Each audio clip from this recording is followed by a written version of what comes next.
hey, you can stop through and hang out with me in Allentown, Bethlehem, and Emmaus. You know, and I go and stay at like his house next to a little lake. And he's like, just saying, hey man, don't worry. You're doing the right thing. And he says, like, this is my young college buddy. We are live on YouTube now. We're live. This is my young college buddy. And I was just like, yo, bro. I just wanted to see if I could do it. Bro, we can be live.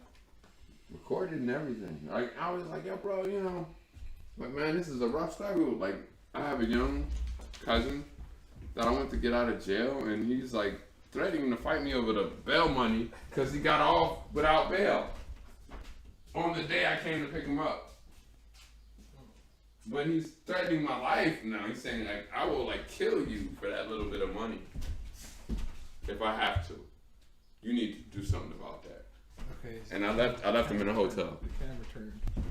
Well, you had to, dude. You can't deal with somebody that's totally unreasonable. I just left him in the hotel. He called me up the next morning like, hey, where'd you go? And he's like, hey, man, it's snowing. And all I got is slippers that I went to jail with. And I was like, oh. I was like, maybe I can call you a lift. Let me see. And that was the last conversation we ever had. Really? Yep. And that was months ago now. That was several months ago. Yeah. But you know what? Somebody said that. That one's for you, brother. He said you left the young bull on red, and that was the best thing you could ever do for him as a man. Well, like, as a jail nigga, even. Like, if I was a jail nigga, thinking like a jail nigga, thinking like jail niggas think.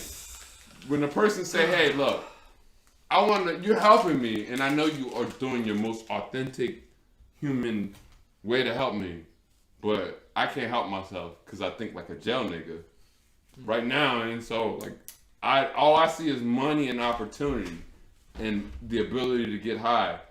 And all you're doing is trying to take care of your family. When you say that to a person that understands that, well, I was just like, well, all right. Sorry to offend you. I'm out. And I left him. I left him at the hotel. Sometimes sometimes separation is a form of relationship. And I never even told my mother until after the fact, because if I told my mother before, we both care about her. Right. She would have been worried about me. Yeah, it would have just upset her. You know, she would have been worried about me trying to take care of him, like we have done throughout a lot of times our history. Yep, a lot of times. You know, he's a high risk, and it's by none of our faults. But those is the reality of the legacy. And his times is ADHD and bipolar disorder. Yeah, well, he's definitely got some of that. And now he has, like, hanging with white kids in Scranton and doing meth and all other types of things and that. Now he has, like.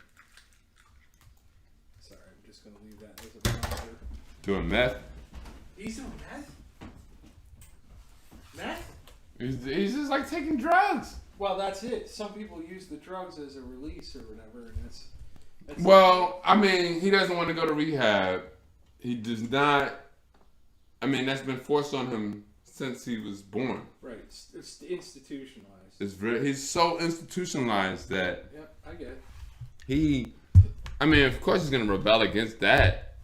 Everybody wants him to go to rehab. He's like, no, I'm going to get a job and I'm going to take care of my daughter. Just give me the fucking money and get out my way. But actually, like, he didn't even realize that I would have made sure. Actually, I sent the money back. You understand? Yeah. I sent the money back to the monastery. Because the monastery's money wanted him to go to rehab.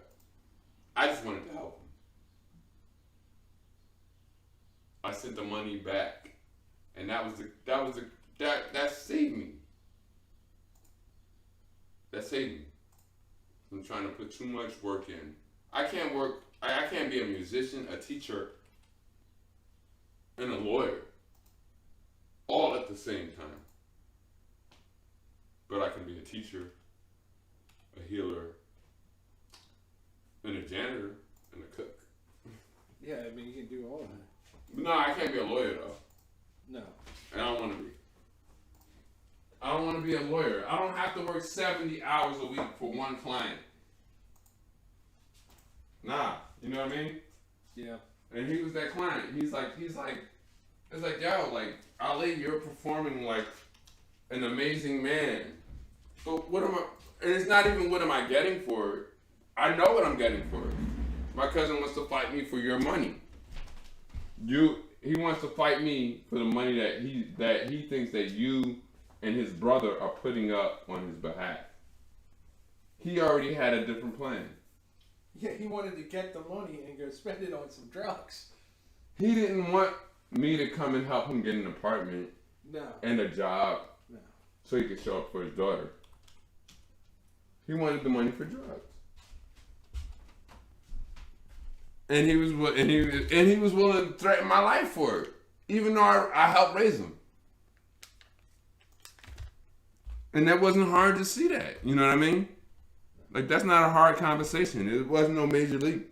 Like, he took the leap. He easily took the leap. He was like, yo, like, dude, you move like a slow old man. He just wanted conflict. He wanted to drive. The second I pulled up at the jail and picked him up, he's like, can I drive? I was like, no. He's like, oh, you're mean, Ali. Does he have a license? No. Well, then fuck no. I was like, hey. He's like, oh, you're mean, Ali. Like, you're not as nice as you used to be. Like, well, young man, guess what? You haven't lived with me in about 10 years.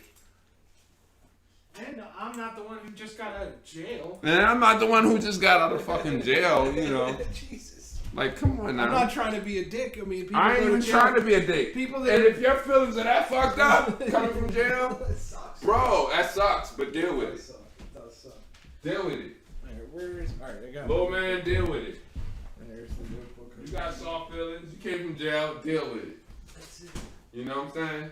It's hard. And don't think I'm scared of you. And if you want to raise your hands up, do that. But if you're not doing that, if you're going to threaten me, that's a whole nother thing. That's a whole nother thing. But guess what? You know, the art of war says, hey, don't waste yourself. Like, I'm not going to fight you. So, even ideologically, I'm not going to even argue with you. I'll leave you to deal with those feelings and emotions. Even if you were my father, I would leave you to deal with those emotions if that's how you felt. True. If you felt like you needed to attack me over some money after I've already sacrificed my life for you multiple times. And you're trying to right in that moment. Like, I don't know. In a calm, patient way. I gotta follow my grandmothers. You know, I gotta follow women and men that have patience. My grandmothers and grandfathers. I can't follow the anxious energy of any young person who has no clue. And I don't even mean a young person. Anybody. If you're old and you don't have a clue and you're anxious to just make one thing happen and you don't see the sequence of steps that need to happen, then you're not wise enough to have influence on the movement. I feel bad. And I feel bad for you for being under that condition. Yeah, exactly. A number of reasons. But will the person, want to change? You know what I mean? Like, does Joe realize that even he needs to change? You know what I mean? He's ended up in jail and all this shit. Well, he didn't even end up in jail for a real reason. So that gives him an extra calamity for coming out successfully. Was somebody call the cops on him? Well, the way it happened was a young man who had a professional teacher. You ever heard of Job Corps? Yes. So, Job Corps has teachers, right? That help young people who have either been adjudicated, meaning in the legal system, right, or just have had an incredibly I get it. difficult time with public school. I've heard of it, yes. With public school, have an alternative option to get or achieve a certificate of education. So, apparently, a 60-year-old woman of a different race than he, who was a Job Corps teacher, said, hey, you can come and stay at my place and I will give you a house. You got a job promise in my community. He said he had a job promise, and I think he was telling the truth. So that was all real. Maybe. Let's say it was real. So he did have a job in that community. It was a little bit far away from where he was in Scranton, Pennsylvania. But 1 hour to be precise. I picked him up about 1 hour from Scranton in a jail in a small town whose court doesn't even open up every day. Dig that. That's how you end up in jail for 2 weeks. He was in there 2 weeks? Yeah. For basically loitering or nothing. So with bail. So the authorities showed up and he probably got mouthy with them. I think he did. I'm guessing. They said, "All right, buddy, if you want to be like that, we can be like this." Well, right. Right, and I'm not saying that happened because he's brown-skinned or light-skinned or white-skinned or any skinned, right? This could happen, and you... He's actually very light-skinned, but his hair's very curly. Me, dude. Let's say I'm in... No, he represents the brown skin. Let's say 10 years ago, when pot was still super illegal, even though everybody still did it then, don't you think the cops look at me, he's got pot on him? Right? But am I an easy target? He didn't have any pot on him. No, but let's say I do have the pot on me, right? And the cop comes up to me and he says, "Oh, you look suspicious," or I'd be like, "Am I being detained?" Like, I'm not an easy target. I'm not going to be mean. I'm not going to be straight. "Sir, am I being detained?" Like, what is your actual purpose at the moment? Yeah. So, is there something that I can do to help further your purpose? Because you seem to be purposeful about your reason for interrogating. Well, you got to know your rights. But he was a young man who was actually outside a woman's house, probably making a scene of some sort and noise. Well, and I'll tell you, this was in a space in Pennsylvania where there were trailer homes. So it's already hood. It was a very hood trailer home neighborhood. Man, most trailer parks. A young man, and but you know what he claimed? He said that, you know what? He was like, he told me this. He was like, "Yo, she wanted my dick. This old lady, my former teacher from Job Corps, wanted my dick.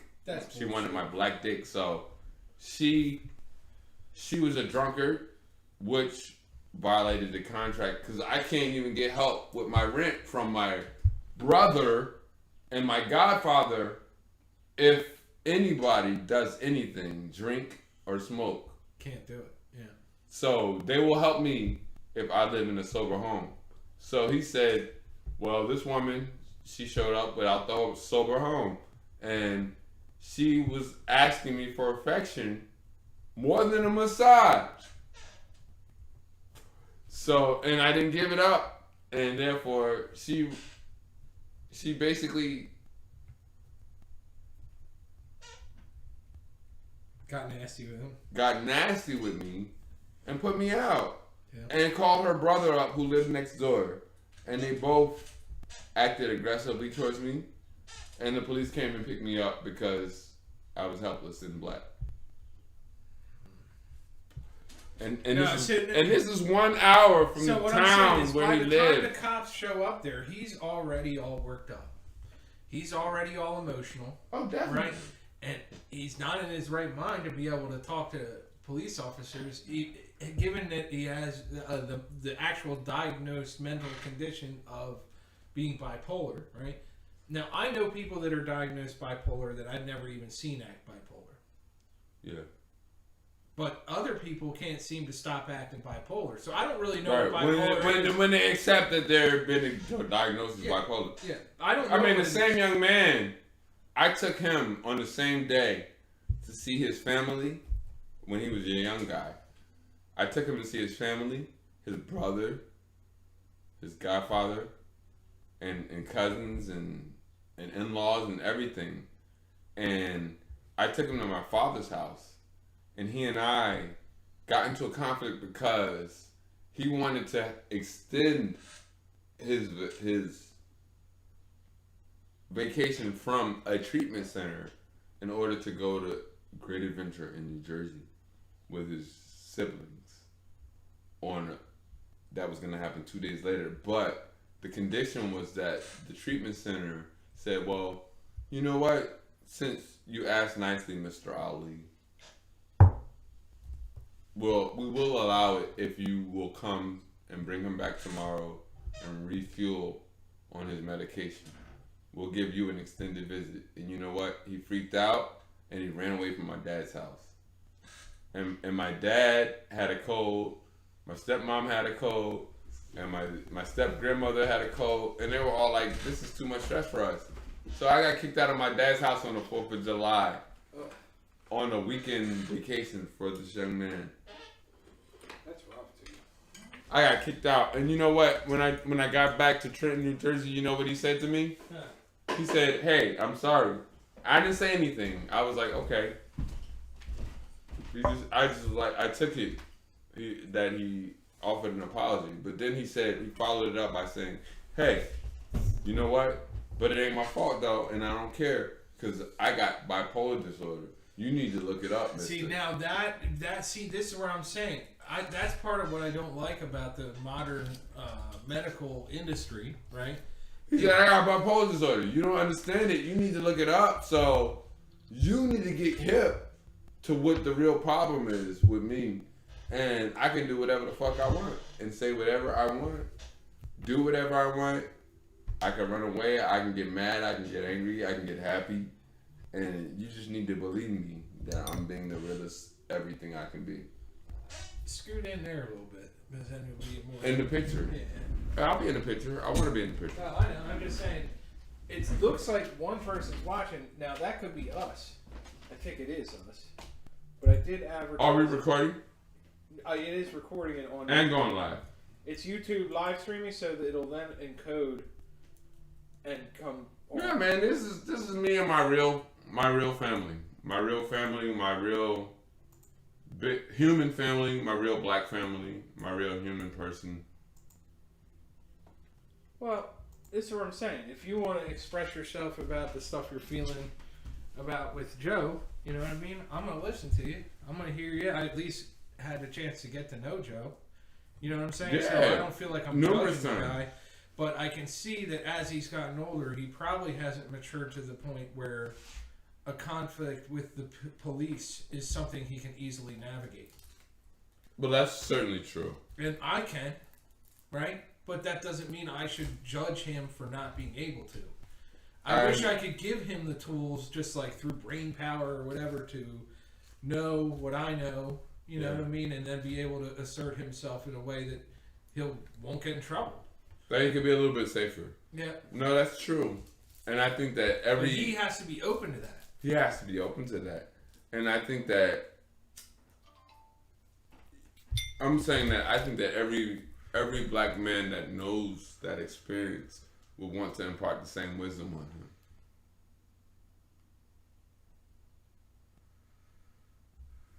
Is that any black man who has experience with that will want to say, hey, young bro, listen, you know, if you didn't really do anything wrong, you should speak up for yourself in this manner. Be calm. Be gentle, be patient on your own behalf. Not because you're being dealt with by people that aren't coming towards you that way. However, but on the benefit of your own safety and your own humanity, in order to protect it, you have to be calm. You have to be gentle. Right. What I'm saying is when the cops come, right, and you try to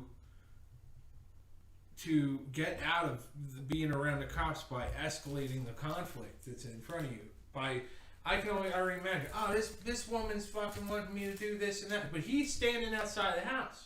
And the cops are like... making noise, though. Right, and that's what I'm but saying. Also making noise. Yeah, so that's what I can see. The young man has to realize that, like, look, you're the scene.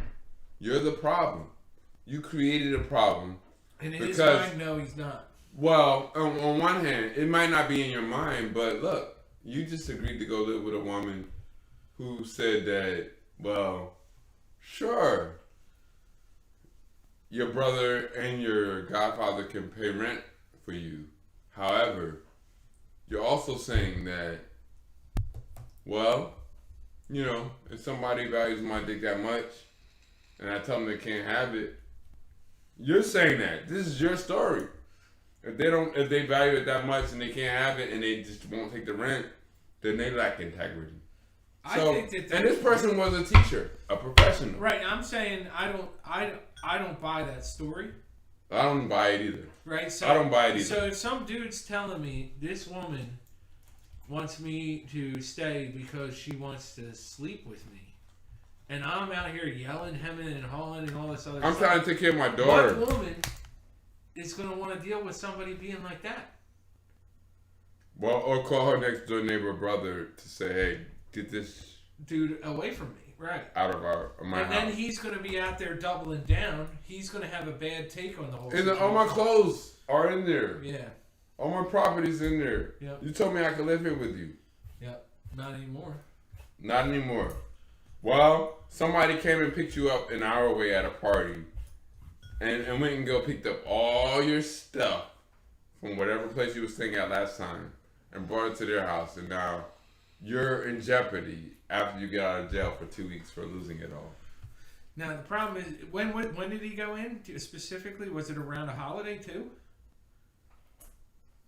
No, but that's when you don't want to get picked up if you're anybody. That's true. Actually, let's say never both. Get picked up around a holiday. Let's say both and, meaning that it was a very extended visit. It was sort of like he got charged for nothing but like loitering, but it came with a bail. And this is a problem. Yeah. People have spoken about this. I know, bail's a problem. This is a problem. It's sort of like, hey, well, you got locked up for loitering, and guess what? In this little small town whose courthouses only meet once or twice a week, yeah, you're gonna have to act, unless somebody posts bail for you. You got to deal with this. Yeah. You're gonna have to stay here in this little county jail. Well, people don't really understand what the law is, right? So in this little county, the little county doesn't work the way the city works. Like not at all. That same situation could be resolved overnight in the city. But if you go to a little small town, well, Philly passed all this stuff that if it's a non-violent crime, you don't have to post bail. Well, and I think in some cases, in Philly. No, that's where we're making the comparison. Yeah, small towns don't work that way. But small town America is most of America. That's true too. And that's where people need to understand the world that they live in. They live in small town America if they go outside of their city. Right, okay, all us millions of people... Even if you drive 1 hour away from Scranton... All us millions of people are piled up in these cities all over, right? Yeah. But they're pretty far apart if you really look at it, right? And everywhere in between, in comparison, is way smaller. Philly's like the 5th biggest city, but the poorest. It's crazy. Well, Philly, even though Philly has certain human rights that are protected, Philly is still a city struggling with certain backwards issues around humanity in its own right, but at the same time, it's not like, yeah, no, you're right. Well, did you hear about what they're doing in Oakland, California? Tell me about it. It's basically the first time that true reparations are going to be paid to the African descendants of slavery, right?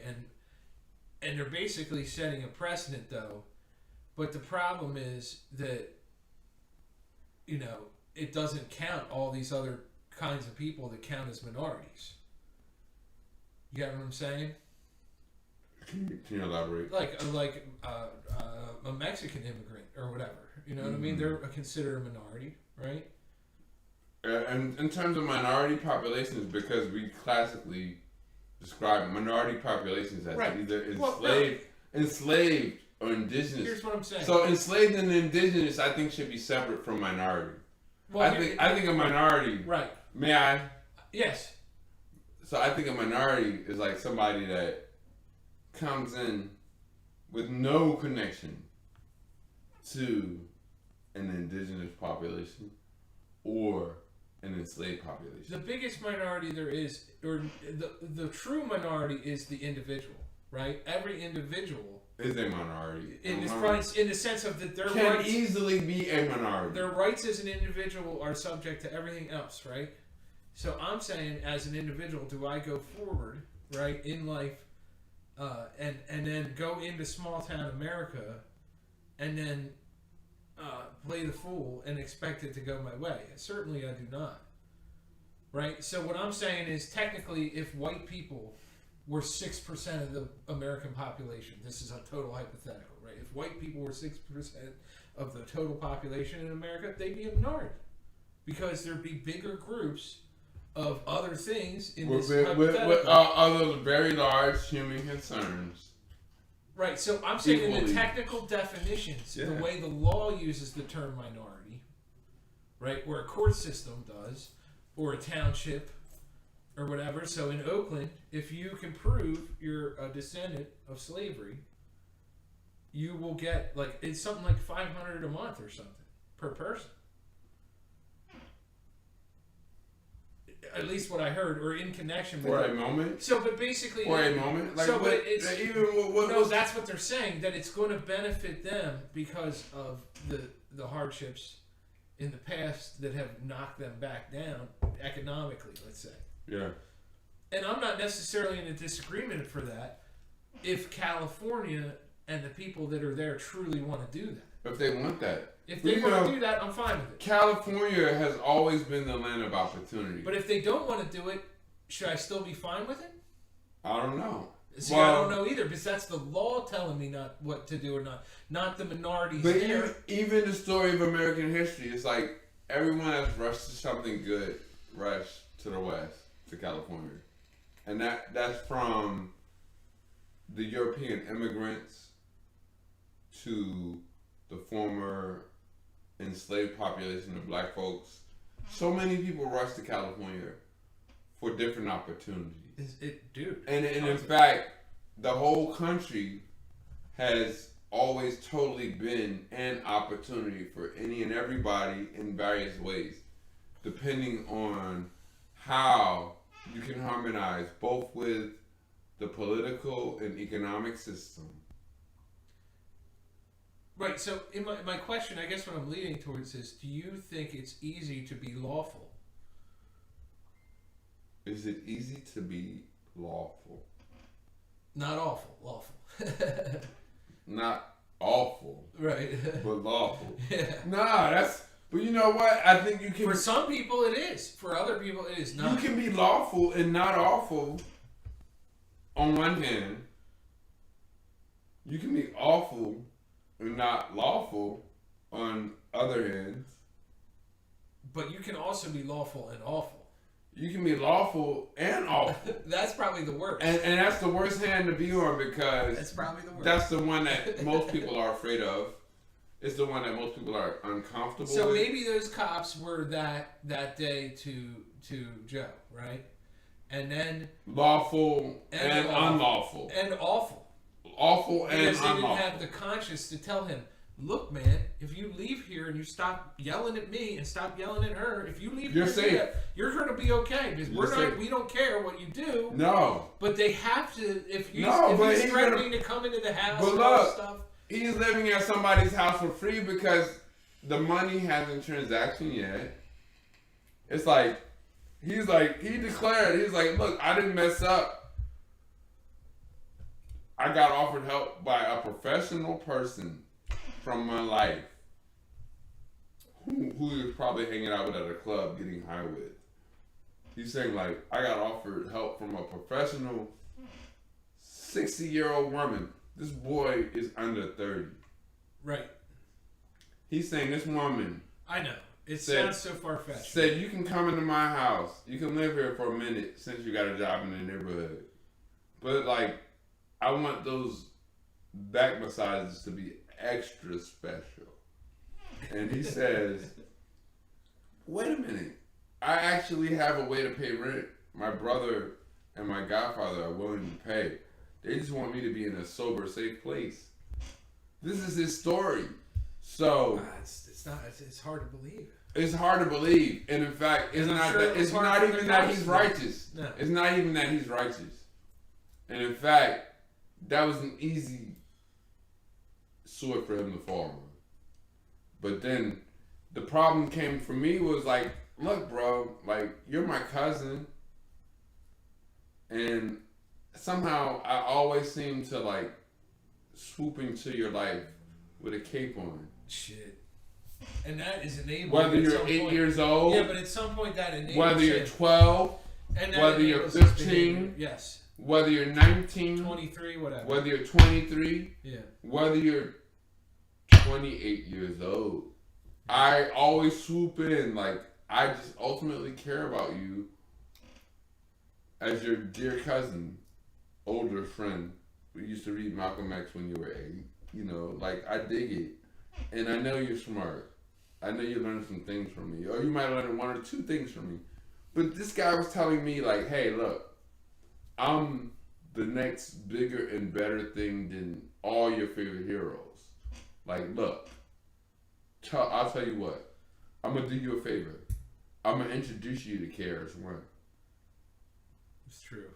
And then I'm going to do it, and I'm going to tell him that he should respect you. See, and I know because I'm that powerful. Yep. Coming out of jail that you just picked me up from. And then he says, you know what? Even better. I'm going to be more famous and a better speaker than Minister Louis Farrakhan. And he says this? He said it in the fucking car. Like, in 1 hour. On TikTok? No. No, I'm just yelling about it. I'm being stupid. On TikTok. TikTok. It's just us. In 1 hour, driving from the jail where I picked him up at, which was 1 hour from Scranton, this guy was like, you know what? After I introduce you to KRS-One and I buy you a house, since you've been so kind to me, dear cousin, I'm coming out of jail. The next thing I'm going to do is I'm going to show you how I'm going to be a better, more powerful, more intelligent speaker for Black America. He's saying this. Then Minister I don't Lewis, know, man. That doesn't even sound like he'd be able to say that. Then Minister Louis Farrakhan and KRS-One. I'm going to impress you so much. You need to shut up. You need to calm down, Mr. Old Man. You're talking too slow. You're driving too slow. You won't let me drive. You're not nice. You're not treating me like you did when I was a kid. That's fucked up, dude. When I lived with you. You're treating me like you don't understand how powerful I really am coming out of the jail that you picked me up from a few minutes ago. It's in there 2 weeks. You dig what I'm saying? And then by the time we got to the hotel room and he's out of control. We got his daughter there. He's saying like, you know what? I'm going to send my daughter home and then I'm going to fuck you up. And I'm gonna take that money from you. I got crazy. I'm gonna kill you and so, take that money from so you. What are we hitting? I'm gonna kill you and take that money so from you. What are we hitting? I'm gonna fuck you up. Are we hitting and on take the money from you? That everybody that you brought the bummy out of jail with. No, I'm saying the theme, right? The theme of what we're saying right now, right, is are we all dealing with some crazy family members? And I think some people, I would say most people. Even our parents. No, that's what I'm saying. It's hard. I would say most people are probably dealing with somebody that's totally out of control in their life. It's worse. It's hard because when the worst enemy to your health and your well-being is a family member, how do you balance that out with the love? Yeah. And the authentic.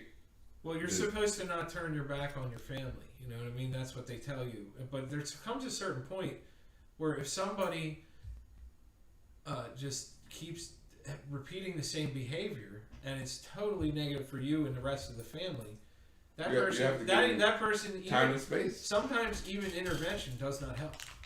They need their own time and space, or they just don't know how to truly commune or be with other people in a productive, positive way. They don't know how to do it. And then that's something they have to learn. Yeah, but then everybody else around them suffers over and over again. right? And the trauma of that is worse than if you just cut it off and you didn't know how it was supposed to be. Because it's up to the person. Right, and the individual needs to find their way in this big, crazy world, right? I want to be in my family. Me too. Because I never want to feelings. be. I never want to be exiled from my family. But we have feelings like that, man. You know what I I mean? never want to be exiled from my family. And you know what? If I have to own any responsibility to have a place in my family, I'm not going to belligerently violate it. And then unless my family is hostile to me actually being a family person. But that's where I'm trying to say, when it gets to that point where there's a behavior that you can no longer reasonably tolerate, it is okay to withdraw from that said family member. You know I what did. I'm saying? I actually got support from a college buddy of mine who was like, you know what? Listen, you know what? You don't even my cousin called me. Like he threatened. He was like, we're gonna fight like dogs over this $1,000. Did he really say no? No, he did. He promised me that we were like. So what? I came all the way up here, got you out of jail for you to box me for money? Yeah. What are you, a prize fighter now? Yes, 100%. It's stupid. He thought that he said, and not only that he said, but not only that he's like, you don't understand. He's disillusioned. He said, I'm so angsty and excited to claim my future as a king that, yeah, I don't care. I'm gonna fuck you up, and I learned from the niggas in jail. Plus, I'm already a little bit more raw than you. Because you're a nice man and you teach babies. That is so, the truth, but I hear you. I'm well, no, you are a nice man and you do teach babies, but that's not all of you. And his summations of you are a projection of things he does not understand or know how to experience properly. About my humanity. About anyone's. Because I would fuck him up. His fucking. And go teach the babies. His whole worldview is totally twisted, dude. Right? He thinks if he's dropping Farrakhan, right? Like he's like, no, he said I'm better than Karis. I'm gonna introduce you to him. Cause I'm better than him coming out of jail.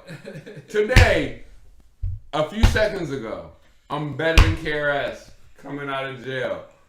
In middle America right now, I'm better than Karis and Louis Farrakhan.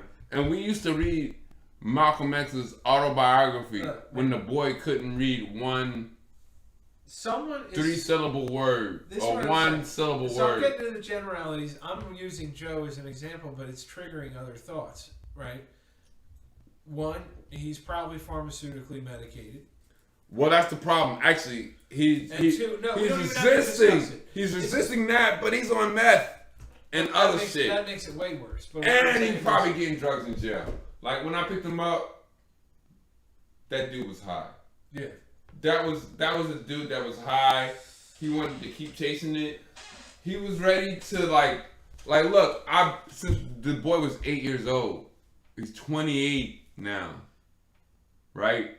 The boy was 8 years old. I've never not shown up for him and overly sacrificed a part of my time in my life, and you already know that because you were my roommate. Yeah. And you stepped off when I took him on.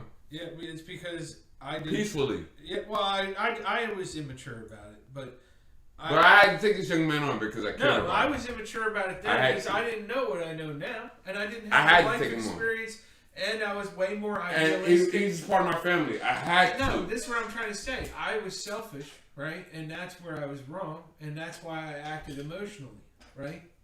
And that's something I'm sorry for. I've apologized for it. You don't have to feel sorry. No, that's what I'm trying to say. You're right. I keep it in mind because don't keep yourself safe. But I've grown as a person, and I can look at what happened then in a much more positive light. Right? And everything that I've done really intensely and love doing, it changes after a while to something else. And I need to always accept that. Right? Because if I don't accept what's happening around me and what I have to do, I accepted working at the campground.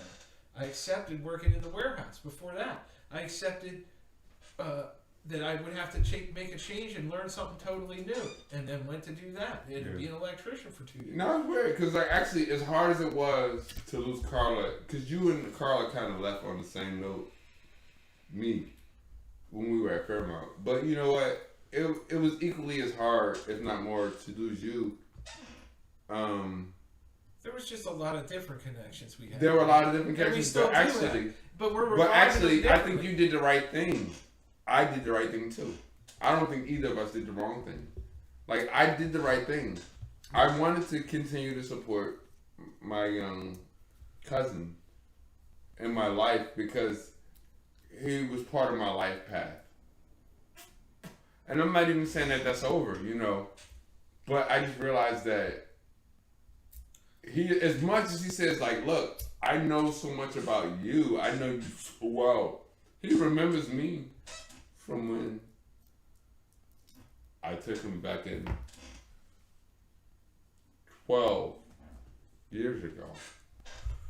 He doesn't understand that I'm a growing man and that if I sacrifice myself and my time and patience to deal with something that he's going through, that he has been going through since he was 8, 15, That's a long and time. 10, and That's the thing that me and you don't really understand. and 28 now, and it's sort of like now he has a child in the mix too. You know, I got a daughter, but I'm still this guy who, like, if you make my daughter feel happy, but you can't make me feel happy, because all my daughter needs for you to do is play music and share time with her. But really, I need to fight you for money that's not even yours or mine. These people told me, like, said, use this money to help Joe in the best way you know how. And you know what he said? I'll cut you in on 200. Give me the rest.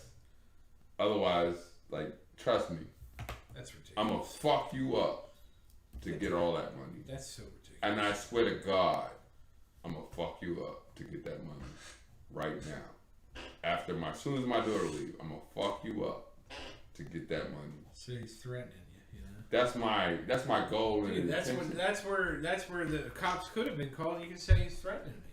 Well, no, But you don't have to. You don't have to do that. You can just leave. No, the bull. I left the bull in the hotel. I paid for the hotel. I left him in the hotel, and he called me back next morning. He said, like, you know what? Damn, we didn't even get a chance to go buy the sneakers you wanted to buy me, or to secure an apartment that you wanted to secure for me. And it's snowing.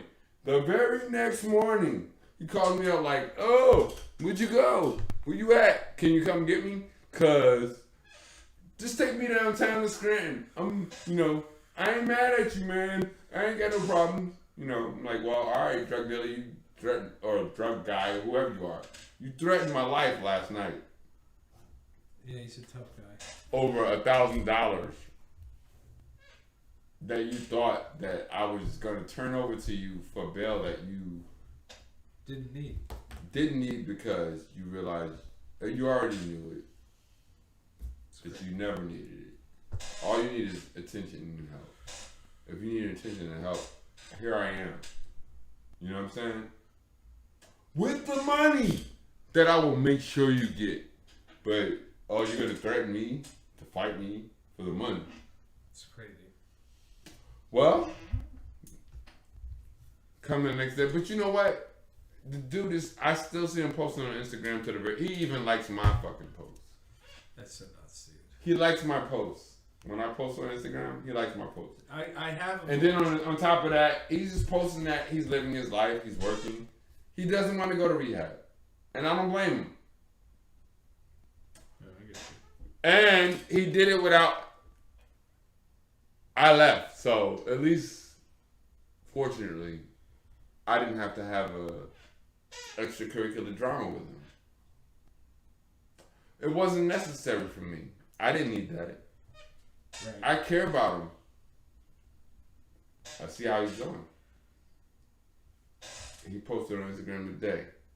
You know what I'm saying? Hey, I'm good. He's good. I'm not his brother. I'm not his godfather. They want him to go to rehab. Yeah. I want him to be safe.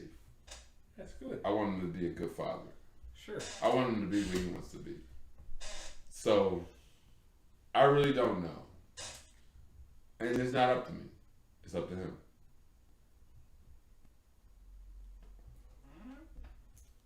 If they say they're going to help me, I'm going to help him. But you know what? I don't even want to be between that. Because you know what? If they got conditions on helping him, that's between him and them. Ain't got nothing to do with me. Why should I fight him over money that they might be willing to supply to him? Yeah. Why should I even get involved? He's lucky he's got anybody offering anything for him. Why should I even get involved?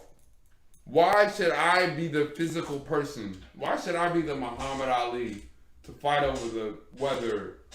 How can I convince Abbott Melvin and my big brother to give me money? Well, maybe I'll get locked up and go to jail and need bail money. And then, wait, we'll get my cousin involved. He always cares about me.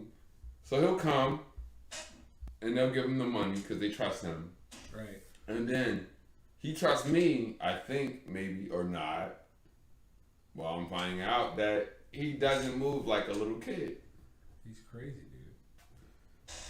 Like, he's not going to give me the money. Even my cousin's not going to give me the money. I'm not saying he's crazy to disparage him. You know what I mean? I want him to tune into the podcast and call you and resolve all this. But like he's a desperate kid. He won't mature, and he doesn't understand what he's facing. He's facing a system that you have to know something about to not get caught up in it. And he's already been caught up in it, not by his own choice, from birth, basically. From fucking birth. That's a hard situation. That's why I think he has the potential to be such a strong, beautiful man. No, and that's where I don't. That's where I hope so. Yes. I have that instinct about the people that I know about. Like Malcolm X didn't come from a weak situation. No. He came from that kind of hardship. I believe that he came from that kind of hardship. Well, he needs to get off that goddamn meth for one. Right? You know what I'm saying? He needs to stop chasing pussy. All that shit. He needs to stop posing as a naked black man on his Instagram, thinking it's cute. Yeah, it's bad.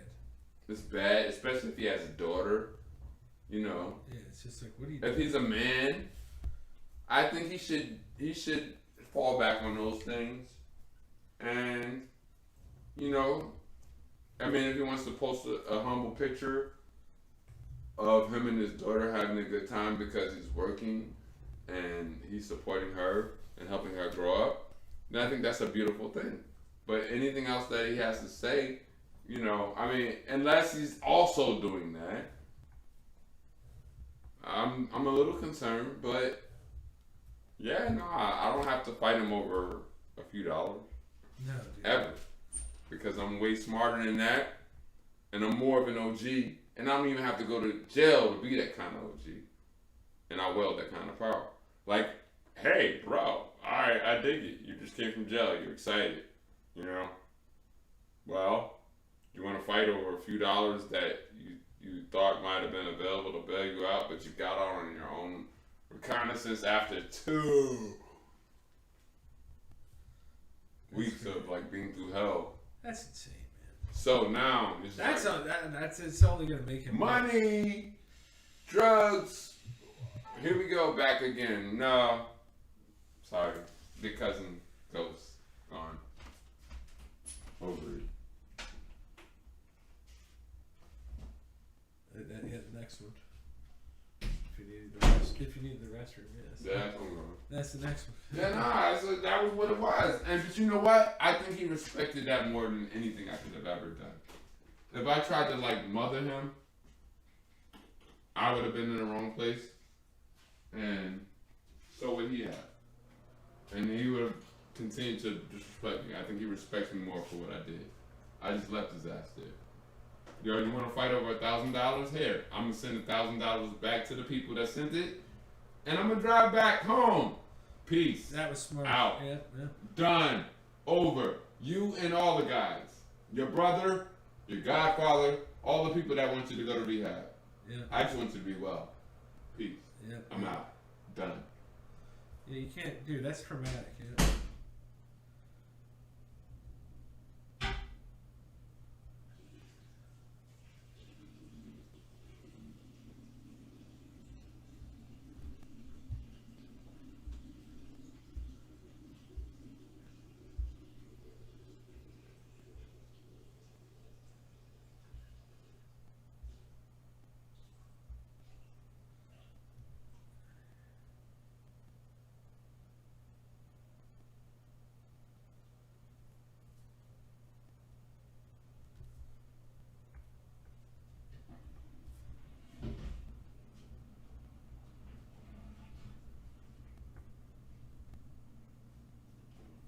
Yeah. I think equally as important is like the Catholic minister, the godfather, Uh-huh. the father of the brother, the adopted father of the brother, said that my last conversation with Joe's brother was about Sam Cooke, Mike Tyson, and Muhammad Ali. And guess what? Huh. The godfather says, until you help Joe get into the rehab, you can't even talk to my son no more. And he cut all of these conversations off. Like, I can't even talk to Joe's brother That doesn't. while I'm helping Joe. Why is that? Because I think, and that's what Joe's problem. That's what Joe's problem comes in, is that he doesn't want to be controlled by this guy who calls himself one of God's ministers, who thinks that because he denied himself sex for 40 years that he can decide the fate of everyone's life from behind his desk because he has money. But he's actually the person that has funded Joe's life, Joe's mother's life. He's adopted Joe's brother, and Joe's brother is his official son. So Joe's brother is his official son. He has an alcohol challenge. However, he's a professional man. Yeah. And nobody's going to check him. Don't need to. He has money. He responsibly does his job. I mean, This young man at 4 years old killed his baby sister at 4 years old Jesus Christ. with a gun. Wow. This is part of the trauma that Joe's coming out of. I really feel bad, you know. That's fucking tough, dude. His brother killed his twin sister at the age of 4 with a gun that he found in a drawer. Why would it be in a goddamn drawer? Whose drawer? Jesus. That's where Abbott Melvin actually came into the picture. So Abbott Melvin is like, he's the president of Seton Hall University, or not university, but school, preparatory school in Newark.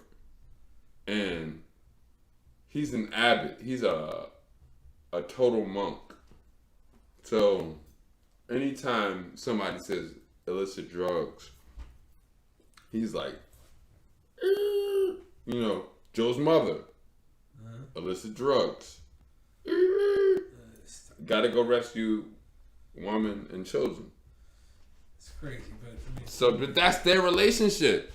Ain't got nothing to do with nobody else. That's their relationship. So, he's been putting Joe's mother through rehab throughout her lifetime of parenthood. Jesus. And he rescued. So, let's be honest. He did rescue and adopt Chris. He made Chris his son. You know what I'm saying? Chris is his son. Joe's not his son. Joe's his godson. But Chris is his son. Chris is Joe's older brother. 2 of Joanne's, my Aunt Mary's children. That, I'm saying Joanne is my Aunt Mary's. And she had Joe. You know. And, well, no. Aunt Mary's daughter, Mary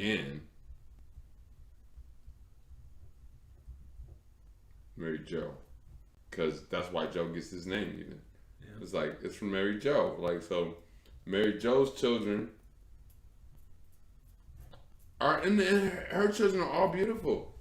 And Joe is the one that's having the worst time. He's like the most disconnected or the most struggling. Even Chris is lucky to have an Abbott Melvin, you know, in a way. But I think Joe's smarter. Joe's lucky to have me. In a way, you know, truthfully, like Joe's lucky to have me. Like me and my mother. Me and my mother pretty much put ourselves on the line for Joe every time. And when my mother couldn't do it anymore, I kept doing it. Because Joe's part of my family. You know? But it is a little bit different when it's sort of like, hey man, you know, I've been amateur boxing and professional boxing for some years. I got bored with that. Now I'm into drugs and I'm into jail.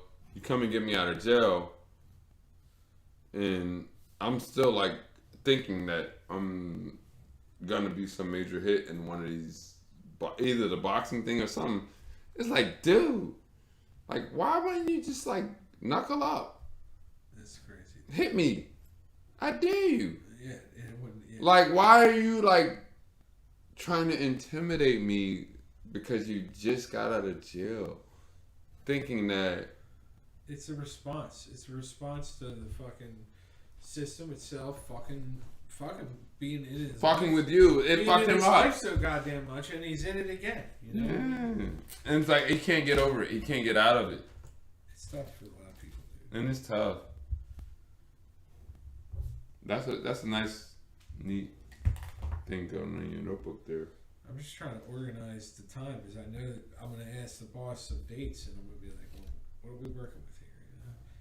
This is just so I have the notes to set it up. I put Monday at the beginning of the week because that's the beginning of the week to me. It's Monday morning when you got to go to work. If you're me. And then I'm just spreading it out so that I can redraw it from looking at this.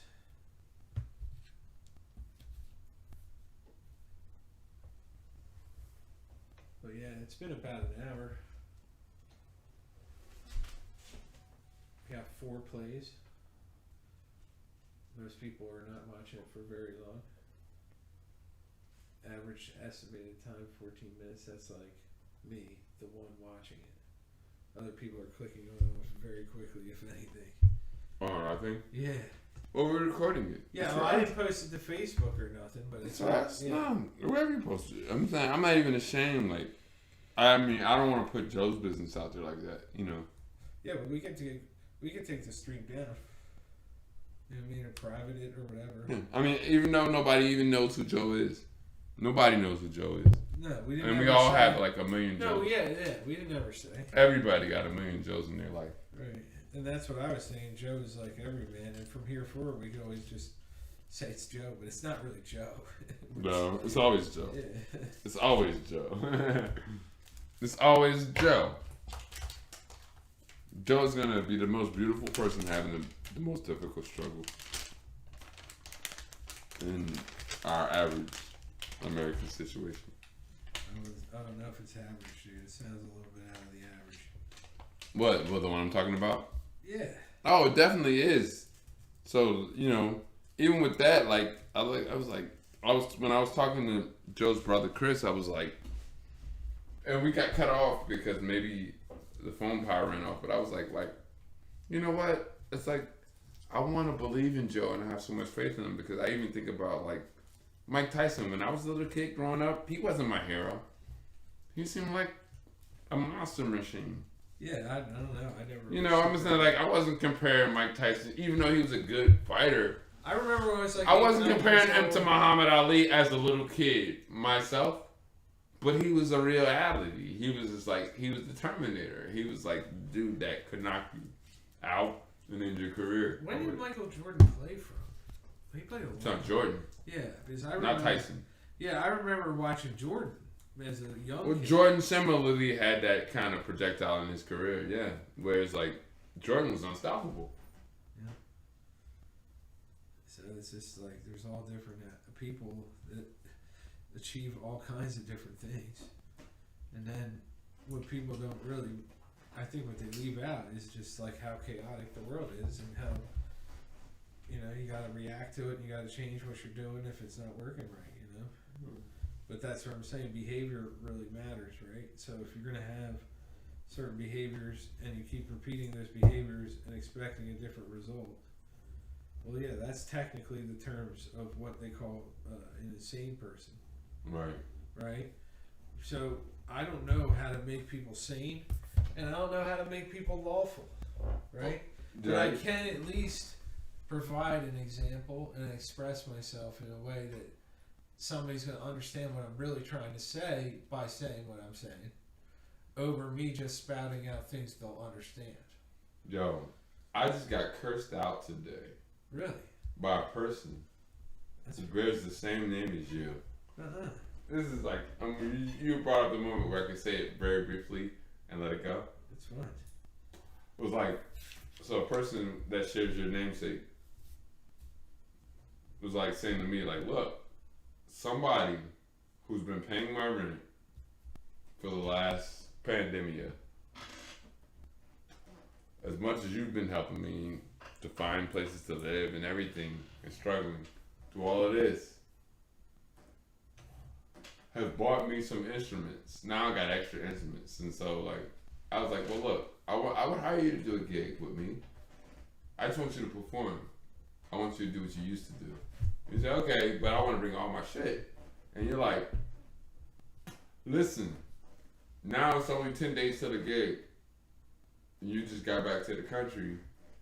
And if you don't come down and busk with me on this street at this time when this person can help me move all my extra gear today, then you're like crushing my opportunity to make that much money with you on that one day, a few days, 10 days away or whatever.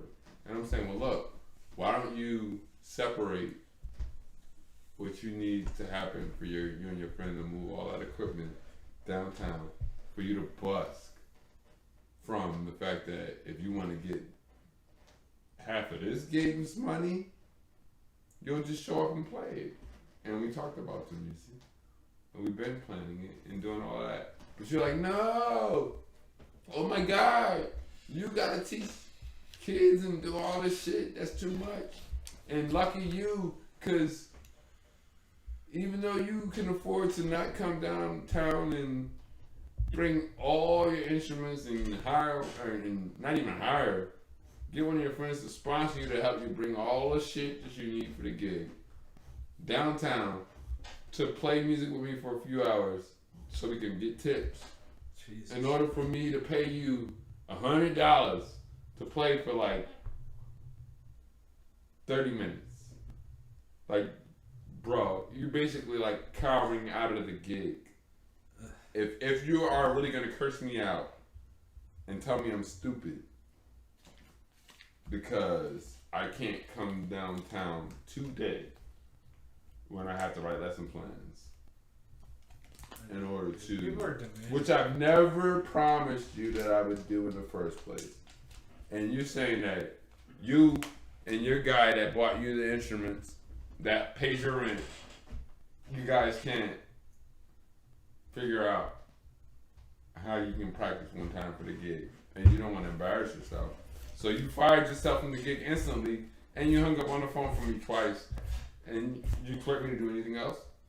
Nothing. In fact, I just blocked you because you're not going to be calling me back. Not this week. Not next week. In fact, it might even take a whole season or two before I even acknowledge you. I just thought of it like Yo, I had to cancel a Paul, dude. Dude. I canceled a Paul today. Really? Dude, Paul was like, I'm the calmest, most gentle person. I'm like, wow. Okay, wait a minute. Listen, Paul, I get it. All right, you want to go and bust? Not our old Paul. Our old Paul. Oh, Jesus. Oh, you want to go downtown and bust with this immaculate set of timbales that your good friend bought you. The friend that's the same friend that's been paying your rent through the whole pandemic. That's insane. Because he's mentally challenged, and he has inherited something because his dad just passed away. Yeah. He's been paying your rent. This is a guy that's crazy, dude. This is a guy that's like, and he's not black, and you're black. Wow. So he's your non-black friend, paying all your rent, buying you instruments, And here you go, saying like, hey, now I'm serious.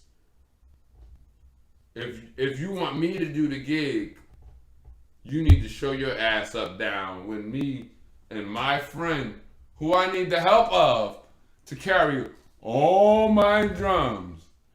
Forget it that I'm a dope beatbox artist with no drums. Right, No, I'm not even that anymore.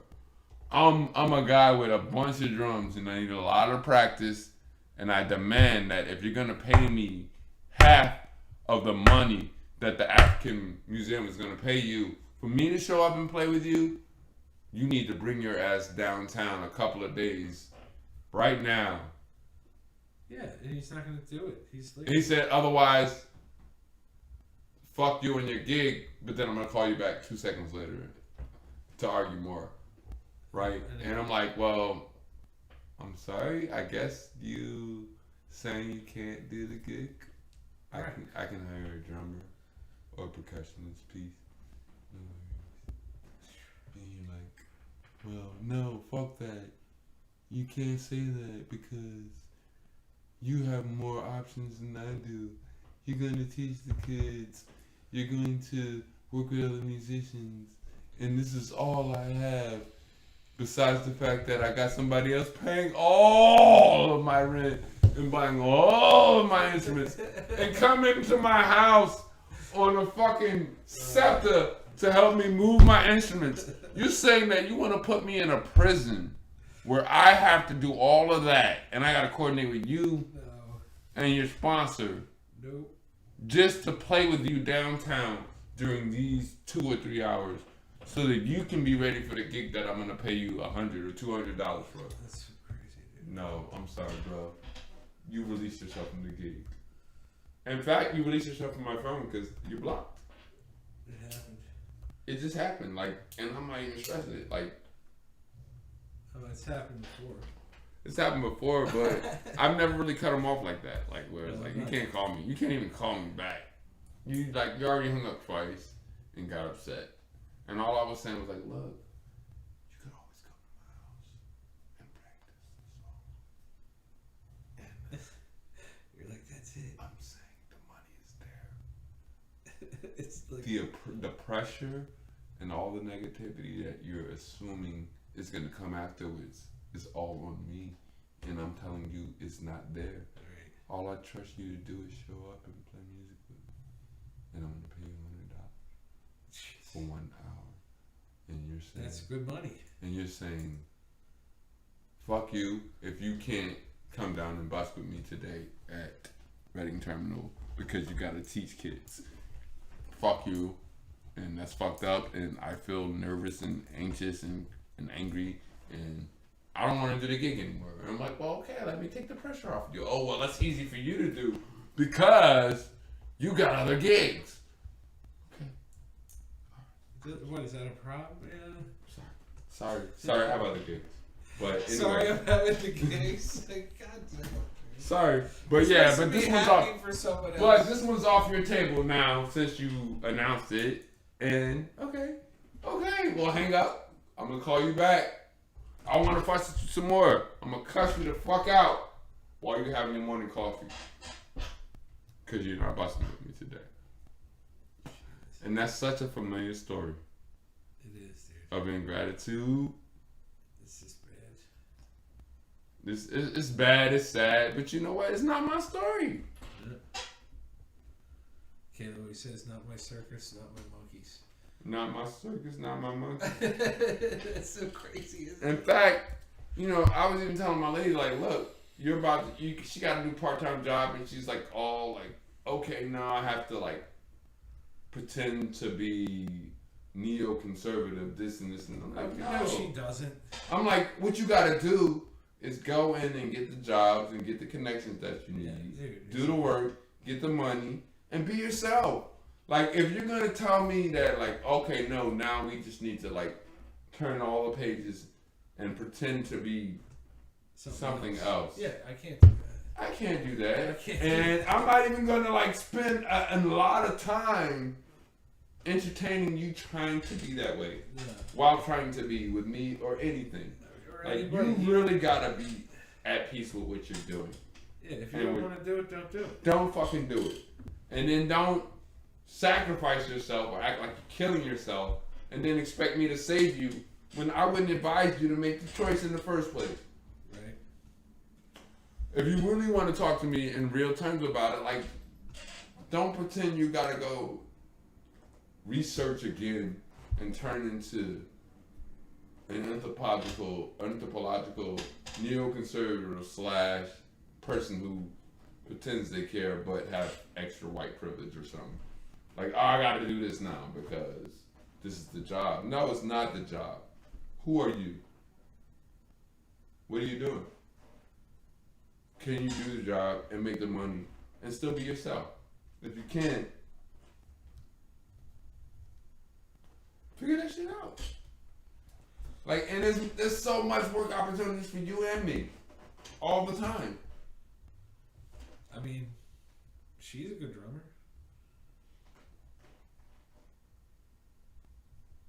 You guys can do whatever you guys want to do. We can go across the country if we fucking want to. You know what I'm saying? Yeah, you're that good. That's what I'm saying. That is what I'm saying. We can pay our bills. You can figure it out. We can travel. We can make money. We can build businesses. Or we could like say, well, okay, I got a part-time job here, so now I got to change my personality and my routine and habits since I don't have any anywhere or any focus. It's just like, you don't do that until you have to or whatever, you know? And you shouldn't anyway. You should find no, but you should have your own sense of purpose. You should really always stay keyed into what you really want to do. Yes. No matter what. Because even if you take a job, you would take it with a more authentic sense of who you are. If you take a job out of desperation and fear, then that's where you are. And that's okay. 2, if God's helping you get through it or something. Because, you know, we don't all believe in God that way and we don't need to. But the point is, something's going to help you get through that work. If that work is going to help you get to a better place. If it's going to help you get to a better place. But if it don't mean nothing to you and you're just doing it and going through the motions and it ain't helping you get to a better place, then what? Why are you doing it in the first place? Oh, because you need money. Well, what about the other gigs or the other opportunities?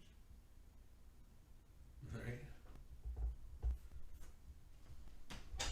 Like, you're trying to settle down into something. And no matter who I work with, I'm just trying to be me. And I don't think that people have a problem with that. I mean, they shouldn't. And they don't. So why should I settle for anything less? No. Well, if somebody's always causing drama and stuff, you gotta kind of remove yourself because you can't expect them to figure their shit out. And I don't. So I don't even force it on people. Like, hey, well, all right, you know what? Actually, like Paul, I didn't fire him from the gig. No, you just, I can't tolerate this communication anymore, right? He cursed me out, and I was like, look, I'm in my comments where I'm saying, look, how about this? How about we figure out a plan where you could bring all your elaborate drums to the studio and we can practice? He's like, it's not possible, because he only has time to make money busking around lunchtime when Shaggy's gonna come and take a 1-hour train to help him move his equipment's 1 hour back to Center City that Shaggy bought him. Shaggy's been paying his rent. Shaggy's name is Shaggy. Shaggy is a white guy. Shaggy is Shaggy? Whose dad just died and who just happens to have money only because his dad has Social Security. And he's been paying Lava's rent since like COVID. Dude, he should be forever thankful, but that should. But no, in fact, he called me up last week saying I'm ready to punch Shaggy in the face because he has no ambition. Dude. He's like, I'm ready to punch. He's paying your rent and you're telling me he has no ambition. Okay. He says, I'm ready. He was like, I'm ready to punch Shaggy in the face because he has no ambition. He won't pick up an instrument.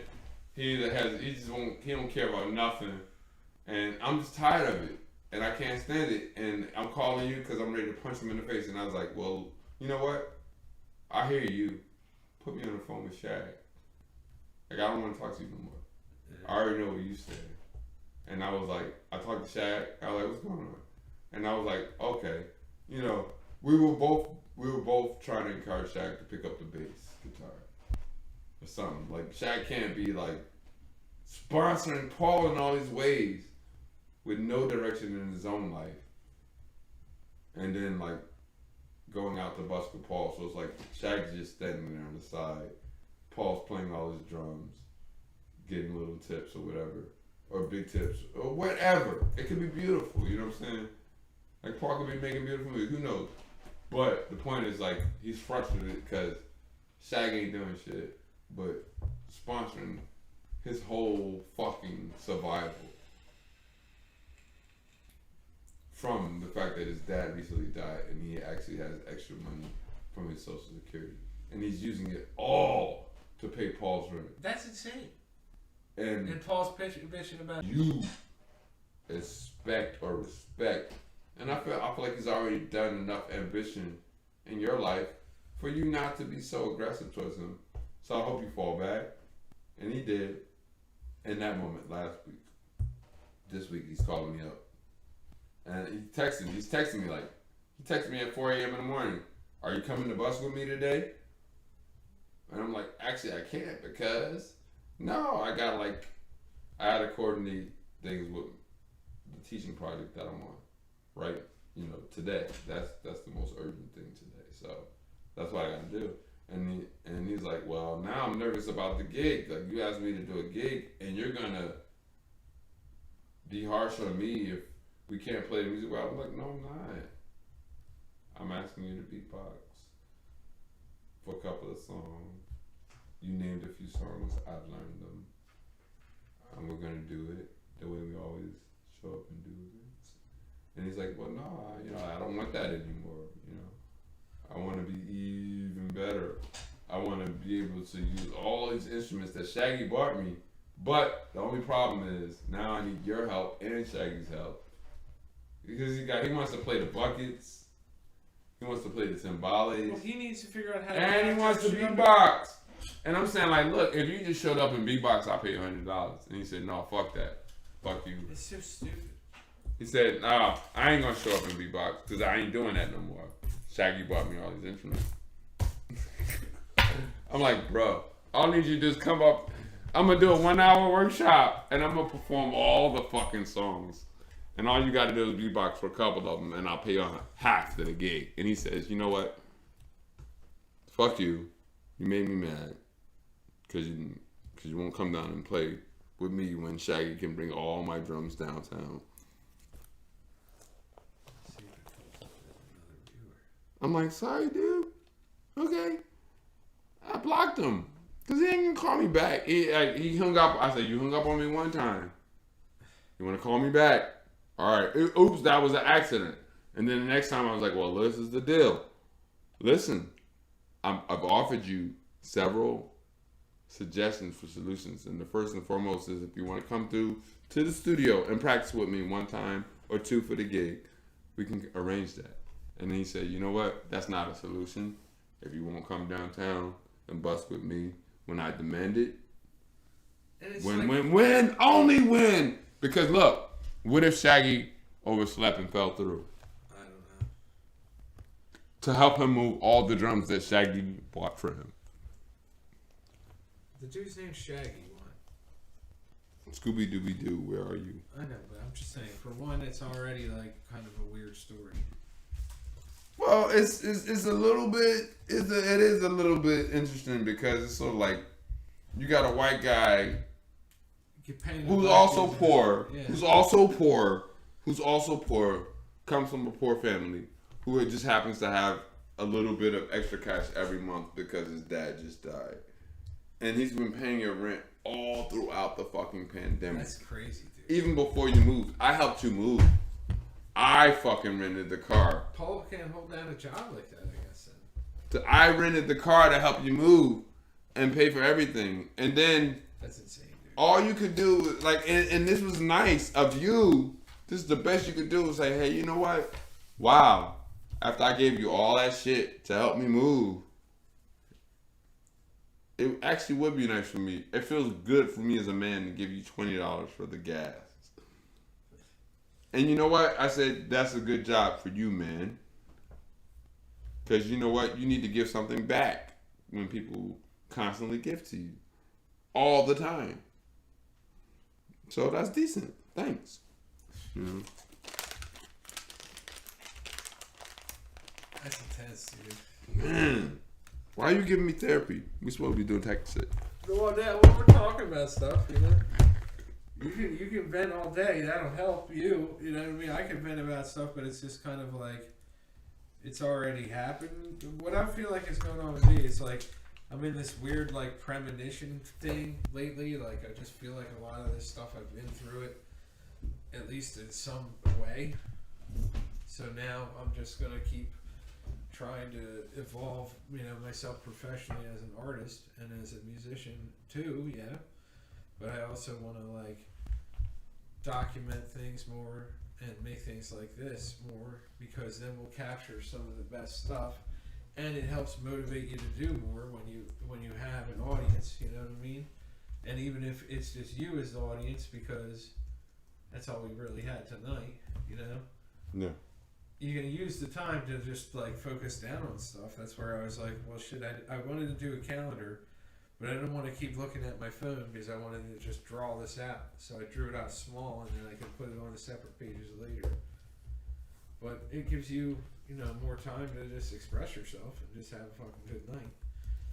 And if we podcast, or like I said, if it's topical or it's contemporary, essentially that's really it. But you know, between stories with Joe and everything, it's like I feel bad. You know, it's like I'm realizing like I have. But look, we're all going through tough times. Damn right right, now. dude. So look, like I as much as I have a Joe who's somebody that like I know this child from when he was 8, and I care about him that way as much as I do as the man he is today, and his child. I care that much, so it's like I'm willing to put myself on the line for anything and anybody that I feel is worth it. Yeah. On one hand, so it's like that's where I'm coming from, but it's just so like the more I see that like you're not capable of managing that or appreciating that. That's how not only how I've been, how I've shown up, how gentle and calm and patient I've been about being that way. All the time, yeah. All the time. And when it means like losing other things that I also am as important to me. Like in a way, our relationship or our creative relationship was challenged by this kind of real family drama or yeah, I mean, but it wasn't like or family need, because really yeah. It was something that I was committed to do. Right, and I understood that. I did understand it, but I understand it better now. You know. Yeah.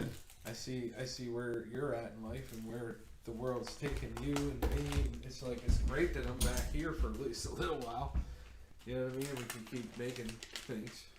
Yeah. And that's where we want to focus on, you know, jamming it or just talking or whatever. We can do it, you know. So it's so funny. Now, it's good that we got this hooked up at least. Yeah. You know, with well, this let's mic. keep working. This is what Kayla wants too, a podcast format. And I told her, well, you know, she's like, I don't want to be on my camera. sister. She's great, man. She's like, I don't want to be on camera. And I'm like, well, you don't. She want to talk. Yeah, but she want to talk. So I said we could just record the shit and then just put a picture of her. Put a picture of her. Yeah. It doesn't matter. Put a flow of pictures. It doesn't even matter. It doesn't matter. It doesn't matter. I think it's the conversation is way more important. It's so funny. So I bet you. So like right now, my lady's out having drinks with someone else, saying, "Hey, we're having a good time. If you feel like stopping through." But peep the difference though. It's so like I'm with my brother. I'm safe. Yeah, you're safe. I'm okay. We respect each other. We respect every other human being that we love. Yeah. And there's no argument, debate, or struggle. I'm not talking too slow or too fast. No, I don't. Neither are think so. you. I don't think so. You know, for her, I might be talking too fast. For Joe, I might be talking too slow. You know what I mean? Yeah. But like, they're coming with their own personal angst that they wake up with every day. They can't shake their angst. And it's like, I even like when I was sleeping in Colombia, man, I felt the angst. Really? Yeah, like in my body. It was just sort of like, here, feel the angst, feel the angst, feel the angst, feel the angst, feel the angst, feel the angst. And I'm like, it was like, that's uncomfortable. Is this soothing, baby? Is this soothing, baby? No, it's not soothing. You're angsty. You feel angsty. I get it. It doesn't feel soothing. You're like jabbing at me in my ribs. Like you're so anxious and nervous about all the things that we're doing that you want to do. Like, come on, man. I know. Like, I'm releasing myself. You heard me. I know. You heard me. I was like, I'm going to go. And I'm going to trust God in you. And I'm going to release myself to this experience. I'm sure it was fun. And it was very fun. But I had to arm up in order to be able to be prepared for the angst. The angst comes with the whole thing, you know what I mean?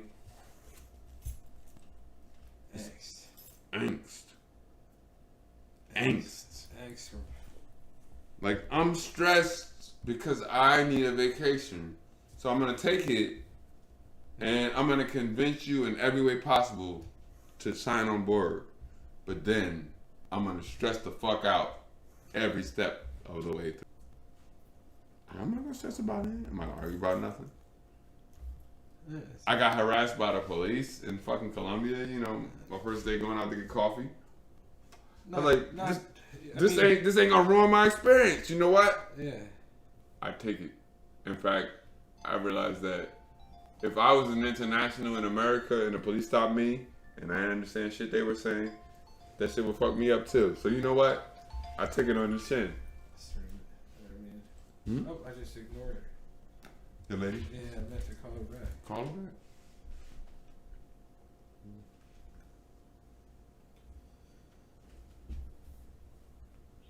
Hey, babe, how you doing?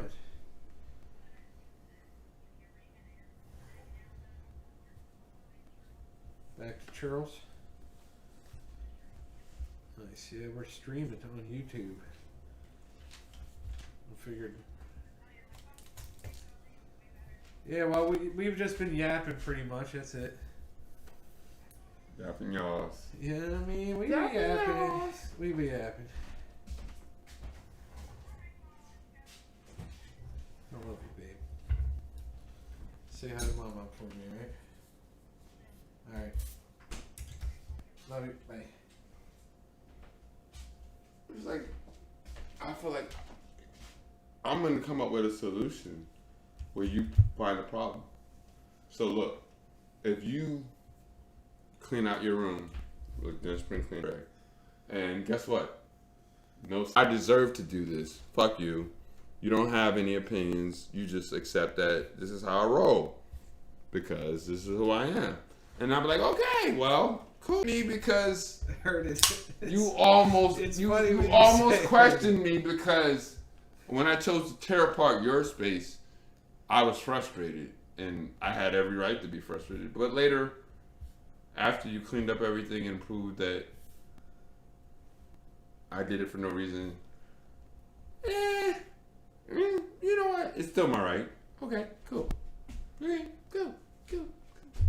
But at least now that it's cleaned up and anything that shows up at the top of the stairs is going to be stored according to you. Sandal mayhem you want. It's not a sandal mayhem. For no sandals that don't exist. And guess what? The sandals never existed. They never have proven themselves to exist. But guess what? Damn. There will never be as many things as I apologize for. You're not even apologizing for no sandals. Even that. No, I gotta apologize for the sandals too. I know. That's the problem. Why do I gotta apologize for sandals that don't exist? Well, then why, Ali? Because you're a man. Because I'm a man. Yep. Why don't we tell it? Because I'm a fucking man. I gotta apologize for sandals that don't even exist. So you gave those sandals away 2 years ago. If she could see this stream by chance, you better tell her you're sorry right now.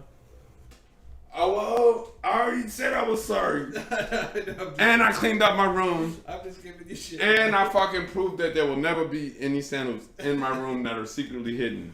No secret sandals. Where you gotta go under my bed, You might have under heard my secret drawers, sandal- and my sandals. drawers. Look, my clothes were taken out of my drawers and strewn No, dude. around the sandals- fucking room. The sandals weren't in there, dog. Looking for the fucking No, sandals. you gotta tell her, yo, them sandals weren't in there, dog.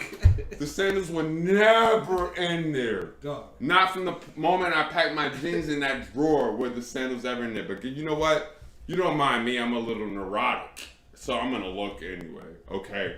Okay. I hope you don't mind. I know you worked a long day. You know, I woke up this morning and had a sandwich and answered an email. And I'm kind of stressed now about the sandals. So this is what I'm doing right now. You don't mind. I'm just doing something. I got to do something, right? I got to do something. It was Sandalgate. It was Sandalgate. It was. Fucking Sandalgate. And it's all like, but damn, like, you asked me to go out the country and trust you and your feelings and emotions. Like, oh my God. But it becomes Sandalgate. Sandalgate. Yeah, I don't know. I don't have a lot of conflict. It's a lot of conflict just to have a little bit of harmony. And it's like, I don't want that. I mean, I wonder, like, look, I don't care who you are on the planet. If I can be a good thing to your life, I'd just rather be just that. If I can show up at the right time, at the right temperament,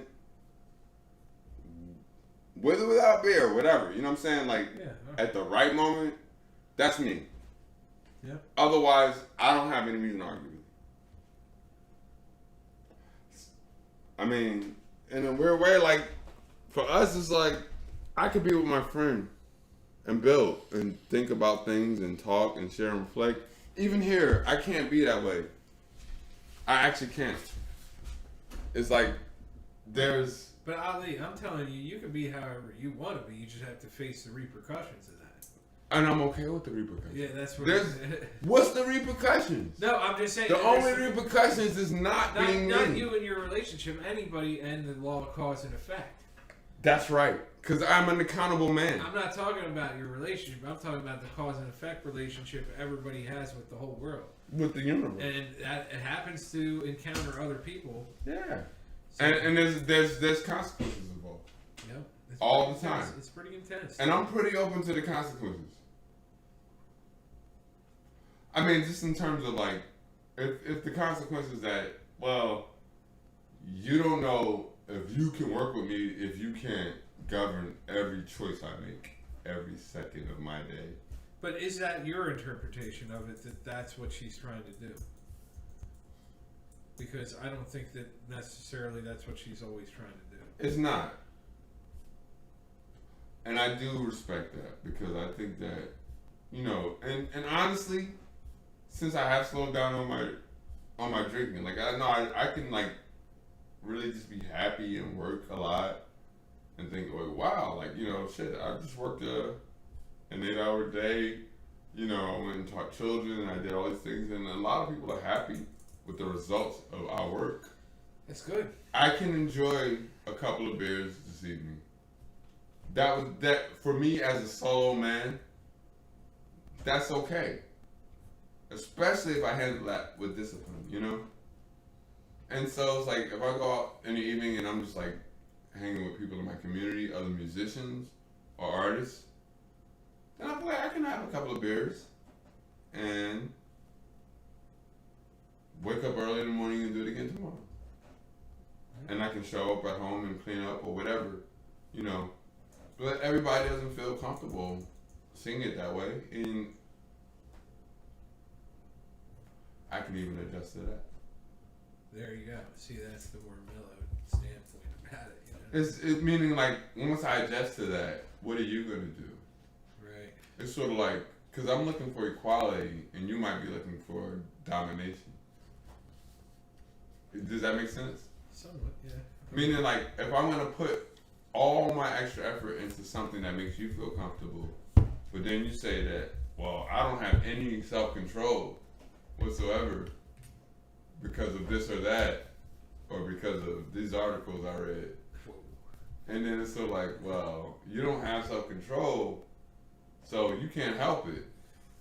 But me, I can always like yield and apologize and dumb myself down. But you shouldn't have to do that. And I should never have to do that because it's only a little light. I only have a little light. It's just a little light. This little light of mine. It's just a little light. It's a little light.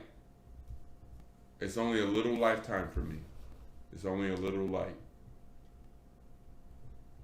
And this little light of mine, if I can enjoy myself and work hard and do it with respect and love and discipline, I should let it shine. Yeah, and I think that people that are with me would support that, especially if I'm not disrespecting them. No. And I'm showing up for them in every way that they ask for. You know, it's sort of like, because some people are like, it's communication, dude. You'll never make me happy because I'm just essentially not happy with myself. And so it's like, when you say that from your own mouth, what do you expect me to say? Yeah. That I'm going to do everything I can to still make you happy? I feel bad for that, man. That's tough. Right. Because you know you don't want to be that way. But people are going to be that way. And I'm not the cause of the feeling that you woke up with. Well, you admitted it. You admitted it, you declared it, you know it, I know it. But everybody else doesn't know it. So, how do you clamp down on me?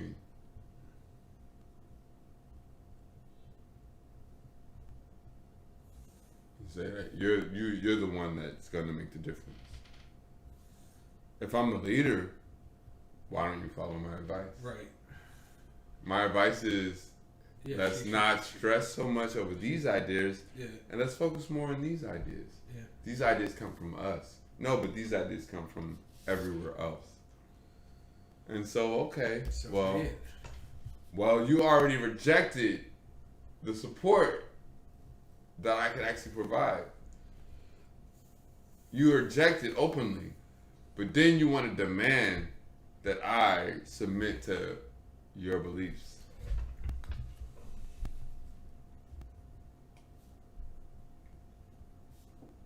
And I'm just saying, like, that's every relationship, from work to personal to family to mother to father to anything. It's not even like, it's not that deep or personal in terms of like, hey, I'm coming at my lover, I'm coming at my mother, I'm coming at my father. I'm not going at nobody. You really are. All I'm saying is like, well, I love and accept my mother. I love and accept my father. I love and accept my lover. You know what? And I dig how people feel, what their moods are, what times of the day, how they feel, whatever. And you know what? Even if I'm up at 6 a.m. and you just woke up at like 11, saying, I'm just starting my day, I'm a little bit grumpy, but I'm demanding your attention. And I got up at 6.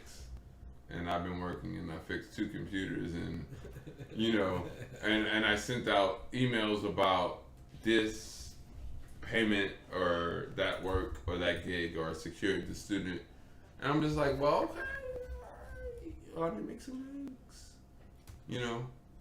all right, I'll make some eggs, but now I got to get back to work, I mean, like, I don't know, like, I'm not. It's just sort of like, I can't worship your pain. Or worship. Sort of like that. You just won't. I will never do it. I've never agreed to do it. No. The truth is, you can't do it. Why would I do it? It's a can't do thing. It would hurt you. It would hurt you. No, literally, you can't do it. I can't do it. No one's able to. Nobody. People act like they're even able to, right? But that's basically just commiserating. I cannot worship your anxiety over trying to appease people who live in a comfortable political space. So if your thing is now, it's like, oh, I got a new job, a part-time job. Okay. and it's working with middle class neoconservatives. So now this is the new mode. MO. This is the new MO. No, it's no MO. It's a job. Get what you need from it. Make the contacts. Work with the professors and the professionals. Yep. And get the benefits. You got that. But at least maintain and be yourself. If you're gonna like go back into like super deep anthropological mode and like I want to be like these people at least for them, then well, good luck faking the funk. Yeah, I hate that shit. I don't Good wanna luck. do that. Good luck faking the funk. I don't want to do that. Don't do that. You don't even have to. They didn't even ask you to come to the table faking the funk, but you're already like losing sleep trying to figure out how can I fake the funk for a few extra dollars. It's like you don't have to. No, I didn't do it. All you gotta do is show up for work and send out a couple of emails and build some shit. Dude, I haven't had to compromise much to get what I have. Right. Well, I've had to be in some uncomfortable situations, but I haven't had to compromise much. Yeah, me too. Like I I haven't had a kid, right? And a lot of my peers have had kids by now, whether they're married or once your children are involved, yeah, you are going to be a victim. yeah, especially On some level, if you have to work for the system. yeah. Unless you and your family figure out a way to have a family business, you're definitely gonna struggle with that, and that's okay. And it's not the worst thing in the world. Ain't nothing wrong with working for a company if that's gonna produce the money that you need to take care of your family while you're building the legacy. If you're building a legacy, if you're not building a legacy, then that's frustrating. Yeah, I think I only have one political issue that I care about anymore. What? It's the 1948 beaver drop. That's it. It's the only thing I care about. Oh yeah, you talked about that the other day. It's I had a literally- bathroom, but I want to hear more. It's literally the only thing I have anything to say about, I guess. The beaver drop. Yeah, because people don't believe in conspiracy theories, and then I tell them something absurd like that has actually happened. They're not going to believe that either. So how are you supposed to know what to believe at all? You know what I mean? Well, I mean, I think that's the biggest problem is belief. It's like what to believe in. Can we believe in ourselves? Are we allowed? Who allows us to believe in ourselves? Is that even such a thing? Yes, you give yourself your. Is that even such a thing? No, it is because you. Are you allowed to Yes. believe in your own humanity Yes. anymore, or no? Yeah, you are. Really? I mean, you're allowed to. Will you face repercussions and shit? Fuck yeah. But are you allowed to believe in your own humanity? You're not supposed to by By cultural and social standards. By cultural and social standards, someone who is not your culture, are they able to tell you that you're not the authentic human being that they need you to be if they have a cultural conflict? Who doesn't have cultural conflict? Well, we all do. So, That's what I'm trying to say. so why would we try to tell another human being how to be a human being in the first place? I think it's like And instinct. think that that's an actual thing. Well, how about it's an instinct to nurture and it may not play out properly? That's true. Maybe. So that maybe. Meaning like you got good intentions. But you don't know how to do You really care. You don't know how to play this instinct. It's like, look, Yeah. I really want you. Let me show you how I it love you goes. so much. You're so talented. You're a great artist. But I want you to excel in the real world. Yeah, tell me that. Go ahead. So I need you to dumb it down a little bit. Yeah. Don't be so creative. Don't draw so many triangles. And Yeah, you're to tell me to do that. And I'm supposed to be like, yeah. No. Stop drawing triangles, my man. Because look, I really care about you. I know you got talent and then ambition and inspiration and all that. But look, stop drawing those fucking triangles. That shit's getting on my nerves. And also, I didn't really mean to let that slip out. That is getting on my nerves that you draw so many triangles. But on the flip side, I'm just trying to say, like, in my honestly caring, friendly way. I mean, what do you call that? What's the fucking word? Passive aggressive. No, shit. passive aggressive political thing. What's the political phrase for it? The political phrase. Well, like the NLP shit, like where people are trying to politically correct. Well, it's politically correct. It's another term. It's even a newer term for it. For politically correct. Oh, we call it. Not the woke ideology. It's not. Well, that too. I'm throwing things out there. Well, some woke people are like bitches too. Yeah. I mean, like you claim to be woke, but you're really a shithead. You're really a bit identity politics. That's it. Fucking identity politics. I'm supposed to feel bad that I'm white. I'm supposed to feel bad that I'm a black man. No, it's like look, come on. Why though? Because I have to. Right, because they tell me I have to too. And I don't get it. They tell me that I have to too. I don't get any of it. I have to feel awful about being a black man. I reject the idea that anyone is anything but an individual, right? There is no collective. People say there's collectives, right? But I don't speak in those terms. Speaking the phone. Because it is stupid. It reduces people down to basic categories that aren't even true categories measurable. Well, how about this? The only measurable categories are these individuals want to do these things. Maybe they're individuals by themselves, or they're with a group. You know what I'm saying? The only you say like when you express that you said the only individual categories. But here's about this. Here's like it's just like it's basic.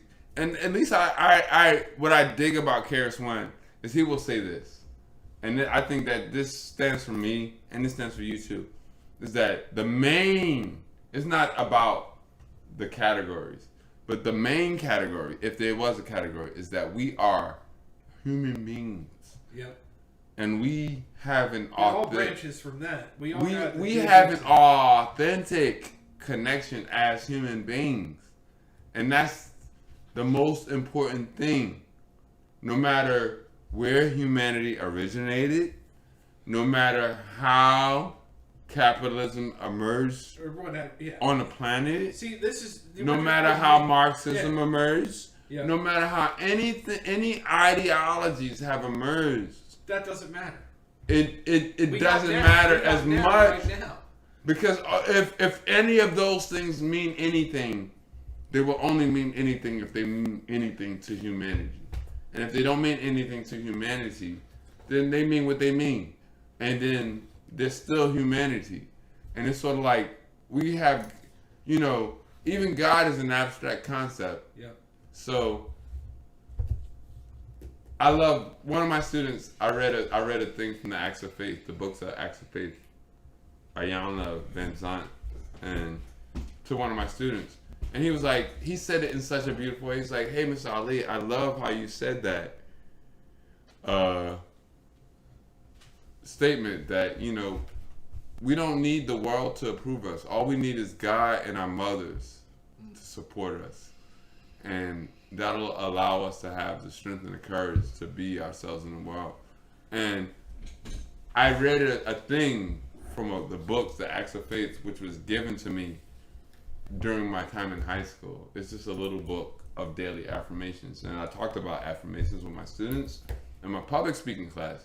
And one of my students was like, Mr. Ali, that's dope. Like, I believe that. Like, I believe that we gotta pay attention to what the ancestors say. Yep. And we gotta respect our mothers. Damn right. And he said, you know what? But he opened it up, this 9-year-old child saying, like, I'm not into religion.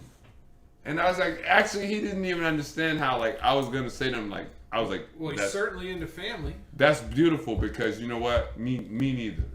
Right. In fact, you just said exactly what I would say, young man. He's more on the anxious side because he's also labeled bipolar disorder. But he was like, he just instantly said, he's like, yeah, that's a good statement.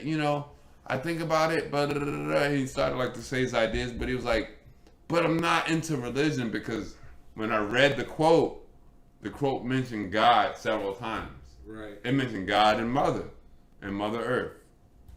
It mentioned God, Mother, and Mother Earth. Oh, man. I read a quote, but I'm reading it to my public speaking children. Right. Some of them are into religion, but some aren't. But it's okay. It doesn't matter. It didn't even matter. Yeah. Because, it's my class, actually. I think as long as you just get people thinking.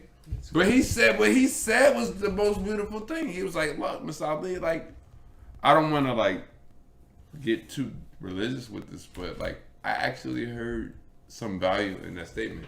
But he did, like, his mother encouraged him to like read his poem slower, and he barked at her. So I gotta like challenge him. I gotta go back and be like, "Look, young man, your mom was encouraging you to do something that I've been asking you to do all the time. Sometimes you agree, sometimes you don't, but you barked at her. And I don't think that was fair either. Especially since you understand, you know. Like I say this to a 9-year-old kid. Like, I need to say that to him. Yeah, well, where else is he going to hear it? Like, actually, like, literally the thing that I asked you to read from, that you said you liked it and you understood the message, but you disagreed from. A few minutes later, I saw you turn over to your mom and say, "Hey, don't tell me to slow down while I'm reading." Right. Even though that's what he should do. You and her already know that that's what I expect, and that's what I'm asking you to do. Right. I literally just asked you to do it, but you're like, "Hi, young man." And she says he has ADHD and she keeps apologizing to me for his ADHD, and I'm like, no. Like, it doesn't count. He's just smart and he's brilliant. He's a beautiful young man. He's got energy, right? And he has energy. They call people that got energy ADHD. He has energy, so it's like I'm not telling her even that. I'm like, you know, but actually he's just welcome and he's not a problem. There's no problem. There's no problem. Anything he says is no problem. The biggest problem they have is that they have a weak internet connection. So his words, his beautiful words are being broken up over a weak internet connection. And it makes the other kids laugh a little bit. Right. Because they're like, no one understands what he's saying. But he's saying brilliant shit. And it's like, I'll get it. We get it after a long time. Like, it's like, I don't know what their internet situation is. But it happens. Yeah, that's part but at the same time, he's part of the dynamic that he faces. You know? And he still types his ideas in and everything. Like, he's a smart young man. Like, dude is beautiful and brilliant. And this was a woman that I went to college with. She's probably one of the first hippies that I actually started to really, like, be friends with and open myself up to be more of an open-minded human being. Like, his mother, she went to Moravian College while I was at Lehigh. And she took classes with me. And I liked her. That's a sister college or something? Well, across town. Like, Lehigh is on the north side of Bethlehem. Right. And Moravian, which is a good music school and a good teacher training school, is on the... So Lehigh is like an engineer school and a business school. Yeah. Moravian's like a good teacher school and a good teaching musician school. Like, Moravian had all the resources for teaching teachers and musicians. And Lehigh just sort of happened to be this prestigious university that could get engineers and business people out to make a lot of money. And if you do arts at Lehigh, good for you if you're smart enough to figure that shit out. That was my category, right? Yeah. Good for you. If you could figure out how to come out of Lehigh with an English degree and actually be happy with your life. Good luck. We're trying to warn you that that's not the way. It's going to be tough, right? It's going to be tough. Like, my professors didn't lie to me. And they were all PhDs, and like, I'm like looking at grad school, they're like, dude, don't look here. Please. Because you be trying to take my job. And I'm trying to be here until I die. No, I get it. It's like, there's no jobs here. But they know that, you know, it's like they weren't even trying to protect their job. They were just saying, like, there's no jobs here. Yeah, it's not like that, right? It's not that real. Like, if you really like literature, become a writer. Don't become a college professor. There it is.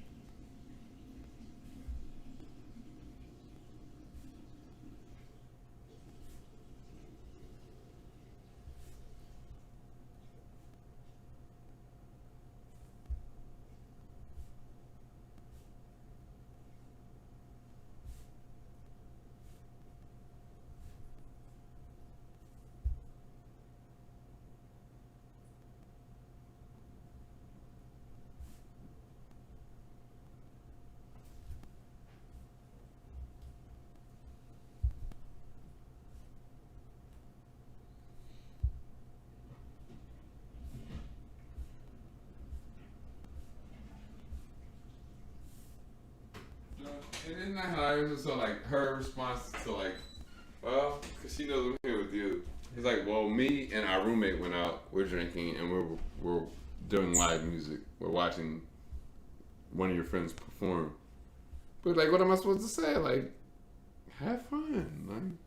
Like, enjoy it. Like, I'm not gonna judge you for drinking and having fun with music I know, right? after you worked a fucking hard day. Yeah. But she didn't really, like, you know, or she only did like, she'll do like a few minutes and then like get frustrated and really be judgmental, and that's not cool. It's like, if you get frustrated with your movement or your process, you're not allowed to judge other people, to force them like into a box just to make you feel better about the conditions of the few moments of your day. I would never do that. I mean, like, I go through my challenges, man. Shit, I got people that I feel like I sacrificed my life for, like, trying to bite my head off, and I just gotta be like, well, okay, cool. And I'm not even gonna bring it to my loved ones. No, I hear you, dude. I try to do the same thing. You know, that's what I'm saying. I've got the drama in my life to a manageable amount, right? My boss doesn't give me too much shit, but I do a lot of shit for him. Mm-hmm. So I kind of manage it that way. Right. My wife and I have an untraditional, you know, relationship in the sense of that she works pretty far away, and I don't always have to be around her every single day. You know what I'm saying? Right. I haven't had that because I've been in quarantine with my lady, right, my girlfriend, but she's for a whole year. She was here and for she's 3 so months. clingy now that she's like, well, until she like gets off of that, because she's like, now she's like, she got a part-time job, so it's like, hey, finally. On one hand, it's like, finally, I get to interact with other professionals that think the way I do or feel the way I do. You got like, yeah, that's great. But then she's like, at the same time, she'll like shrill away and be like, well, now I gotta deal with identity politics and who doesn't, dude? I I do it in my work. If I told and middle class revolutionaries my that boss are negative and judgmental. he wouldn't agree with half the shit that I think, even half of it. But he does trust me because he knows that I'm putting the work in. That's why I'm saying, like, I'm like, well, look, every day you complain, I cook, I clean up, and then it's so like, you might be like laying there on the couch like, oh, I'm feeling good, and I'm like, I'm cleaning, I'm cooking, and then I say I want to have another beer, and all of a sudden now you got a purpose. All of a sudden, after I've cooked and cleaned everything, the night's almost over. I just want to have one more beer. And all of a sudden now, my purpose is to fix you. But you couldn't even get up and put 2 pieces of bread together in the beginning of the day, and you're so depressed. It's like, you're not even adult enough to tell me how to live my life. So I just can't do it. I can't, like, let you tell me how to live my life. I just need you to, like, have a good day. You know what I mean? Yeah. That's all I need from you, is have a good day. And then come back to me after having several good days, because I have consistent good days. Other than when I'm confronting you about your issues. Like, I'm not fighting. I'm not even fighting. And I'm not even fighting. Nope. You wouldn't even know what it would be like to fight me. And as tough as you think you are, pussyfooting. All right, yeah, well, there's a lot of that going on out there. I'm pussyfooting. I'm afraid to say I'm angry and I want to control you. I'm afraid to say it. I'm pussyfooting. But then when I say it, I'm going to wait until you've done everything to make me happy. Because you really made me feel comfortable now. So now I'm going to say, well, I got everything I ever wanted. But all I need for you to do is just submit and admit that you won't have any more beers unless I tell you it's okay. I'm like, You gotta be able to make your own decisions on that shit. come on now. I can't make you feel any more better or promise any more of my life to you. And we ain't even having no children. Like, we ain't got any new kids. There isn't. They can't hold it over my head. You know. You can't hold it over my head. Ain't no kids You're in here. the relationship as willingly as I am. If I was here changing diapers, trust me, I wouldn't have had as many beers. Right. Yeah. Right. Exactly. I promise you. In fact, I'm better at it than you are. I promise you. If there was some children here that needed diapers changed, I wouldn't have as many beers, nor would I be being King Kong for you. Because all you need is vindication and proving your feelings. And guess what? Your feelings change every few minutes. Everybody's does. It's just how you control it. You know. Well, that's what I'm saying. Like, control your own feeling. And if you can't, and you already admitted that, now you can't control mine. You can't admit that you can't control your own feelings. You can't wake up and be like, you know what? I feel a little groggy.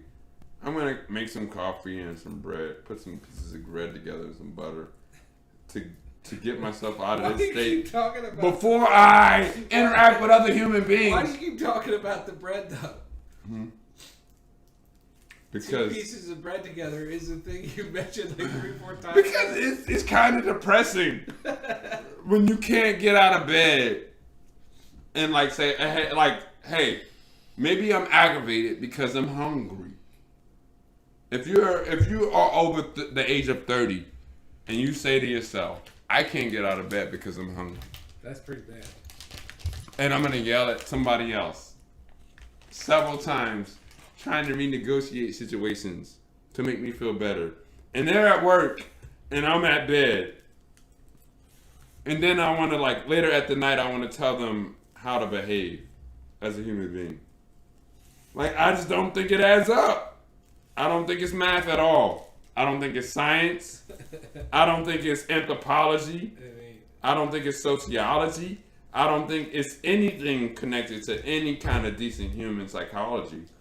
So I'm I'm not into it. All right, well, you're surprised. And it takes you a really long time to articulate one sentence. If you're in academia, right, I feel like it's like a blessing and a curse, right? The blessing is you do know some shit, right? But only that you just don't know how to live. No, that was some little specified. You read some shit. You read some shit. But that was just some specified to, one thing. Make you hip. No, you know something. About one thing. You got hip about academic something. Area of study. That's all you know about. Man. You don't even have the life skill to put sandwich bread together. What is it? What do you say it is? Put 2 pieces of bread together. Open up a can of tuna. Yeah, how hard is that? Why don't if your aggravation comes from the source of your hunger, then feed yourself. Feed yourself, goddammit. Yeah. Don't try to 10 negotiation situations to make somebody else who's already at work do something before you even move out of your fucking bed. And then get upset and act like you're supposed to understand this better than I understand the fact that you're actually are already up working. No, that's crazy, dude. That's crazy. But you know what? I get people that come at me saying well, look, I'm trying to prove my situation as not crazy and your situation is crazy. There's not crazies. Look. Who were the last women that you dated? They must have been really terrible drunks. Think about Carla Blake. I don't think she was. Was she a terrible drunk?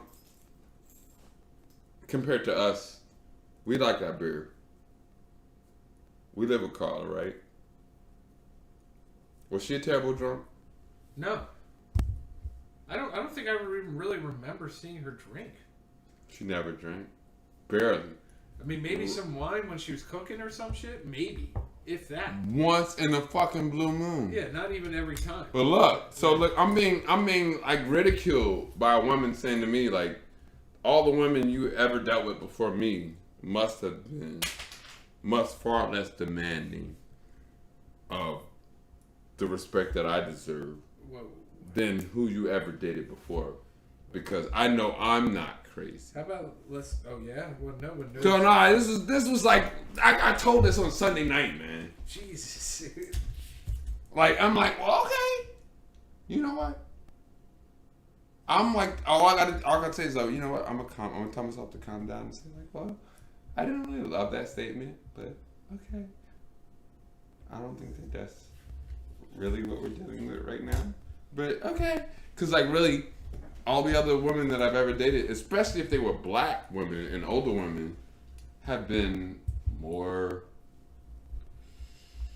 owning of their own feelings, understanding our relationship and interactions, and actually, if I could go back to something like, that would be nice, because it's all like, they actually understood who I was as an artist. And they showed me way more respect than you could ever show me. As a crinkling little kid. Situation. It sounds as a crinkling little kid. Like, you can't, like, crinkle up like a little kid. Like, oh, you're not treating me like my daddy would. You're not patting me on my butt. While I'm trying to hack your fucking head off and tell you how to be around me. Like, you know? Like, none of the women I ever dated were doing that. Yep. So... I mean, it's really, do you want to even be around that dude at this point? That's what I'm saying. I'm being careful about it, and I'm respectful about it, but and I want to do it. And in fact, I'm even opening up the conversation. I'm like saying, like, look, and I think it's making us feel a little bit uncomfortable to say, like, look, you can invite me out of your situation, and guess what? I will survive, and you will too, and I'll still love you. Like, you can invite me out of this situation. You don't have to, like, force me into some submission or dominance about your vindication because you're frustrated because you're a woman and no one respects you at work. And you're not even sure if you were respected when you were raised or whatever. Like, I'm just saying, like, whatever it is, you can bring it all to me. And I will still be like, well, all right, I could help in this way, but if you're not hearing it, it's okay. I'm still here to help. Right. And I'll always love you forever. And I'll always be kind. Always be gentle. You don't, like, you can't, like, I'm just saying, you can't chop off my head and then say, please hug me 10 seconds later. I would hope not. You can't do it. Nobody can do it. You couldn't do it. You couldn't do it to me. Nor would you ever choose to. But you couldn't do it to me. No, I wouldn't. I mean, but you could be honest with me and say, hey, look, man, I think you need to square up on this point. Whatever, and yeah. if you say, I think you need to square up, and you're like, you know what? Hey, my brother, you're right. My sister, you're right. I do need to square up. So let me do that first. I'll square up. I'm fair to square up. I'm square to be accountable. I'm square to be accountable for anything I ever say out of my mouth. Every time.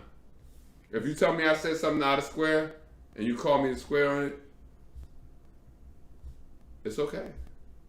I promise you, like, I'm not gonna, even if I tried to defend myself for a second, trust me, I will listen though, because I care. I do care. And I know that. But you can't tell me you don't care about what I have to say if you try to square up on me, but you don't actually have a principle. Right. If you ain't got a principle but fear or angst, if your principle is fear and angst, that's not a principle. Nope. And it only deserves as much attention as we're willing to give it. Can you believe it's going to be January 2022 next year? Or what? That it's going to be January 2022 next year. Jan 22. That's so crazy, man. I'm out of my skull, man. Me too.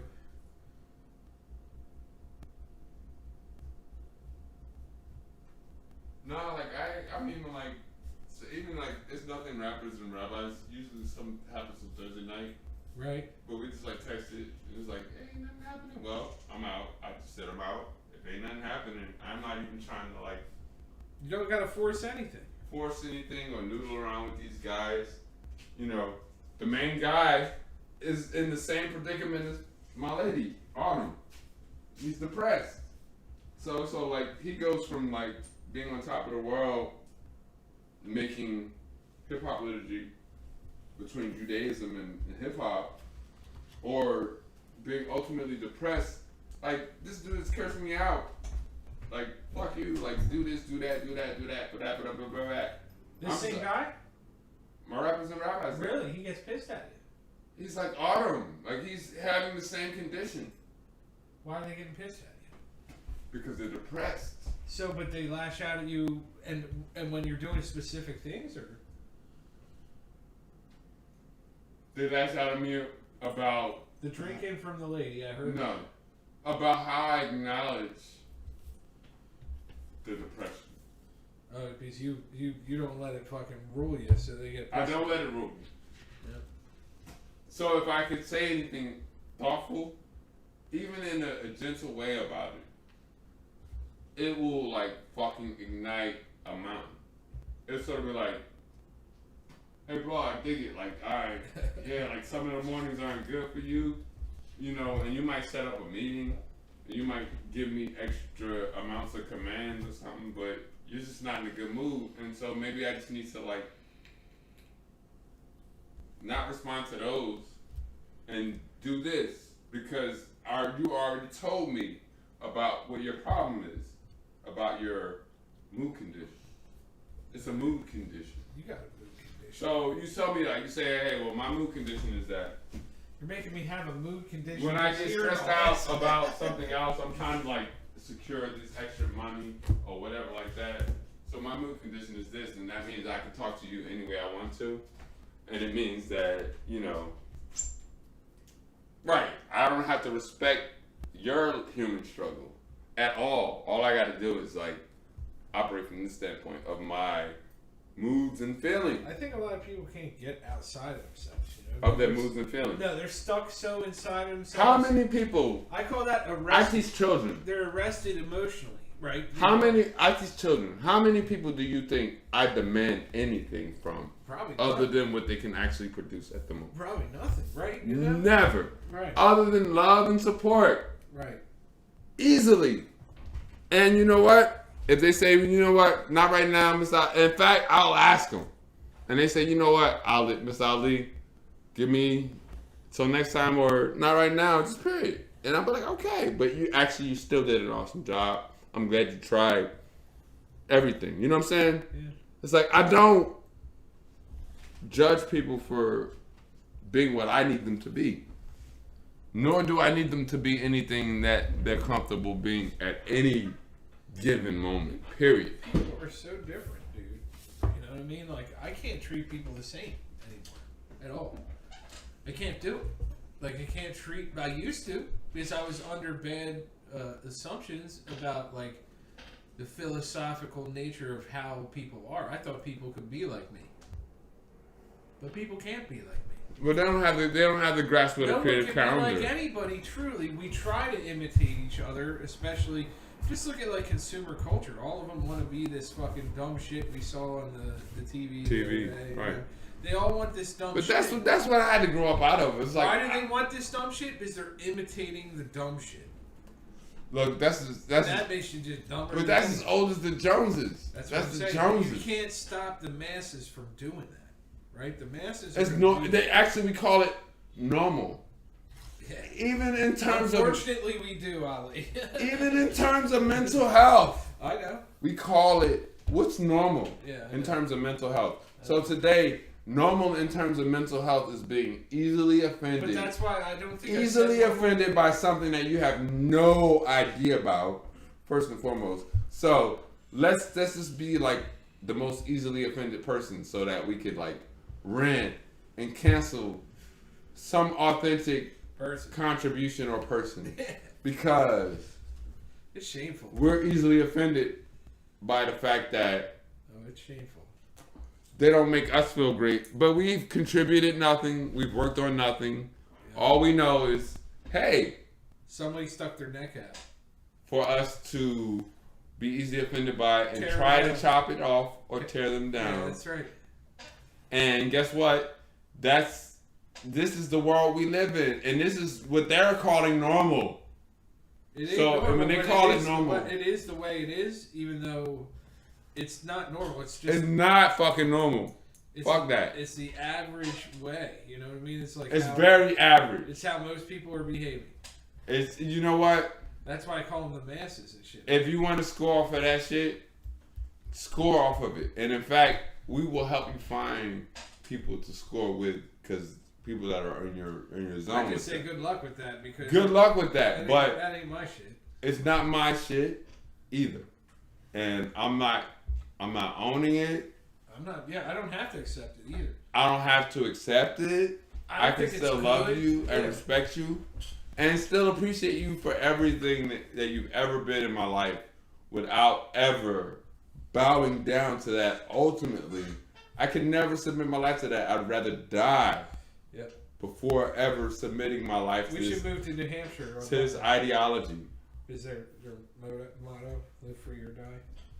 Well, I ain't trying to die anytime soon. No, like, neither am I. But live free or die, basically. I'm just saying, like, I will stand up for what I believe in front of anybody and everybody, and I feel like I have my mother and father's support. I have my ancestors' support. Yeah, I'm with you, dude. I have my mother and father's support. My mother and father believe in what I believe in. Yep. And I have my ancestors' support. So I don't feel lost. My mother and father, they're not the most perfect human beings. They didn't raise me in wealth. They raised me in poverty. You know, but they had some good thoughts. And you know what? That's what I have. They have good thoughts. And in fact, that's what I'm and I can roll with that. Like, you know what? My father and my mother still, because I had to let go of my judgment of them and their poverty. Yeah. Why wouldn't you, right? And appreciate the beauty and the strength of them, their mothers and their education and their life beyond them. In a way, like, I love what my grandmother's messages play through me all the time. That's good, though. A lot of people can't even remember what they did yesterday, Ali. And a lot Let of people alone honor or cherish their ancestors. They're not going to even take the time. They don't even know you can really do it. No, that's real. And that's real. And you know what? That's what I want. I would love to build the bridge between that. Like, it's so, like, we all have to remember our grandparents and the ones before them and our American history. Right. Even our American history is not so pretty. But you know what?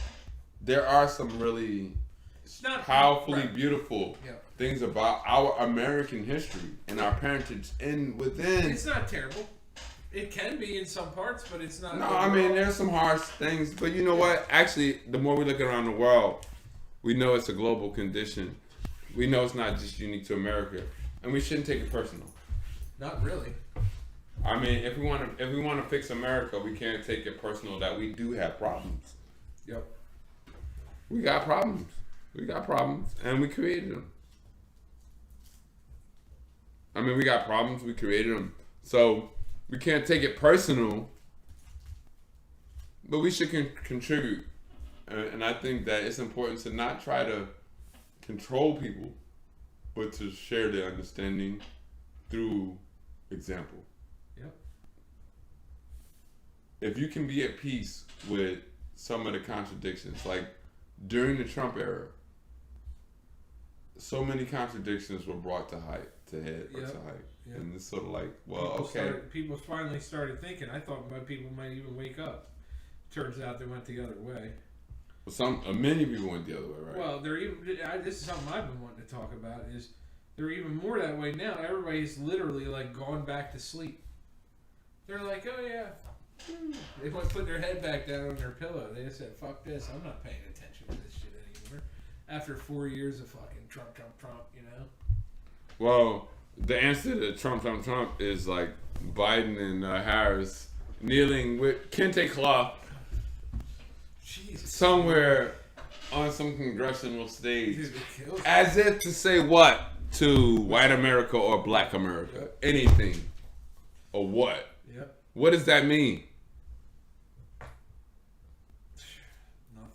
it's just a platitude. It's like what are they? They're just I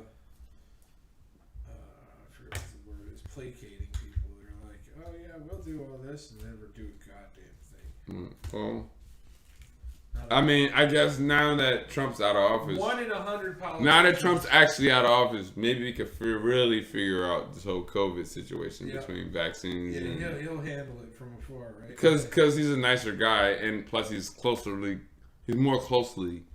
I say closerly. That's good enough. You heard that word, closerly.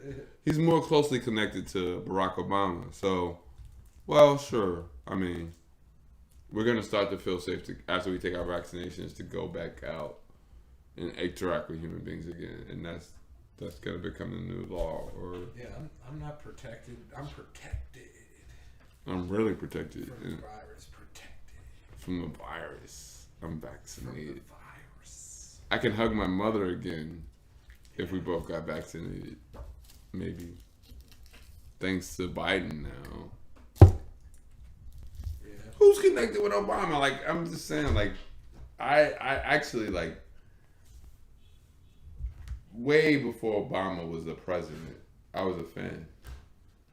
And I'll even, like, mention how, like, it's because, like, I actually, like, really dig Jeremiah Wright as a pastor and a writer and an American thinker. And Obama, coming from Chicago, was part of Jeremiah Wright's church. And Jeremiah Wright is kind of like Farrakhan in a way, where he's a black nationalist. He's a pastor. He's a black nationalist. Yeah. But he also appreciates black and African history. You know. I mean, other than Barack Obama's name, after he detached himself from Jeremiah Wright, he became more just of an American tool. And he had to detach himself in order to become the American tool he needed to be. He had to detach himself from the church that taught me that I could teach hip-hop jazz musicology, which is crazy. Jeremiah Wright taught me to teach hip-hop jazz musicology. He just was like, you can do that.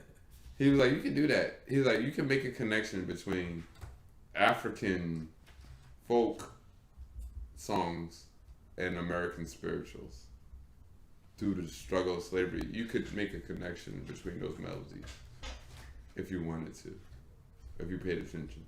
He said that. And he did it in a lecture that had nothing to do with politics or anything. Well, it's better than Trump's spiritual. At Moravian. Trump's spiritual advisor is some Not at Lehigh, but at crazy Moravian. woman. I saw him at Moravian while I was a student at Lehigh. No shit. I bought 2 of his books. Damn. Everything that he wrote had to do with forgiveness about the struggles in America. Jeremiah Wright is a nice dude. He's way nicer than Farrakhan in that regard. Yeah, well, Farrakhan's like straight up out there calling people insects and shit like that. You know what I mean? I mean, he's spiteful. I mean, he Pissed, and he still won't totally apologize for any harsh things that. I mean, so like he kind of apologized for harsh things that he said around Malcolm X that got him killed, but the things that Farrakhan said could have easily, effortlessly gotten Malcolm killed. And it wasn't that just Farrakhan was saying them, but Elijah Muhammad was saying it. It was like Malcolm X was the enemy to the Nation of Islam. They wanted to kill him. And they tried many times. Had nothing to do with the American government. The second that Malcolm, who actually his voice built the Nation of Islam, the second that he and Elijah Muhammad were at odds, many men were ready to kill him. Just on the strength of that, this is our honorable leader. We can't shame him. And that's true. Like, that's really what he had to go through. You know what I mean? And Minister Farrakhan was a young kid who idolized Malcolm So he was hurt and disappointed. And look how easily he came out journalistically declaring that this man needs to be killed. And that's his thing. Like, it's sort of the thing like where people say like, well, Farrakhan had a part to do with it. And he actually did. You can't have that much of a powerful journalistic voice and not have an impact on the following in your communities. And then not own it, that you played a part. So he did own that. He tried to apologize to Malcolm George. He said, you know what? I said some fucked up shit. I actually was part of that. Even though I didn't make the order. He said, like, I'm hurt because I do realize that I'm a part of it. And he faced Malcolm's daughters on a talk show, like a Donahue talk show. But I mean, they weren't hearing it, but he at least he expressed that, you know what, as a journalist in the Nation of Islam, I said some things that I feel like might have had consequences behind, or to the point where I really feel bad. I do recognize that I played a part. That's fucking heavy, dude. And he tried to apologize, but they didn't even totally accept it. I don't blame him. Yeah. And nah, it's a rough situation. Like, I don't know how to deal with that shit either. That ain't my situation, but Right? it ain't for me to judge. I'm not some young crazy revolutionary or anything. I thought I was for a minute. Yeah. Maybe I was for a minute. Right? Maybe I was for a minute, right? But hey, at least I had that experience, you know? I'm not gonna change the world every day for crazy amounts and have all this influence over people and shit like that. I'm not gonna do that. But I am gonna have control over myself. And most of these influencers lose control of themselves to appease their audience. Try to say something powerful so that I'm already on my own tip. But you know what? I think the difference between Malcolm and Farrakhan, and I think we might deal with a more mature Farrakhan today. And I love him. I actually have a lot of love and respect for Farrakhan. So I'm not saying anything negative about him at all. But I think that it's clear that the way that Malcolm rose and built the core of the Nation of Islam throughout the country in such a powerful way, I think it intimidated both Elijah Muhammad and anybody in the ranks at all. And so it was since when they got separated, he was a threat. He was just a threat to everybody. He was a threat to the black voice in their regards, as far as what they wanted and how they felt about things, and then how they felt about the Honorable Elijah Muhammad, who was infallible, but who was just a human. I'm on real talk, yo, my nigga came from jail. He came from jail and he created business networking / religious opportunities from jail. Like the Noble Drew Ali, who was in here in Philly. In fact, the Noble Drew Ali and Elijah Muhammad might have found themselves in a jail cell together in human history.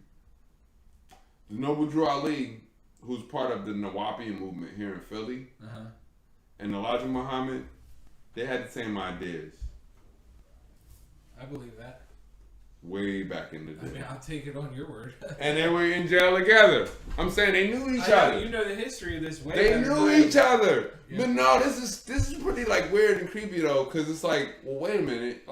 On one hand, Elijah Muhammad does have a beautiful, I think, for me as a black American, Elijah Muhammad has a beautiful narrative and mythology to help black Americans get back closer to Africa, closer to somewhere outside of Western ideology.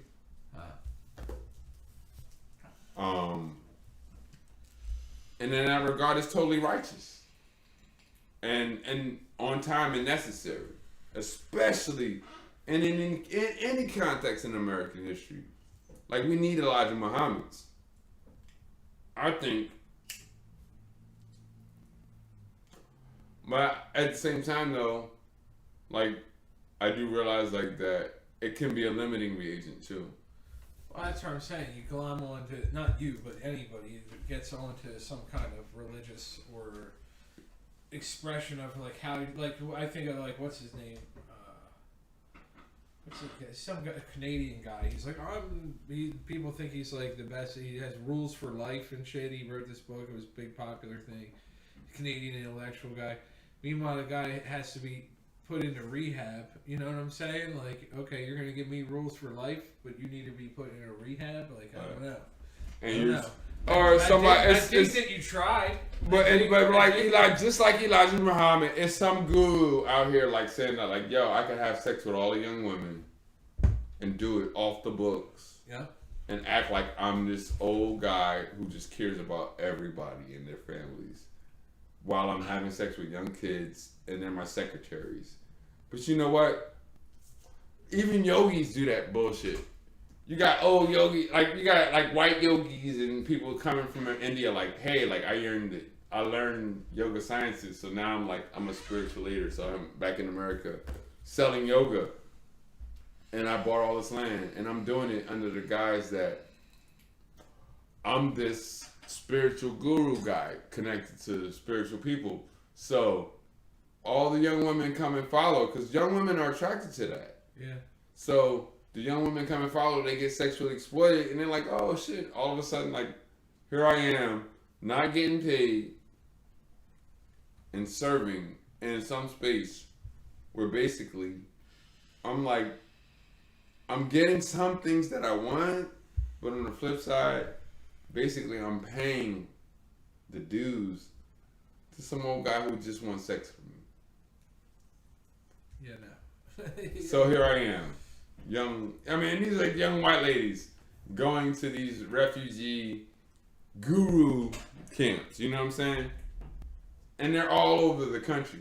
Like, you can go to any farm, like, even hippie farms where it's like, it might be some guru dude, like, that's like, they're all like his young wives and shit. It's like, what the fuck? Okay, that's what this is. Okay. Oh, cool. That's what you got hooked into. It's a cult. Yeah. It's a fucking cult. Even religions are cults, though. Like, in that regard, though, because we see pastors pull the same bullshit.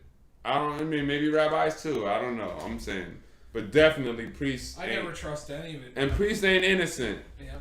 Yo. I can't trust it. Some of these celibate 40-year dudes is trying to dick little boys. Yeah. That ain't cute. No. Like, dude, get you a wife. Come on now. Why are you trying to exploit other people's children? Like, that's not cool either. And you're like the internationally most powerful institution on the fucking planet. The fucking Catholic thing. You know what I'm saying? Like, yo, it's like, look at the hold that Catholicism and Christianity in that regard holds over all the Freemasons and shit? the most hurt places in the world. Christianity and Catholicism is still like the ultimate tool. Even if people aren't that religious anymore, they're still mentally fucked up by what their ancestors went through. Yeah. In the name of those religions. So it's like ancestral trauma, you know? It's ancestral trauma that you would not even care to talk about, speak about, think about, don't want to think about. All you want to think is that you know the most current shit. You don't want to think about the fact that you know about what your ancestors went through. You don't even want to think about that. No. You want to think that, okay, everything is a pill treatable disorder. That's crazy. That comes from nowhere.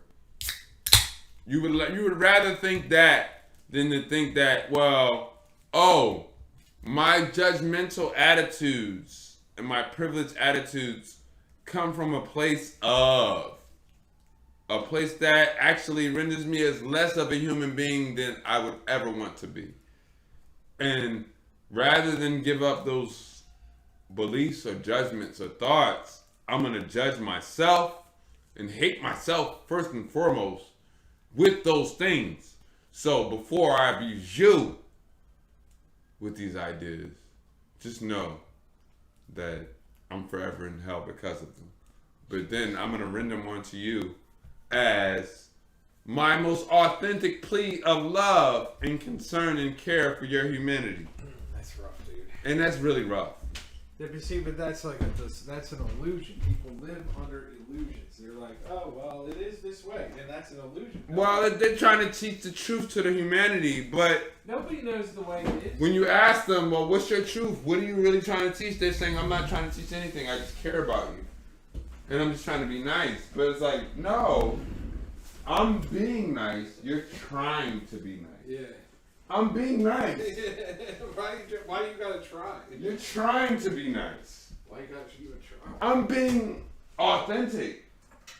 You're trying It is strange. to be something. You're trying. You can't even be what you're trying to be. That's tough. You can't even be what you're trying to be. You can't even say what you mean. You can't even say what you want. That's terrible. I know it's hard. But you're not trying to be nice. Let me just clear that off the table. Yeah, you're probably not. You're actually not trying to be nice. No, you want to feel more comfortable, and I understand. Who doesn't, right? Be nice. And the reason why you're actually not being nice right now is because you're trying to be more comfortable. It's okay. Right? But being comfortable isn't the natural state of shit. The natural state of shit is to strive for shit. You know what I mean? Look, we had a talk here on your table last week about, I'll say just two topics. About stimulus and taxes. Right? And the point went through several points because people had different opinions. But I think the point you left out with was like, look, if you're going to be a strong businessman, get it together. And that's the point I took. I think everybody else's point sunk back into their feelings. And they never got that point. And it was like, well, you know what? Actually, I can get my taxes together. I got to do this and that and that. Yeah. You start So documenting. I'm going to do that. So all right. Dude, I know it's in your wheelhouse. So no, I'm saying it was actually already in the plan. Yeah. It's already clear. Yeah, I already knew that, but you said it, right? Maybe I nudged you a little, like, hey. No, actually, but you were the toughest dude in the room saying that because my girlfriend was like, you know what? I want to just confront you, because now I'm like, I feel offended because you're like, you're not getting money that you can get. And I'm like, well, I do have some issues with my taxes. Yep. And I said that to you, and you said what you said, right? I jumped right in there. No, but guess what? You said it, right? Yeah. You know what? She didn't hear you. No? No. She only heard that, her and every other American is stressing out over that $1,400 and that why the fuck can't she get on my back? Especially after we came here. But she wants you to have the 1,400. That's all. Well, I get that differently than me. I'm telling you how, if this ever happens again, which it really could. I'll take it. Yeah, but you got to show that you earn some income to the state. So well, actually, I've already done that. In reality, they have my documents. They know what I've earned. That's good. They know, and we know. It's all it's in there. It's nothing is hidden.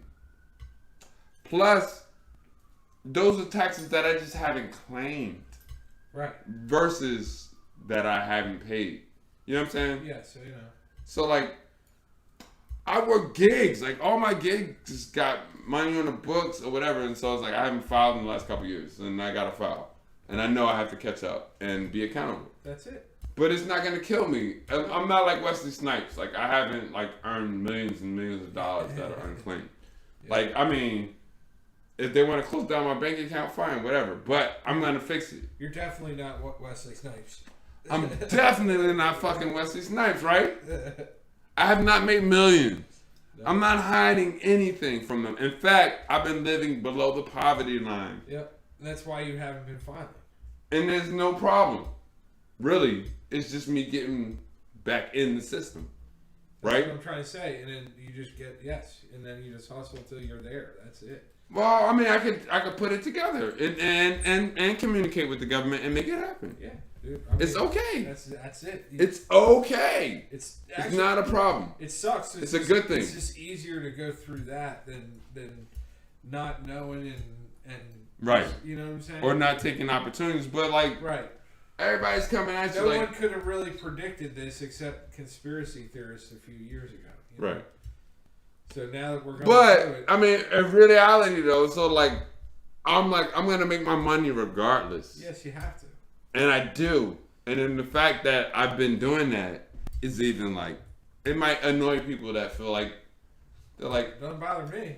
They're still getting their fucking money. They're still working. And they want the checks. They just want everything. And they just want everybody to be talking about. They want everybody to be talking about the same bullshit that they be talking about all the time. Because you know what? None of these motherfuckers can focus on anything else.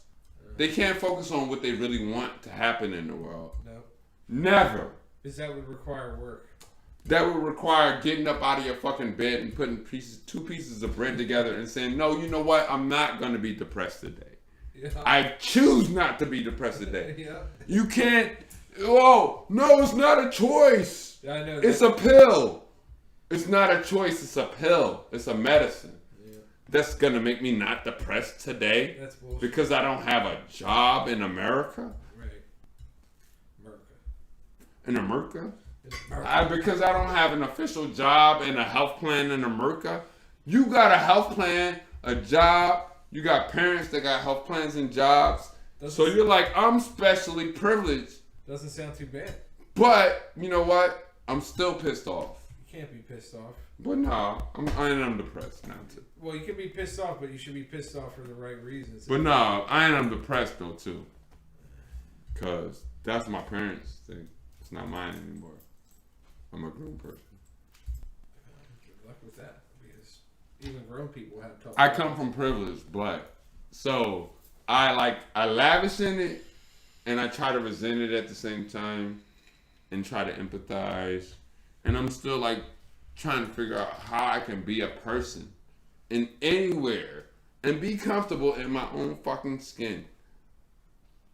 I mean, dude, that's a choice too.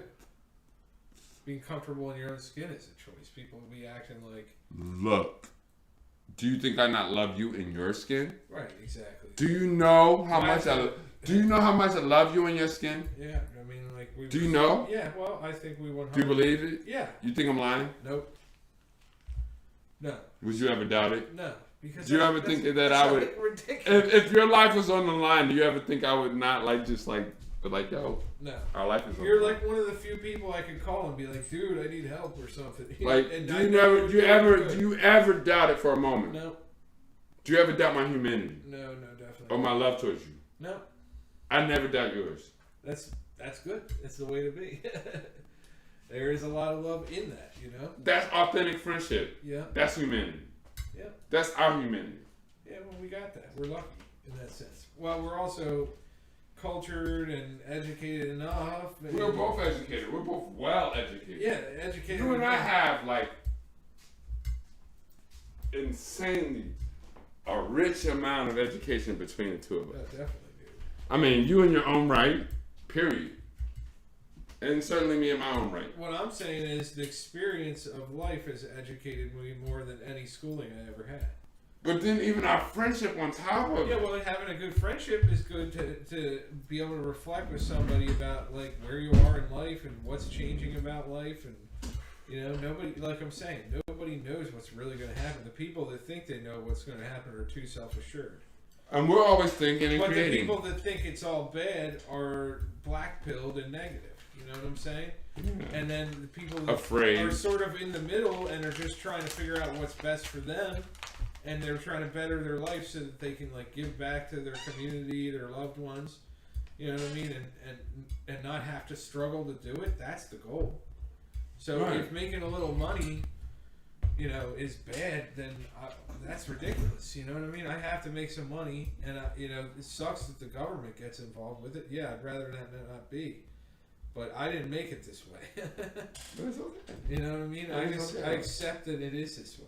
I mean, that's the biblical joint. I can't change it. I'm The not biblical gonna, joint says this: "Render unto Caesar what is his." Yeah, I've heard that. Right. Yeah. So let's think about it in today's context, or ever, like, because Yeah, really. that's a very strong. Anything biblical resonates. I like, think that it's interpreted a couple different ways. you're right, but here I just want to say one thing, if it's okay. Yeah, go ahead. In my interpretation of like my experience in the black community, Right.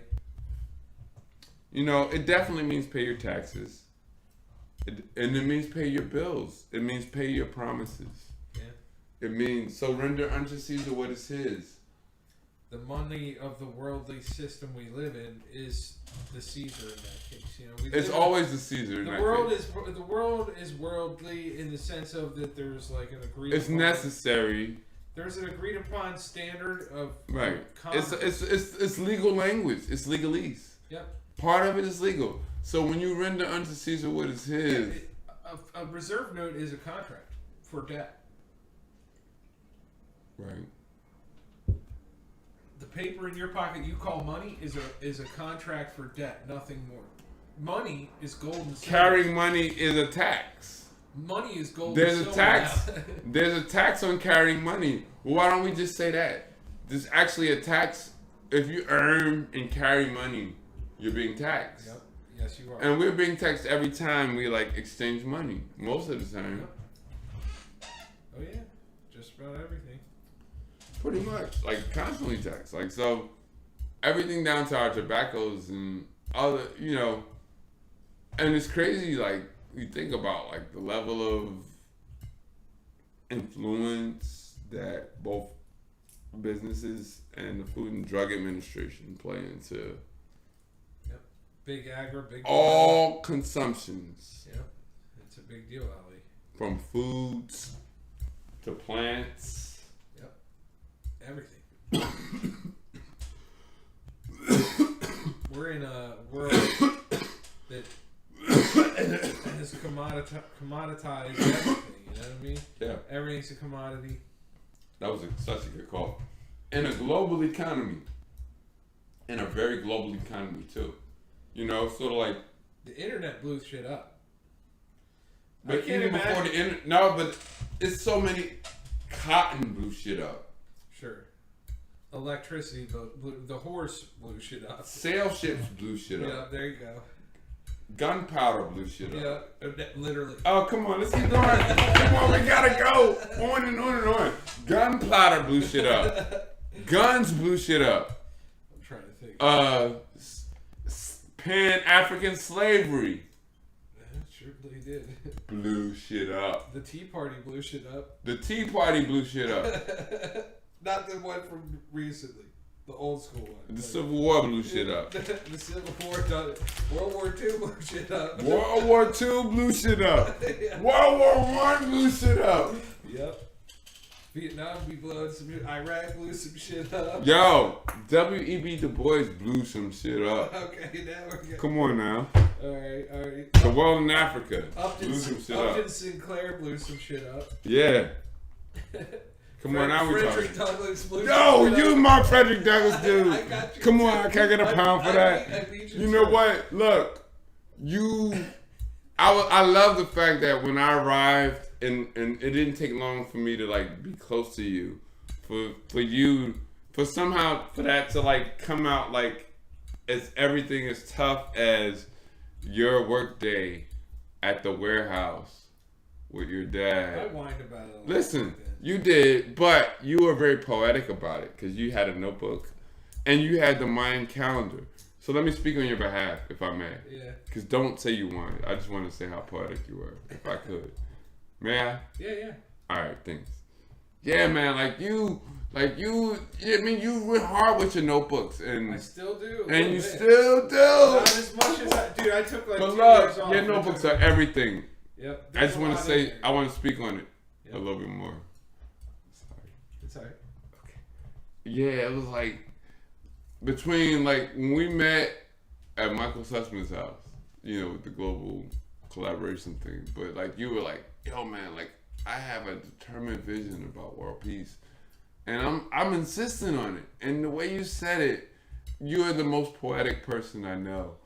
Like, besides me, like, in a way, or other people that we love. Yeah, like, we know a lot of creative people. We know a lot of creative people. And I really love the poetry of you. Like, but your poetry expresses itself in so many beautiful ways. It expresses itself in the little, like, squares and triangles you draw on the page. Yep. Like, in a manic way. Yep. Like, that's a beautiful thing. Like, it's something amazing about that. Like, I got a lot going on in my head, dude. There's a really beautiful power in that, like, I learned from you that I appreciate. And I know, and I do connect it to even our connection with Gary and the Mayan calendar. You know, yeah, that was and so much of the community that has surrounded us, and that both we have supported. Yep. That has surrounded us, meaning they supported us, and that we supported them too, definitely and we love them. Yeah. You know, like, we share such a large community of people, in our lives, like, Dude, for a very long time. Yeah, I know, man. Forever. It was intense. Even And now. so it is tense, yeah. That's Well, what it's I'm beautiful. saying. So I'm saying people I are love very right now. I think people are really freaked out. You know what I'm saying? Yeah. And I wish they could chill a little. Like, we're like, even behind the scenes, we're like at the heart of raising the vibe. Remember? Yeah, I remember. Even behind the scenes, I know they were like, well, "How are we gonna do this?" We were the backbone of that whole movement. I really feel like that. Weren't we? I feel like Weren't we the backbone of it? Yes, there was In a other way. people involved for sure. Rachel and Rick. Yeah, there was other people involved for sure. But No, they made it happen. Yeah. They're beautiful. No, Yeah. in fact, it was their thing, no doubt. pretty much. But we No, we brought everything. we brought provided the space. Philadelphia, everything. And we offered ourselves 100% to their movement, Pretty and much. we made it happen. So really, that was Rachel's thing. Yeah. She had a kid. Cody lived with her. She's a strong lady in her own right, Yeah. and she had a good idea. Yeah. I supported it, and we all did. Yeah. And we rolled. But you came through in your own way. I came through with Rick, Yeah, the band, yeah. the pen, and music and stuff. But everything else, but really, it wasn't even just that. It had much more of a draw than even us. It was very beautiful. Yeah, it worked. It was immaculate. It was one of those things that happened and worked. It was very magical. I love that. The first Raising the Vibe event It was awesome. was fucking spectacular. Yeah, it was a good one. That shit was amazing. Definitely a good one.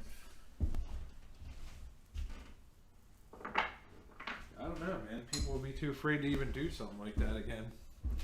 With the Covidicus Maximus. The Covidicus masochist. It's like effective. I said the masochist. The Covidicus. You said, what did you say?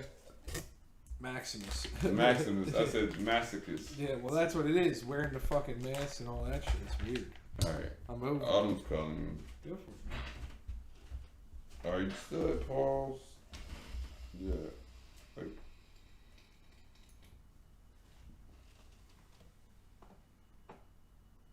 I'm gonna call him back.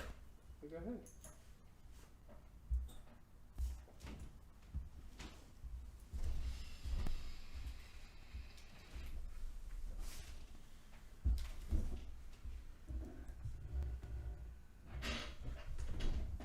Hear the FedEx billing going.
almost freaking since I got to film, you know, with one of my musical friends, because she was really close with my friend Wayne Sue, who I met by being in the band with Tim. He was an Asian guy in Taiwan, played the drums, so he was our drummer. But he was a singer-songwriter. Plus, he vibed with Naima, so he and me and Naima and all of us, like we did shows and events together for years. So like, you know, like it was nice to get with Naima when I started in the baby music thing too. But it just seemed like, you know, Naima has like such a good, a cool history. Like I know like her music from way back in the day.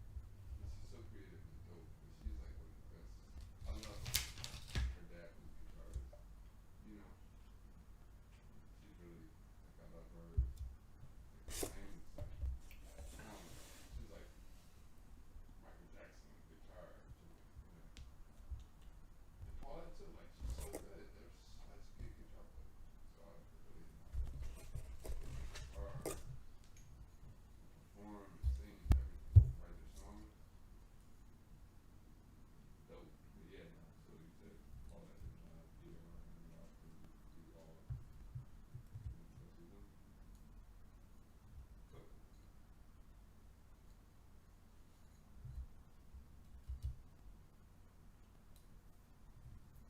yeah.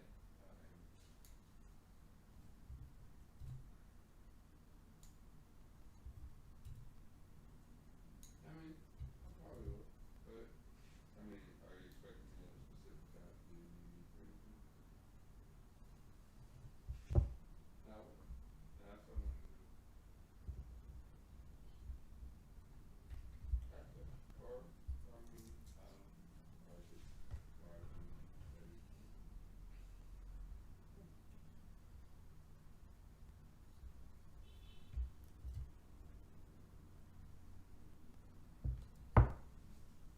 We can get that. That's cool. No, actually, no. I mean, don't. I mean, do you need to expect me one for anything, or is there anything?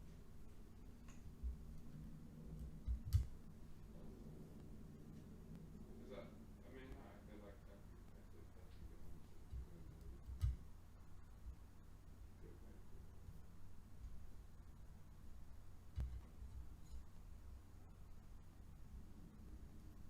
Well, you can.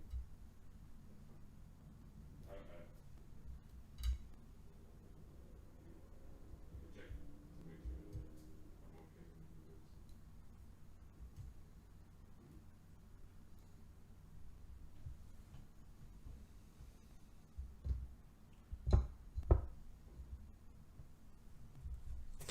I mean, okay. Cool. Nah, man, I think I'm just gonna hang out for a minute, but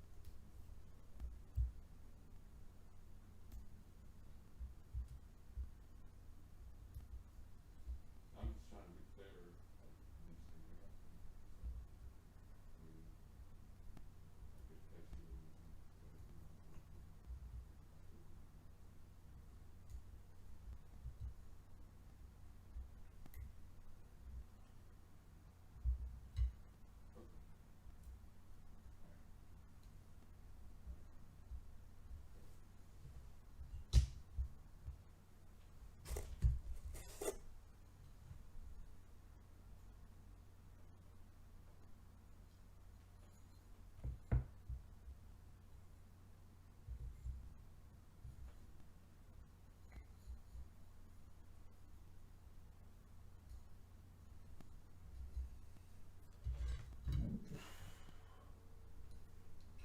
The bat makes me burp.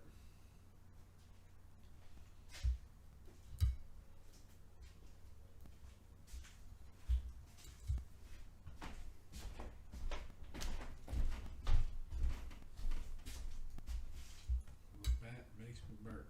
Who's that? Said the bat makes me burp. The bat. The The bat makes me burp. I like that one. straight up burp. Yeah.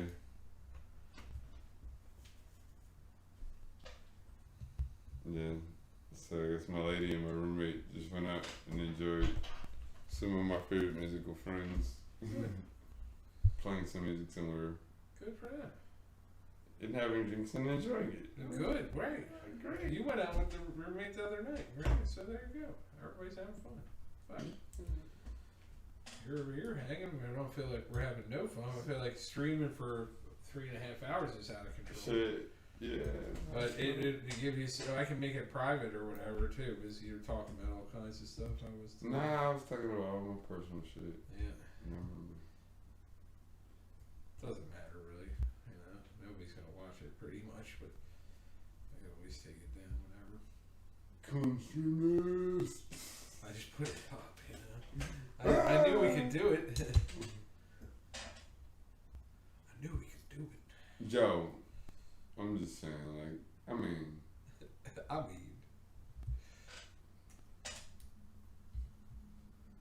That's why I was saying it's either like topical or it's like contemporary. Like, oh well, I write down a few things I heard about. You write down. Yeah, no, like, I mean, I don't know, maybe how many people could actually get this kind of therapy with you? Probably not too many because nobody wants to hear. Yo, but nobody wants to hear the truth. I don't want therapy from certain people that like. Nobody wants to hear the truth. That have their own like way of looking at the world. Like, I'd rather have therapy with somebody that knows me, like you. That's weird. You know what I mean? Yeah. Is that weird? No. No, but actually, I would rather have that. It's more grounding.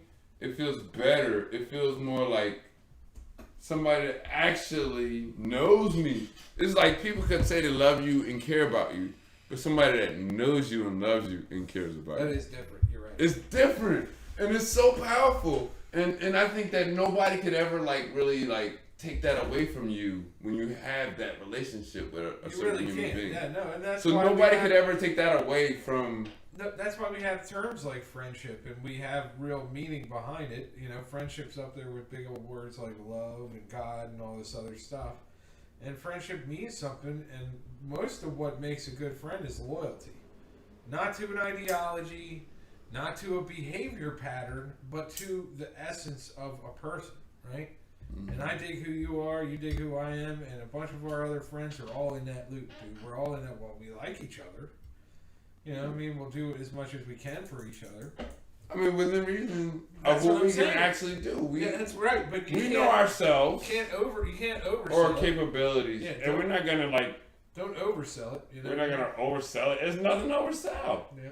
In fact, at this point, since we ain't doing our art parties, we haven't been selling shit. No, we're not trying to. We haven't sold nothing. It isn't about that, right? All we know is that we got a community. And we live our lives in harmony and in respect with the community that we love and appreciate. And the community, right? Other than saying that they missed our parties, haven't said anything. They're not like, oh, you're a dickhead or whatever. They're not like choking us up for like holding up their lives for being decent. No, they're all living their lives. Even though they missed our party. A bunch of people, I'd still love to be doing it too, but a bunch of people, you know, wanting to do it is different than like having to orchestrate it. You know what I mean? Yeah, nah. And I tried for years, but now I see. Well, actually, you sustained it. But you extended it as a tradition. Like, I even still think about, like, you know what I miss? Huh. Like, is actually, like, Gary's, like, guidance calendars. Yeah. Having something to be. I think that I could see your pattern. Where even, like, but you know, it seemed like you were already doing it in your own right. I have to. In your own way. I have to in order probably to before you met Gary. Yeah. I'm reading into Well, that's how it happened. I'm reading into the situation a little bit. That's exactly how it happened, dude. He showed up at my house. But I think that he was like, what the hell is this shit? I think that I had the calendar up on my wall in this big 6-foot circle. He's like, what is this? And I'm like, I don't know. I'm trying to figure it out, man. You know what I mean? You saying Gary came in your space? Yeah, with Nicole. His daughter? No, Nicole, remember she played drums? Oh, I know Nicole. Yeah. She has a child. She moved. Oh yeah. I remember Nicole. Yeah, she was cool. She was one of our peeps. She came through on South Street. She was there through a lot of it. Yeah. So I'm saying the people that were there through a lot of it, that's awesome, you know.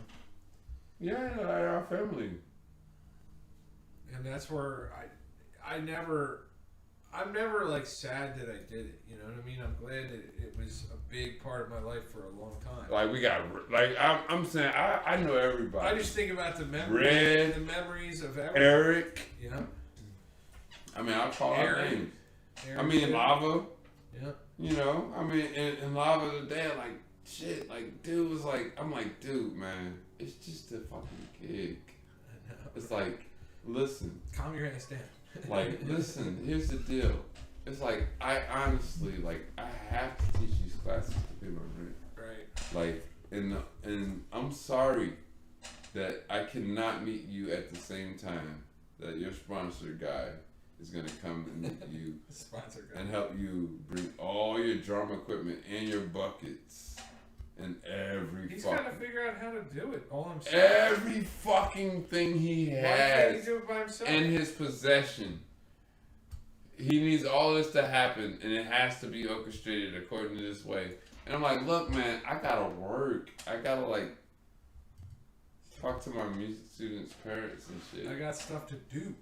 Like, I'm not coming downtown to bus today. Busking, yeah, and that ain't it. Sorry. You know, busking be for fun. And he's like, It well, shouldn't this be is for- the only time I can fucking practice with you, and I demand this. And I'm like, oh man, I'm sorry, dude. Well, damn. Okay. Okay, well, what do you want me to do? And then I don't say nothing. And then he say, well, you know, it sounds like you're stupid, and if you don't come down here and practice with me when I demand it, and I'm saying, look, the solution is, why don't you just come and go over the music with me?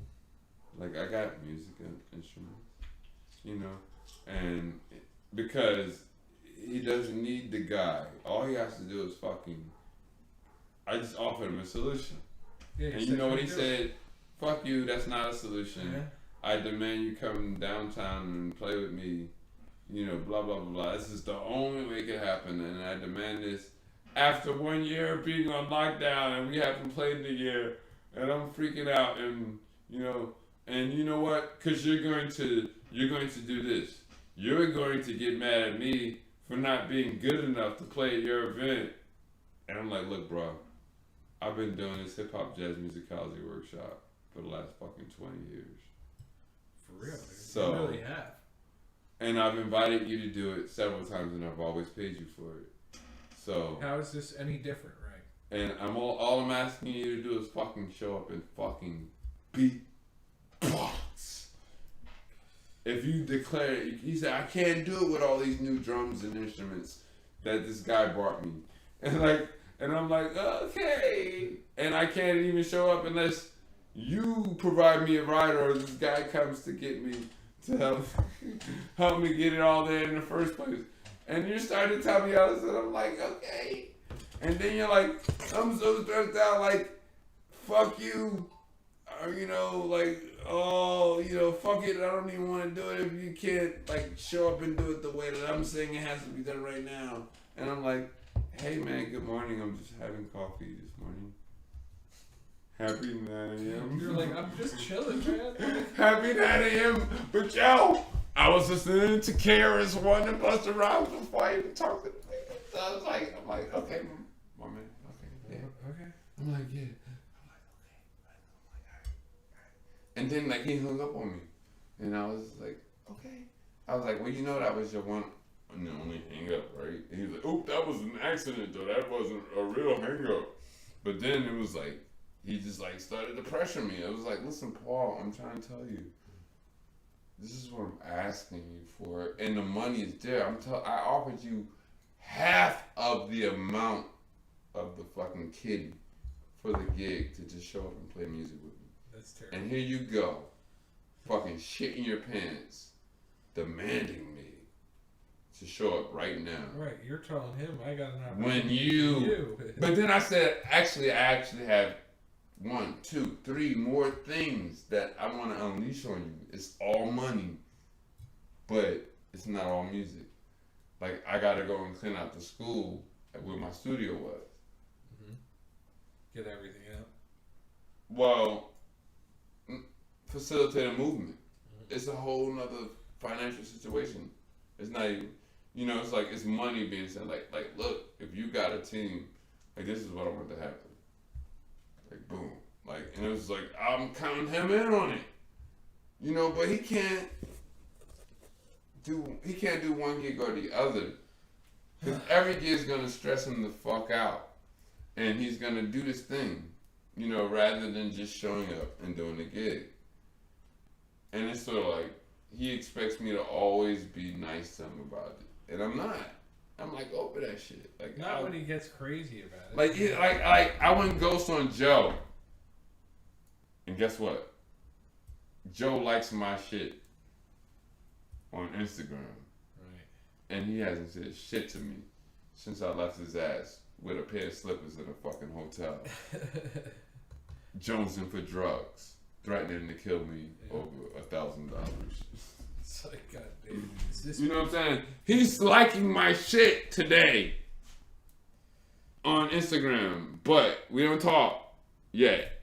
And Adam Melvin still wants to check him in, and he's like bragging that he's working and having a life.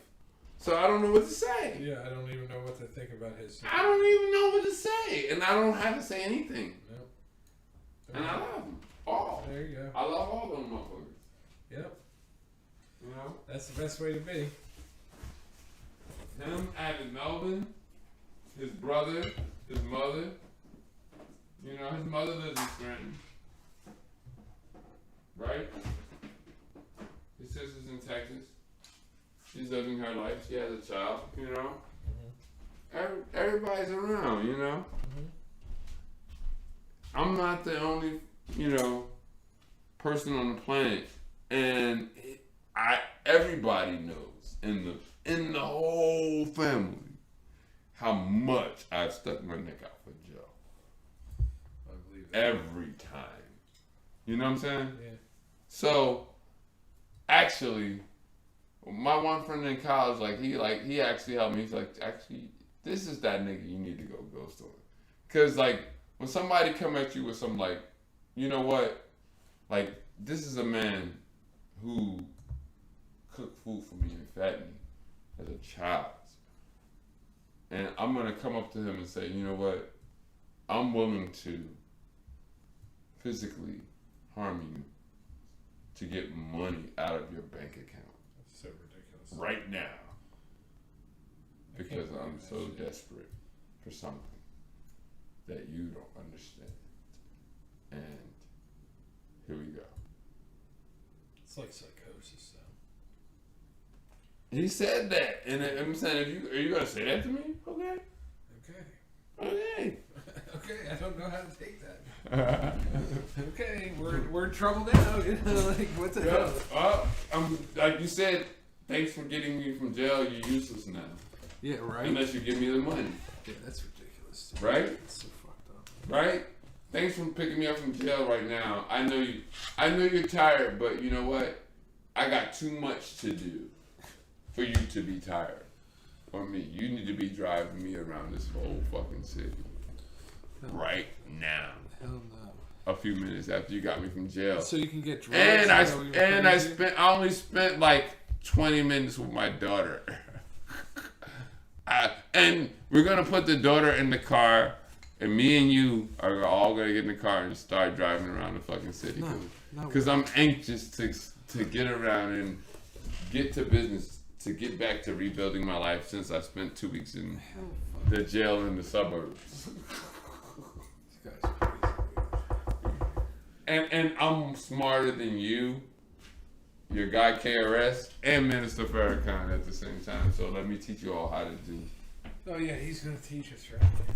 To do this thing. He said that to me. This was his fucking lecture to me in the car on the way from the fucking prison to the hotel room. You dig what I'm saying? That's terrible, dude. He lectured me because he thought I was too calm.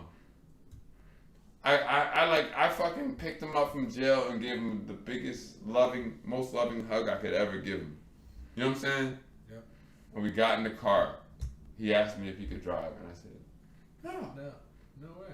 And then he like that automatically like He doesn't have a fucking license. that automatically tipped him down like 12 notches. How you gonna So drive he without was a like license? offended. He was offended, and I said no. You can drive. He's like, damn. Be offended then. Like I didn't realize you was gonna be so direct about that, Ali. And I was like, yeah, no, I ain't driving this fucking car. Fuck no. Like, fuck no. Like, nigga, my nigga, what you want me to fucking say? Ain't no fucking way you driving this car. Get the fuck out of here with that shit. Right? That shit is fucking outlandish right now. God. Well, I'm glad to pick you up. Good to see you too. Yeah. Yeah. Sure. Right. Let's go. Where we going now? Come on. I'm taking you to the hotel. He started 'Cause testing look, the boundaries right away. right a fucking way. Right? And he was getting offended. And he used that as ammunition against me. That's terrible. He kept saying like, well, damn, like, cause the next thing was like, I took him somewhere to try to go retrieve some shit from this lady's house that called the cops on him. She wasn't home. Then we go to the hotel, but that was a fucking hour away.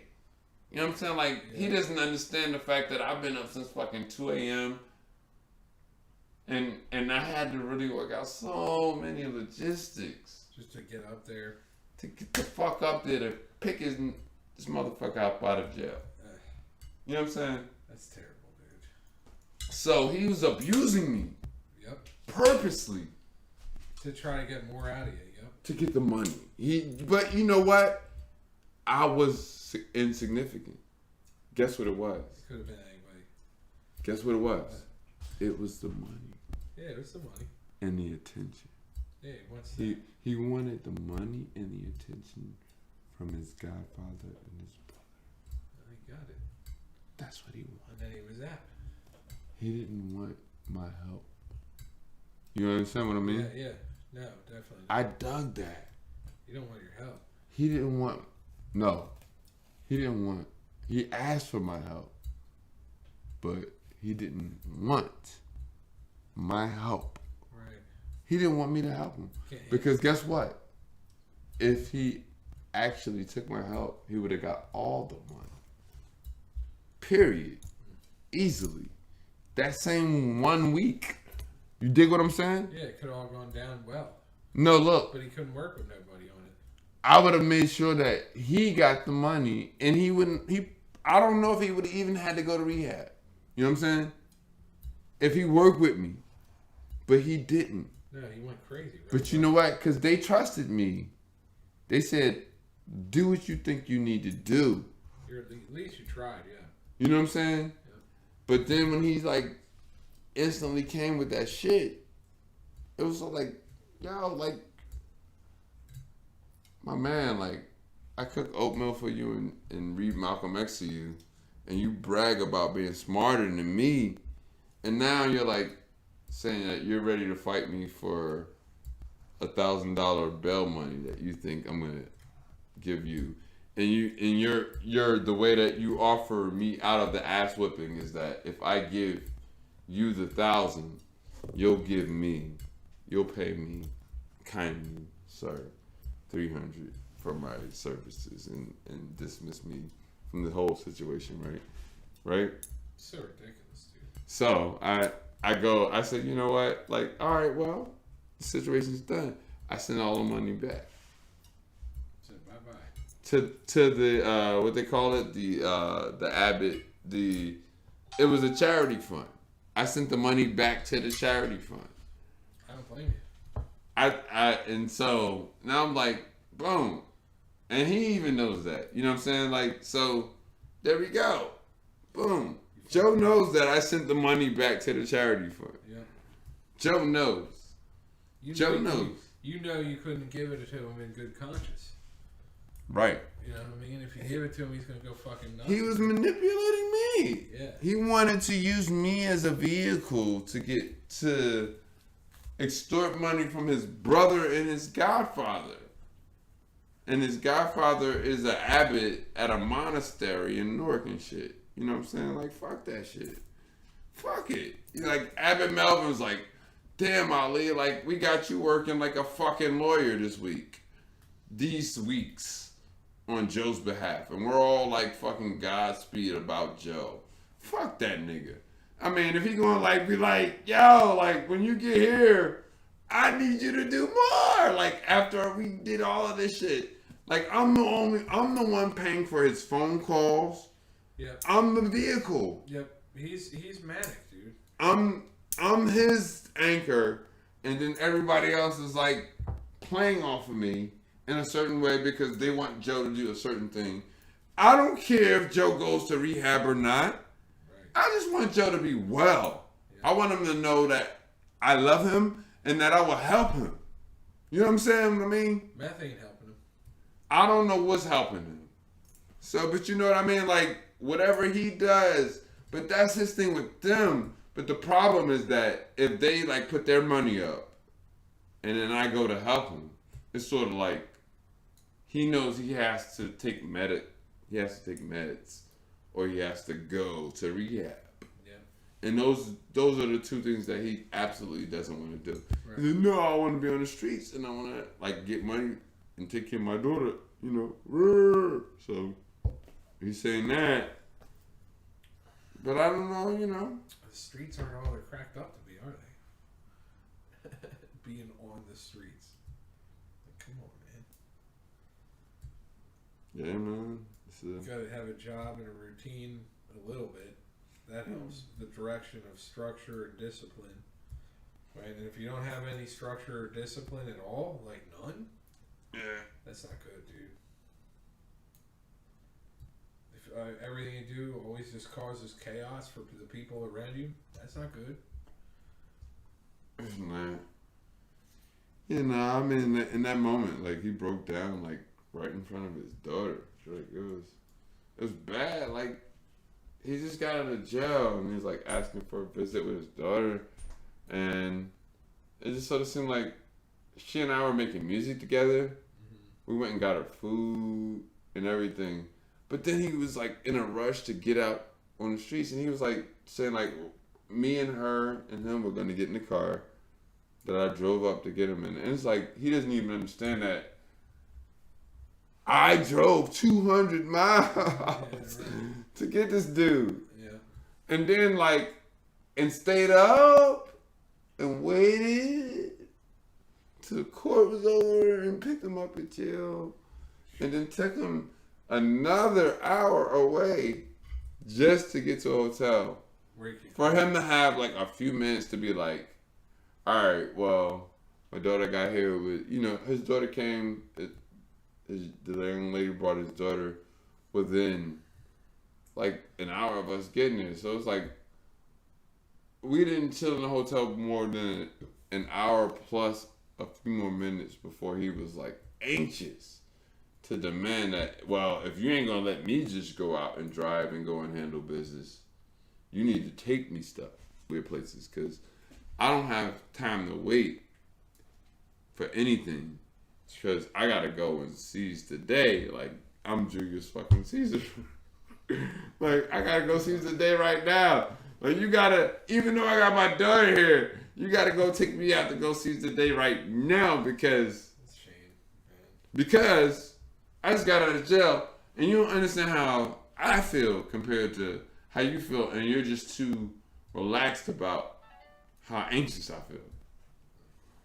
You're too cavalier. Joe kept telling me I was too cavalier. He said that word? That was his word. He said, oh, yo, like, and he was saying when he was in jail. That's the one that's being too cavalier. He was saying it when he was in jail. He was like, yo, my nigga, you too cavalier. He's like, I'm on the phone with him. I'm like, I'm listening, Joe. I'm listening. And he's like, nah, my nigga, you too cavalier. Like I'm in the jail and it's COVID-19. Like, I'm fucking like freaking out. Like, I'm crazy. I'm mad. And blah, blah, blah, blah. And they got me on some bogus shit. And blah, blah, blah, blah, blah, blah. You know, but yo, it was a little small town. But yo, the funny thing is, the small towns, they post that bail shit. That's so funny. That's right. The small towns be posting the bail on you.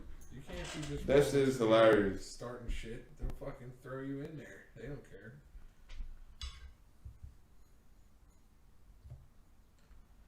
They don't care.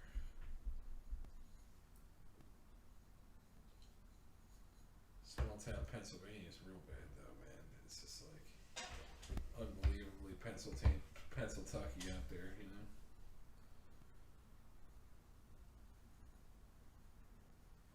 Pennsylvania. Yeah, basically you get past Lancaster and shit. It's fucking nothing out there, dude. Nothing. Bunch of abandoned steel towns between here and Pittsburgh. That's it. They're all nestled into the valleys and shit. And there's nothing there. There's nothing there. People there are deep shit. They call it Appalachia, you know what I mean? The Appalachian people, white, black, whatever, are all poor. All of them. Whoever's up in Appalachia, however you want to term that, it's not good. It's not a good place to live. It's tough, man. There's no jobs. There's nothing, dude. It's just poverty. That's where most of the white poverty is in America. Mm-hmm. Appalachia. Appalachia. Yep.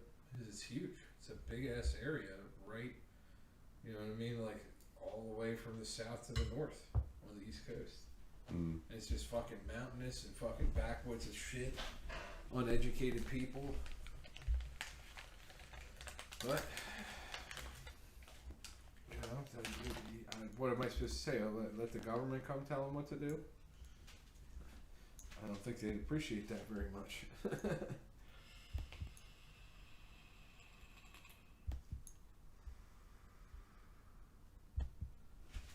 are we doing on this?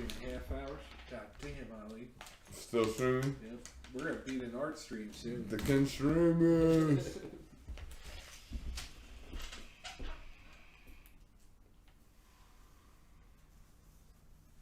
Yeah, I would try to not let all this stuff bug you too much, man. I can tell that, you know, I mean, you're going through it a bit. But whatever you want to do is probably the best thing. Like, go with your gut, dude. If your gut's I telling mean, you know what? Like, I think my thing these days is like, I have to trust people. I have to trust my students. I have to trust my relationships and people around me to resolve their things. Like, and for us to learn together. And I hope that they trust me to learn and grow the way that I need to. Sure. Like, I can't, like, I think that that's what I could do. It's just like, you know, trust that we're all growing together in some ways, you know. For sure, dude. But I don't really need to do a lot more than that. How about give no shit, take no shit? And that too. You know what I mean? Like a little I don't bit have of that. to take no. Maybe you should be, you know, maybe all playing Take nice. no Playing shit. nice all the time doesn't always work out. No, it doesn't. You know. Nah, I mean, and I think that The world ain't playing nice. You know. Nah, and then most of the times when I like my playing nice is like I say it like it nicely. I will say it nicely, like I say it like, you know. No, when we play nice, we don't give each other a bunch of shit unnecessarily. But we'll discuss the stuff that's on each other's minds and what we're feeling, and we'll give each other our own opinions about what situations you're in and dealing with. We'll give you the real. We'll be like, well, what do you think I should do or whatever, you know what I mean? Yeah. I just think like that, but a lot of people they want to. Well, you know, I actually like the way that you could like emote your angst and the harsh feelings eloquently and succinctly. At least I can do that. Bro, you heard that, right? Yep. So, whereas like to me it's sort of like I think it's weird, like you know, in another situation it'll be like it needs to be a very long, overextended lecture about No one's got time for that shit, man. another person's thought process. Yep. About some feelings, and it's like, well, what's your whole point about the whole thing anyway? Yep. You can't even say it in 1 or 2 sentences. Yeah, so you don't After you've consumed all that time, and with long pregnant pauses, and it's like, well, why are you lecturing me in the first place? What are you actually teaching? What did you set out to say in the first place? What is the point here? Where did you lose your train of thought? What's the point of? Why are you rambling, and why do you just need to talk? What are you actually saying? Yeah. What do you mean? A lot of people don't know. You don't know. But they want to talk. but you want to talk. What are you leading? What are you teaching? Oh, I'm not teaching anything. I just have a feeling at the moment, and I'm just drifting along, and this is like just how I consume and demand space, because I don't feel like it's out there in the world for me. That's a pretty bleak way of looking at it. And that's a pretty bleak way of looking at life. I'm saying you got to be more opportunistic than that. You know what I mean? I might be a pessimist sometimes, but I stay opportunistic. I'm looking for the opportunity even in the midst of my pessimism. But yo, pessimism is, pessimism. You get what I'm saying? I hear you. But you're like, so that's interesting, because you and I, since we lived together before, and I think you and I have had this kind of optimism, pessimism kind of battle with each other. Yes, it is. It's crazy. But that's where we fit together, because we think like that. You know what I mean? Yeah. At least in those terms, you know? No, we definitely Sometimes it pays to be optimistic. But you were the most optimistic person in my eyes. I tried to Too. be. I was way more optimistic then than I am now. I'll put it that way. And it's only because I've learned so much. I was so jaded thinking that the world could change majorly. I thought it could, but now the way it changes majorly is fucking shit like COVID and 9/11. Yeah. You know what I mean? But you kind of remind me of KRS-One though, because when you said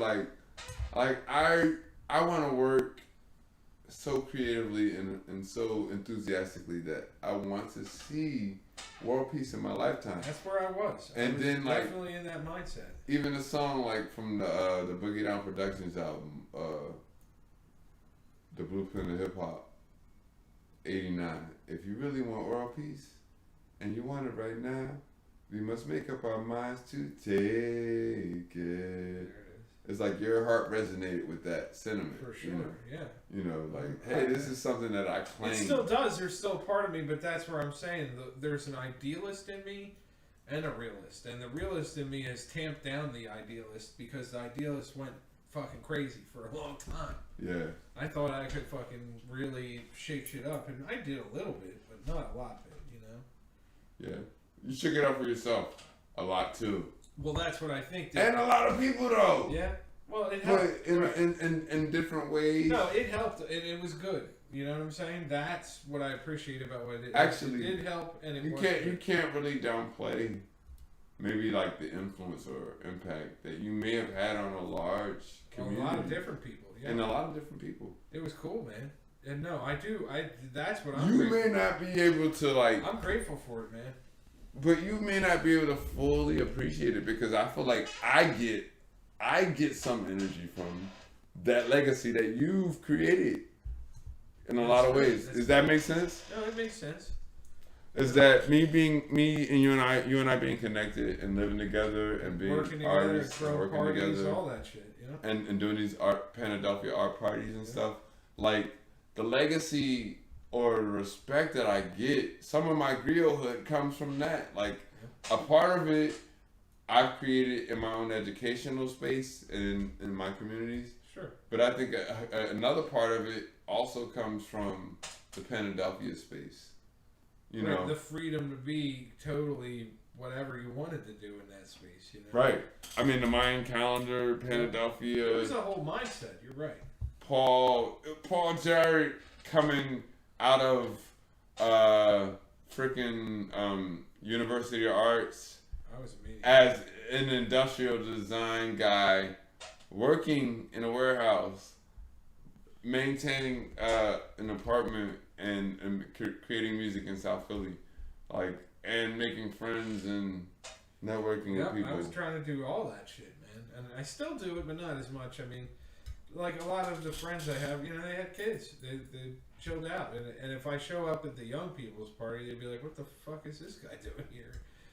So it's kind of I'm glad I'm at where I'm at. I learned what I learned, and I connected with so many people at once at that time in my life because it really helped me understand how people are, And that's what I really set out to do is just change people. But what I found out is that people only change if they want to change, and how people are, and you work with how people are rather than try to change them.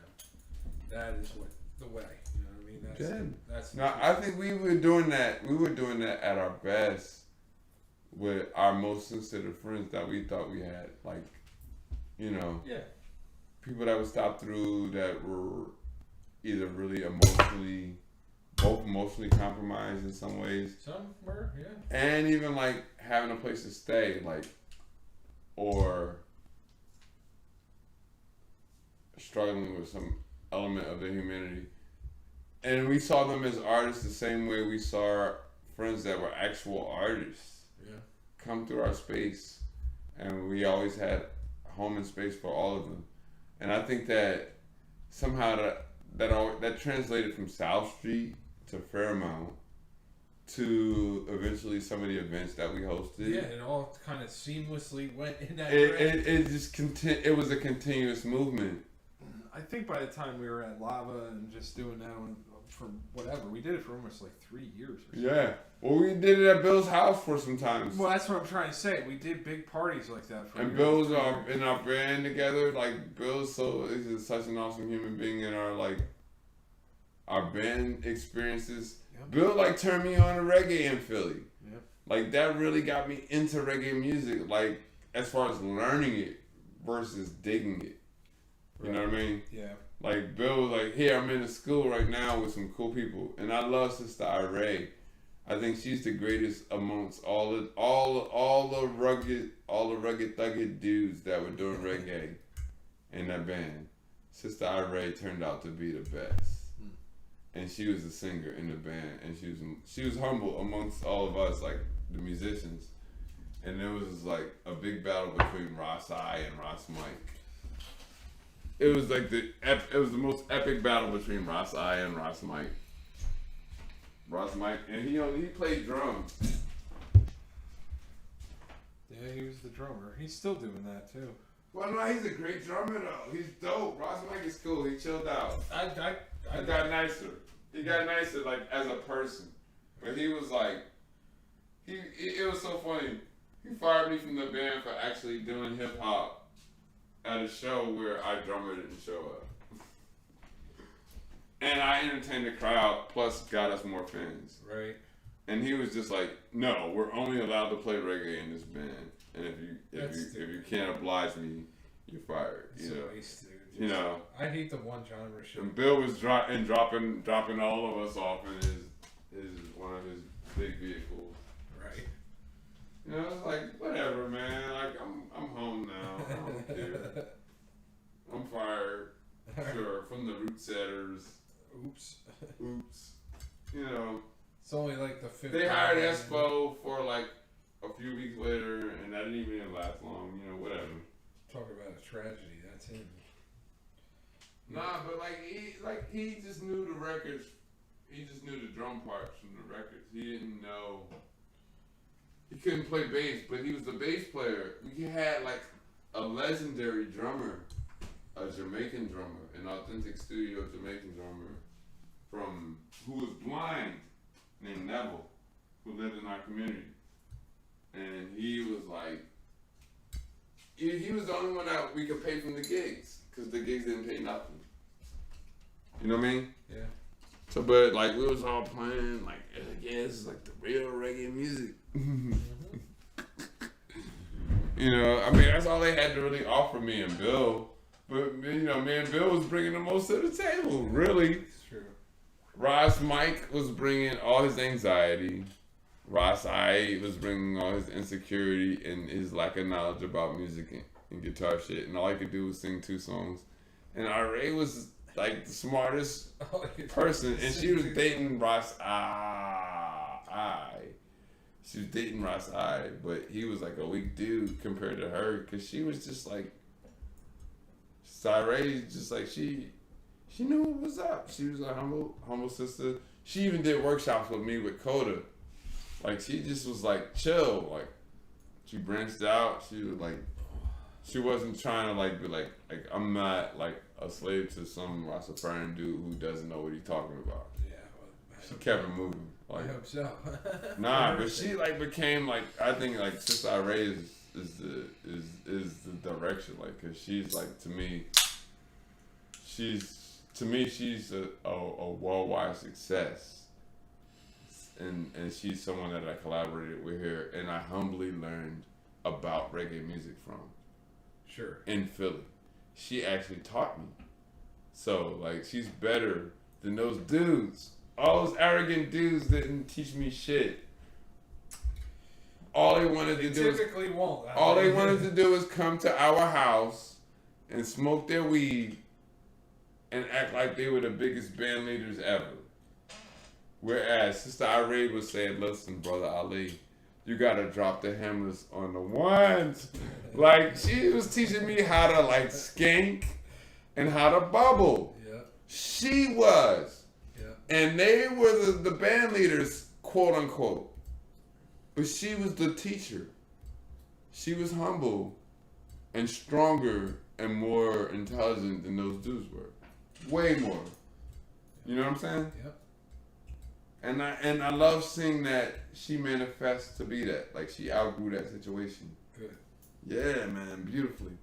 Like, and that's like my humble like reggae experience. Like, Sister Ray is my queen for reggae music here in Philly, because she like really just two concepts: how to skank and how to bubble. You know what I mean? Yeah. Like, she was the one that like nobody else was like gonna break it down. Like, everybody else was always into their own thing. Yeah. And or either out of tune, they needed my help to tune up. Communication's always a problem with bands. And all the communication shit was all fucked up because everybody was so like in it for themselves. Yeah. Even I was guilty of that. amped up.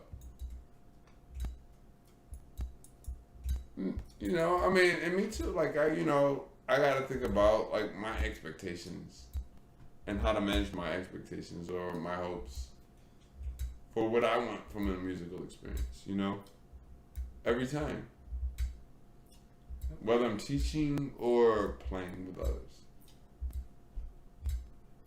Like, I gotta like, we'll what's gonna be fun, and if my visions are bigger than what's gonna happen, am I gonna be okay?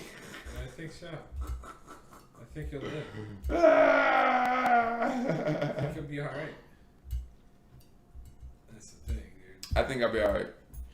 People are afraid to take this step, especially the completion stuff. They're like real bad at that. Most people don't want to finish anything, because when you finish something and there's finality, then there's responsibility. They don't want that either. Most people. Yeah. Or at least that I've met, I mean, maybe it's different other places, but here in Philly, most people don't want the responsibility, they lack discipline, and they want what they can't have. And it's an illusion. They want an illusion. They want a world that will never exist, and the best thing they could do is not just make themselves comfortable, is to profit and make themselves and others comfortable. You know what I mean? That's what they really want to be able to do. You know what I mean? If I could provide for Kayla more, that's my goal. Yeah. You know what I'm saying? Like a family, like a father, like a business owner or whatever. You know what I mean? I'm just trying to make sure that people, you know what I mean, get some kind of something out of this. I'm not trying to leave somebody empty-handed at the end of the day. You know what I mean? I'm trying to be able to give back to people, especially my family and loved ones. Yeah. And then all my acquaintances and friends, I'm trying to give them my loyalty, because that's all I can afford. Well, I think, you know what I mean? I think both and all of the above are like, I give them my love and respect and all that. how I look at it too, though.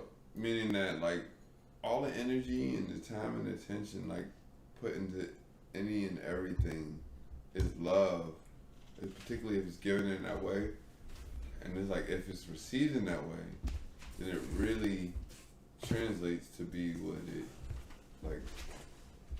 it means, the significance of it. Yeah. You know? Well, see, that's what I'm saying. I think that you having the brain to understand the significance and the sort of, the specialness, the uniqueness of every experience you ever have, whether it be playing the song for the 50th time or it be hanging with a new friend or whatever, if you can put your energy into that and you respect that experience as a creative process, then you're set. You're not going to be beefing with anybody. But people are beefing is they have all these expectations of other people to be ways that they're not even telling them that they want them to be. Right. How am I supposed to know how to be? You want me to be a certain way, you can't even tell me what way that is. Well, I won't even find out until after you're calling me out on social media or some shit. Right, well that's Crying. That's the directions it's going. You know what I mean? Right. It's going that direction. You can't even come at me directly and say what your actual like concern or problem is. You're gonna cry out on social media, and then That's pathetic though. or something. You know what I mean? Like, No, but that's what most people are doing now. They just go on social media and air all what I call grievances, right? yeah. They're airing all their grievances online. I chill with that. Ain't nobody I'm all want to for hear that. that shit. I'm But- not even into that at But all. what I'm saying is a lot of people Never. do buy Never. into it and they start feeling bad for other people because they're saying this shit online. It's just like, dude, what are you doing? Why are you even saying anything online? Like, online chill. could be I part of the chill, problem man. here. Yeah, nah, but those, which is another thing that even once you get beyond that, even if you have like insights, because sometimes like intimate conversations with anyone, right, inspires deeper thoughts, right? It can. It can. So what happens when you start to think to yourself, you know what? I'm gonna reaffirm that forgiveness is a strong principle, or I'm gonna reaffirm that appreciate everything, expect nothing. It's kind of an interesting approach that actually works because, boom, and then suddenly somebody, but and there is like, wow, that's like, yes, that's the affirmation. I wish more people could get it, Ali. But then somebody gets their feelings hurt about it. Just because they saw that on your Facebook post, they're like, oh my God, you like ruined my whole day. You like Trump. You don't like Trump. Fucking dumbassery. It's dumbassery. Appreciate everything, expect nothing. Whine about everything. Air your grievances that nobody even cares You about. did that because of me, right? No, I'm saying I did it because of me. Me because of me, not because of you. Because of me, not because of you. Anymore, I only have one word for it. It's just shameful. All of it. Especially the social media stuff. Almost every aspect of social media, in my opinion, is shameful. Yo. Almost every aspect of it. At this point, name some aspect of social media. No, but I'm gonna look, point out to you how It's shameful. more basic, bro. Yeah. Look, and I struggled through it, and it was a weird thing. And I can talk to you about it. I'll bring it back in a minute because I want to put myself in that situation. But before I go back and do that, oh shit, I should just go back and do that. Now I'm gonna go back and do that. But look, Go ahead. I felt weird. Like when I was first hanging out with you and Pete. Remember how like, and you like you, but you it just seemed like you were a little bit smarter than me. Listen, a little bit smarter than me. Well, and it's true. It's okay. It's all okay. It's okay. I don't know. Well, you still are. But whatever. I don't know that. I don't But know. listen, no, but like We don't know. Listen, this is my humbling experience. All right. One humbling experience that I so love is that like when I would go down to the shore with you and Pete, because you guys worked so hard and I didn't have those full-time jobs that you guys had. Yeah. I always felt self-conscious, and you guys always celebrated how you brought things to the table. You know what I mean? We tried to. Yeah. You know, but with in a very fair way, but it weighed on me because I wasn't bringing those things to the table, you know? So, and then we would like go out and work together, but you guys would provide for me constantly. Both of you, right? In general, like when we were together. Yeah. And I would work with you guys too, but like just even then coming to the shore with you a couple of times, Yeah. Like, it was a very humbling experience for me. Oh, dude, imagine working there for 4 years. But it was weird, like, so it was just like, I had to like man up and warrior up and learn from some other men, you know? Yeah. And it was a very, like, Nothing wrong with that, though. no, it was sacred for me. Like, it was good. It was really good because it challenged I was learning too, buddy. Believe because me. it challenged me, though. I was learning it actually at that challenged, time as well. but it challenged me, like, you know, like, I think, like, the kinds of angst that we talk about that our friends experience It's a little different, yeah. in their heads when they're, like, judging themselves, Yep.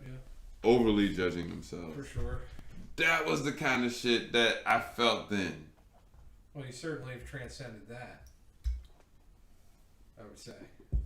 Well, I'm saying that to you to say that if I could have even said it then or have said it in the past or more than once, but like that's a thing. Like, you know, I mean, that we have to work through. You know. Yeah, I mean, you got to get out of your comfort zone in order to grow. Yeah. You know, And I think, you know, with you, it was sort of like, it helped me because it was like, I can't just be like having a hard time because I'm black, because now I'm just amongst a friend who also just like saying like, well, hey man, you know, like I actually like, I have an authentic love and respect for that perspective or where you're coming from, which I feel like where you were, but you are saying like, and I dig Frederick Douglass. And I just like, all I know is like hard work. That's all I pretty fucking much it. And it's still there. all I fucking know is You know, I worked like hell today hard to get work, shit right. man. And I'm like, well, yo, like you're pretty authentic too. Damn. And you have a poetry to match. Like, damn, that shit is like deep. I tried it.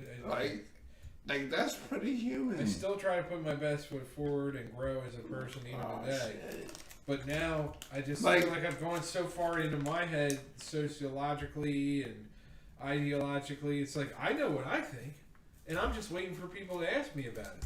Because I'm not going to just sit here and start espousing how I think. Right. Because why? And I had to learn that for myself. Like, you know, when I was thinking, like, I got excited when I was in college. I was like, oh, the key to the Matrix. There he is.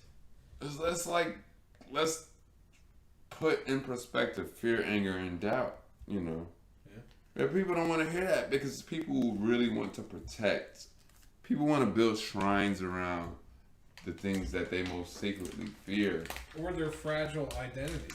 Or their fragile identity. Right, they have this. Meaning, like, they put a posture on, like, I'm this strong thing. But really, like, It's super I'm afraid of everything. Yeah. And I act extra tough. But nobody can tell but me, right? But no, actually, other people we can all tell. We can tell. We can tell. You're telling yourself, we can't tell. But, yeah, Yeah, we can tell. we can tell. Sure. But anyway, so right. So now, privately, you want to say, like, well, you play that pretty well, but nobody knows but you, because...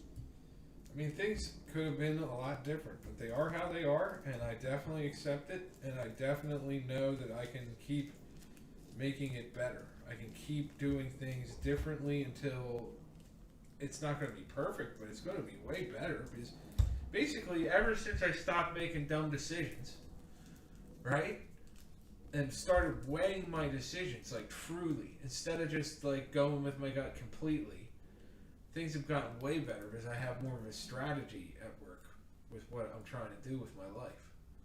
And I'm trying to get my money up, and I'm trying to get my ability and experience up. And then through the combination of those things, I want to do my own thing, ideally. Yeah. And if I can do my own thing, maybe I can pull my people back into it. You know what I'm saying? Sort of like Pandelphia, but around whatever it is I'm probably going to be making at that point. You know what I mean? I think I'll be making something. Okay. I don't think I'll just be making music. Well, even when you did music, you made it, like, in a similarly productive kind of a manner, like, where... Very kind of much. like a farmer, like, Yep. and so I think, like, when I think about the whole Mayan calendar experience, I do think of it, even the creative calendar is synchronous with the natural calendar and also the rhythm of farming.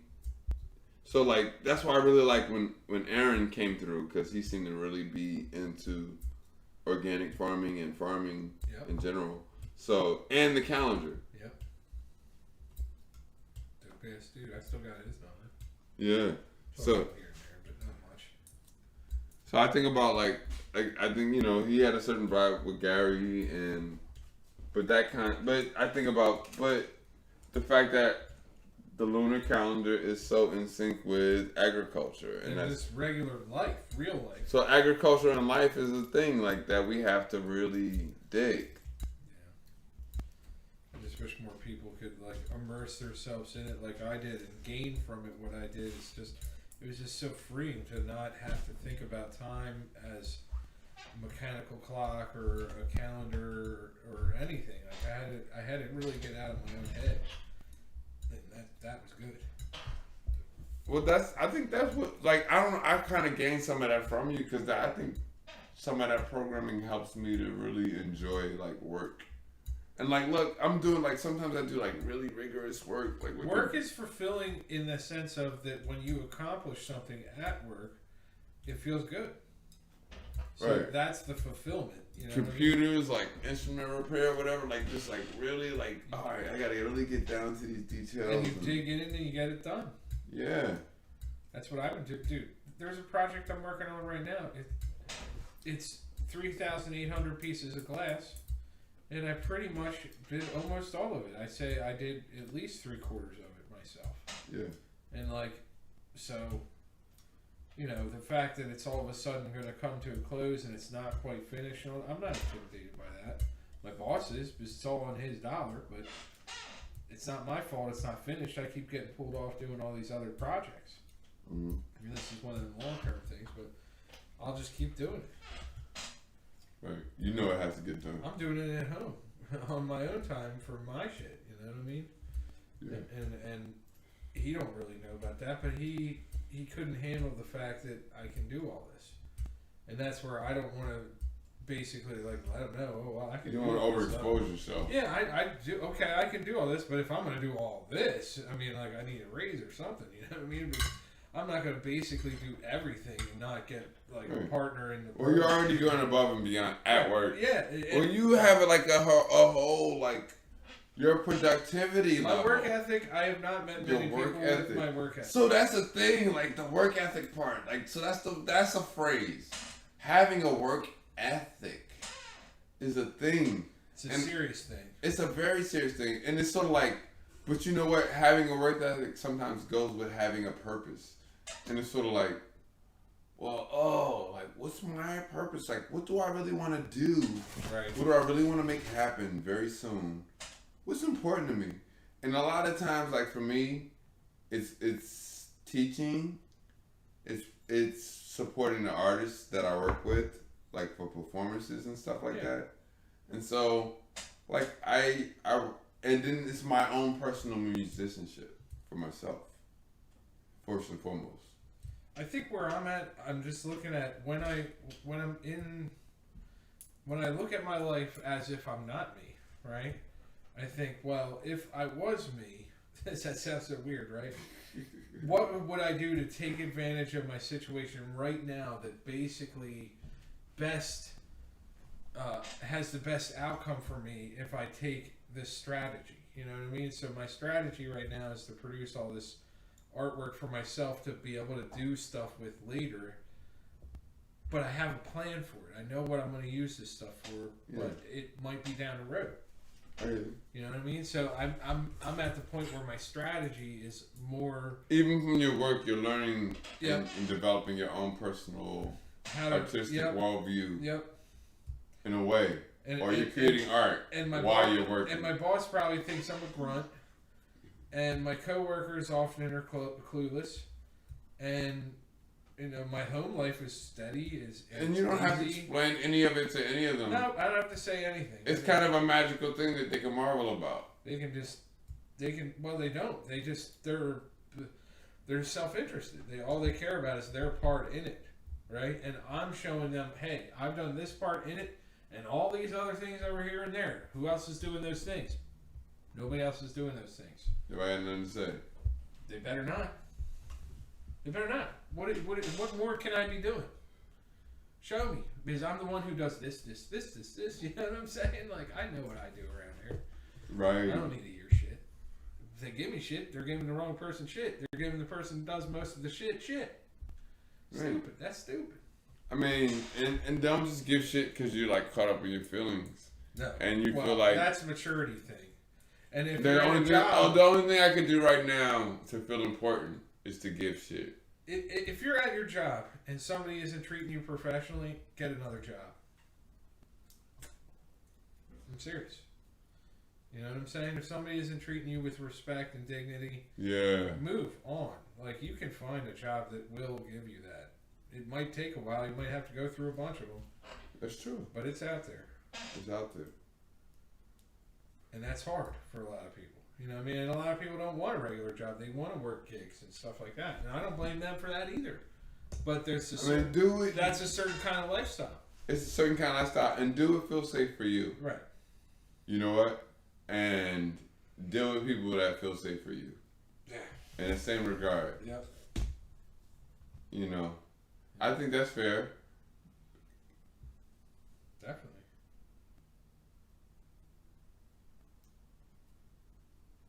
But people need to have the self-respect to treat themselves, you know what I mean, with the challenge, right? They don't want the challenge, right? So they avoid the challenge, and it just further degrades their decision-making abilities. And then they're stuck somewhere they don't even really want to be. Which is kind of where it started. And it's just sad, really. It's sad because if you are doing something you don't really want to do, how does that feel? That sucks, dude. You know what I mean? In the first place. Yeah. So, I mean, there's a lot of times I'm at work and I think to myself, man, I don't want to fucking do this stuff. But I also think this is my responsibility. This is up to me to do. Yeah. And that's the easier way to think about it. I'm already there. I'm already getting paid. Am I going to sit there and whine about it and be like, oh, I don't want to do this. I don't think I should have to do this. I do most of the work around here. That's not how I'm being. I'm just consistent. I'm consistently fucking making the widget or whatever it is. I'm always on it. I'm like, I'm more on it than the boss. The boss should be glad he has me there because I'm more on his work than him. Yeah. And I'm making sure it's right. And I'm making sure it's okay.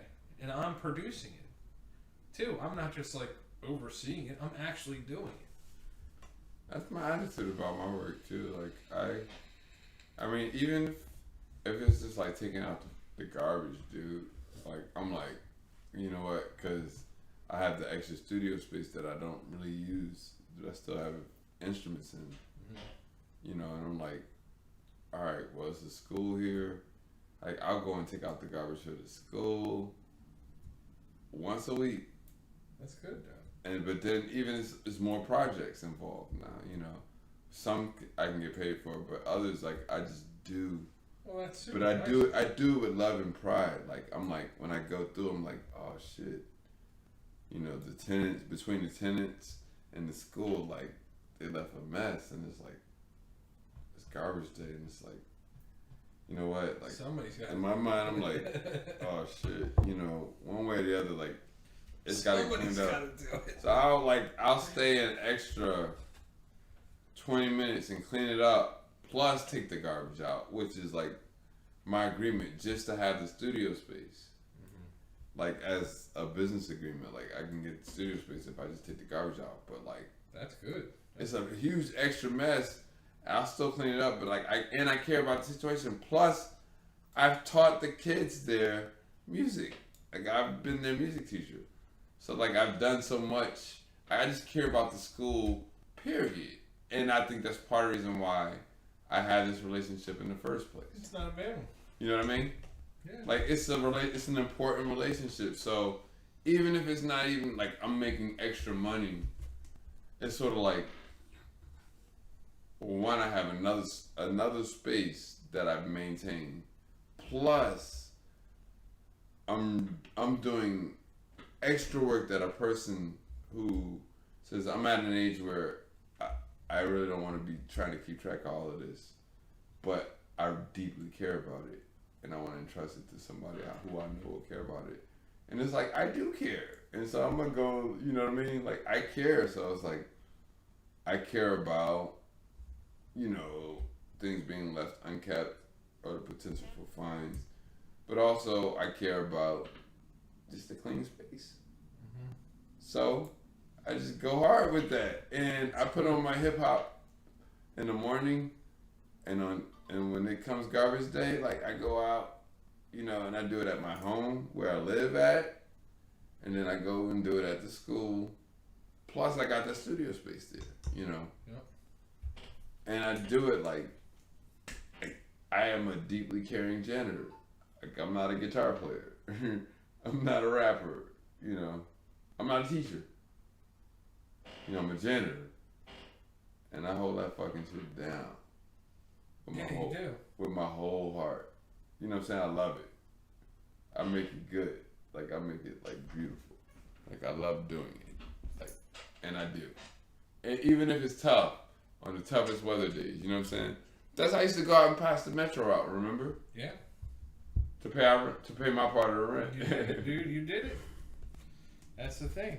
And the more you do, the better off you are, honestly, because at least you're in the hustle. Like, you're trying to grind and make something out of your life. Well, I'm always working. Like, I can work. Like, it ain't even like, do you want to work or not want to work, No, I'm just saying, yeah, that's in general. I mean, I'm saying in general for, like, anybody that's in the struggle of, but, like, because one of the things, like, even coming from Newark, like, I hung out with a dude that, like, I felt like he had a really important connection to make between the psychological aspect of putting yourself to work and or getting permission by somebody else to be able to work. And it's sort of like the idea that, like, well, look, if you know what your community needs and you can create that service and put yourself to work, like, in his words though, it was more like Steve's watching here. Steve. It was more like, like, you don't need, like, as a black man, you don't need the white man to give you permission to work in your community. You know what I'm saying? If you want to create some value. Like, and that's a falsehood to think that you need the white man to give you I mean, come on, right? to work. So no, this is dispelling the myth, right? It is. And that's an empowering thing for a black man to know, right? Yeah, damn right. It automatically puts you in a You don't need the white man to give you permission. Dude, you don't. To employ yourself in your community. I don't need permission from anybody. And no. Don't ideologically. The white man, the any man. Like, but nah. Don't be ideologically. So that was a good lesson. That's like a 5% lesson. But that's a good lesson. You can't, like, nobody needs permission to, like, have a purpose. Per se. But, yeah, we might have to stumble through getting permits. Or certifications or registries and what have yous. But, nah. They definitely don't need permission for a purpose.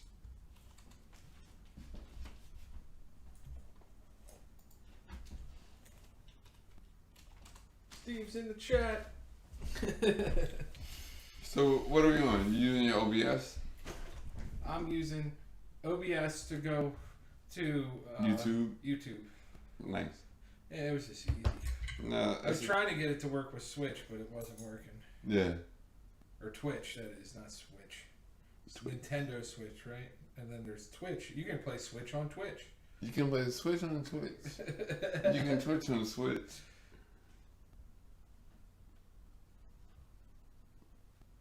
Just straight twitching on the switching. Switching on the twitching. I'm twitching on the switching. I'm switching on the switching.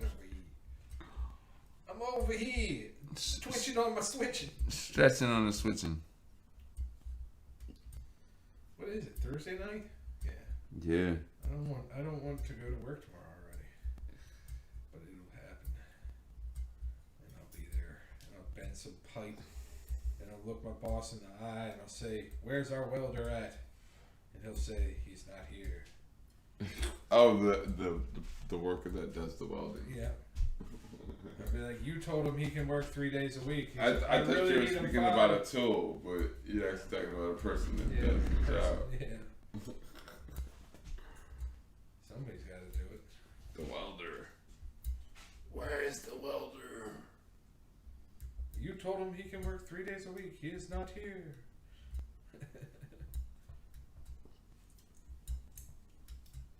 I'm tired of making pieces of tape.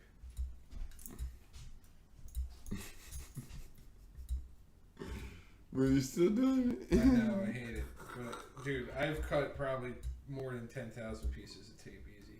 Magnetic tape cutting It's just the fastest way, too. I has haven't figured out captured fast- his soul. I've tried to do it faster, but He cuts tape. It never gets old. I did make a calendar and then I cut tape, so. He makes calendars and cuts tape and cuts tape some more. Oh.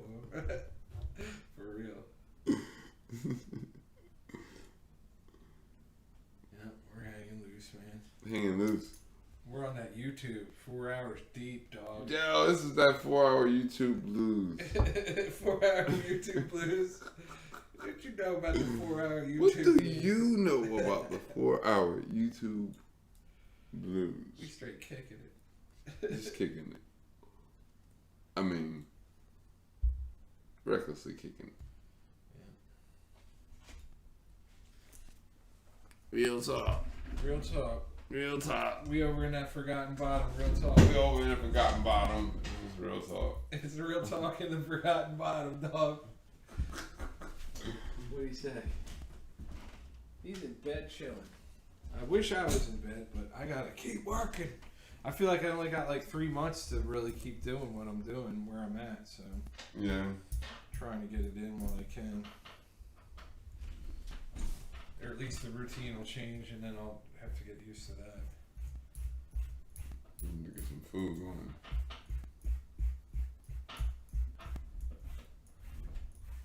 What time is it? Probably past 11 now. 11. Yeah, I'm probably gonna crash soon enough, but not right now. You know, I can hang a little longer. Yeah. I'm not overextended. I mean, I can get food and ride and everything. Good.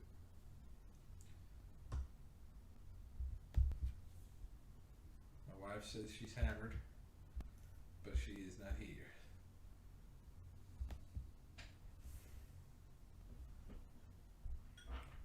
Yeah, hey.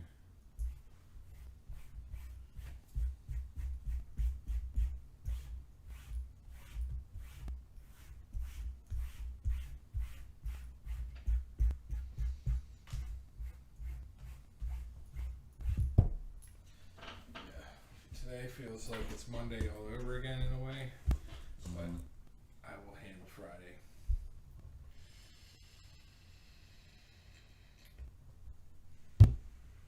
It'll be easy because I can just be like basically cleaning up the place and setting up to do projects, and I'm in a transition because I just did a lot of drilling and then a lot of cleaning, Yeah. and then I'm gonna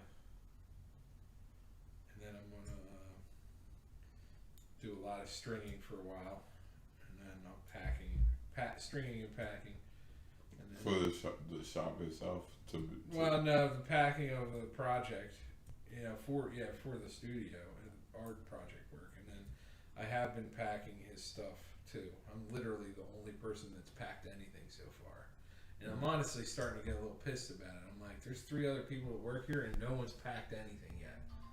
Mm. Yeah, other people help me load in the truck, and that's it. Right, because you're already moving forward with that process. Nah, I mean, that's just, yeah. Gotta work, man. I mean, No, it's I mean, I feel like, I guess if I work with you, I would always be showing up too. For just like being more forward thinking. Like you're very proactive, dude. Try to be. Try to be, dude. Every day is an opportunity. You know what I'm saying? Yeah. To make. No, but it's good that you could even like appreciate any work situation that you do, like with that point of view, where you could actually like be more efficient than the job needs. Yep. To the point that you actually like the job. Yeah, it's easy. Because I like it because it's easy and I can do right, meaning the job is not even though it does take sincere work. Sure. It's not hard for me, no. It's not hard for you or stressing you out. You Nope. can perform the work. Yep, I'm chilling with it. And you're getting a lot of cool things that you need from it. It's true. So that's But seeing the window there and then climbing through it, that was the fun part. It was like, oh, wait a second. Like, no one ever watches what I do. What am I going to do? I started dreaming stuff up. I'm like, well, I could make stuff for myself. And I started thinking, well, what stuff? Like, should I make the stuff that I make at work? Well, not exactly. I'm going to make something a little different than what I make at work, but with the same techniques and tools and resources. Mm-hmm. And now that I'm in that routine, I'm kind of sad to see that the routine's going to change. So I'm ramping it up towards the end. I'm doing everything I possibly can, so that when that routine changes and I can't do the same thing that I'm doing right now, when that changes, I'm going to be okay with it because I did everything I could when I could. Well, it marks a certain time period even of like creative tools, because I guess you'll make artistic projects out of those Definitely remnants. Yep. all those cubes drawn in, Yep. in squares and Whatever, dude. That's it. pentangles and Yep. and quadra Quadrahydra, quadrahydrous, right? Doing is everything I can, man. all those shapes. All the way up to the end too, man. I'm gonna be doing it. And I'm some hexadron stuff. I'm pretty much that way with my life too, but I don't have any control when I'm done. So I'm doing everything I can until I'm done. Right. And who knows when you're done? No one knows. No one I don't knows. know. You don't know. Nobody's ever gonna be able to tell me. But at some point, I'll be done. But then you're gonna do something else. Probably. And you'll be back on to something else. You'll never be done. Yeah, well, exactly. It'll change into what can I make out of what I already made. That's really where I'm going.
So what do you mean cutting plastic? What's all that about? What's that? You're cutting plastic stuff. Plastic stuff? Why are you doing plastic? The tape? Yeah, see. So that I can sandwich up all these pieces of glass. Oh. And then do what? sandwich it. Well, I call it sandwiching. So I can laminate these pieces of glass in the machine. Or do you? And if these are all taped like this, then it doesn't slide around and it stays as a piece. You know what I mean? Is that inner layer that I'm putting in between them gets liquid and then it becomes clear.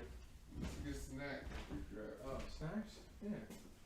Whatever you want up here, dude. This is snack zone.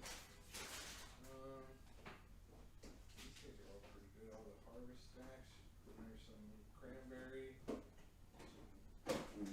crackers, oatmeal cream pie. Well, these are, that's fruit. Yeah, these are good. They're peanut butter crackers. They're good for you. Yeah, they're good. Whatever you want, man. Go ahead. I mean, there isn't much in there right now, actually. Yeah. Some crackers. They're good ones.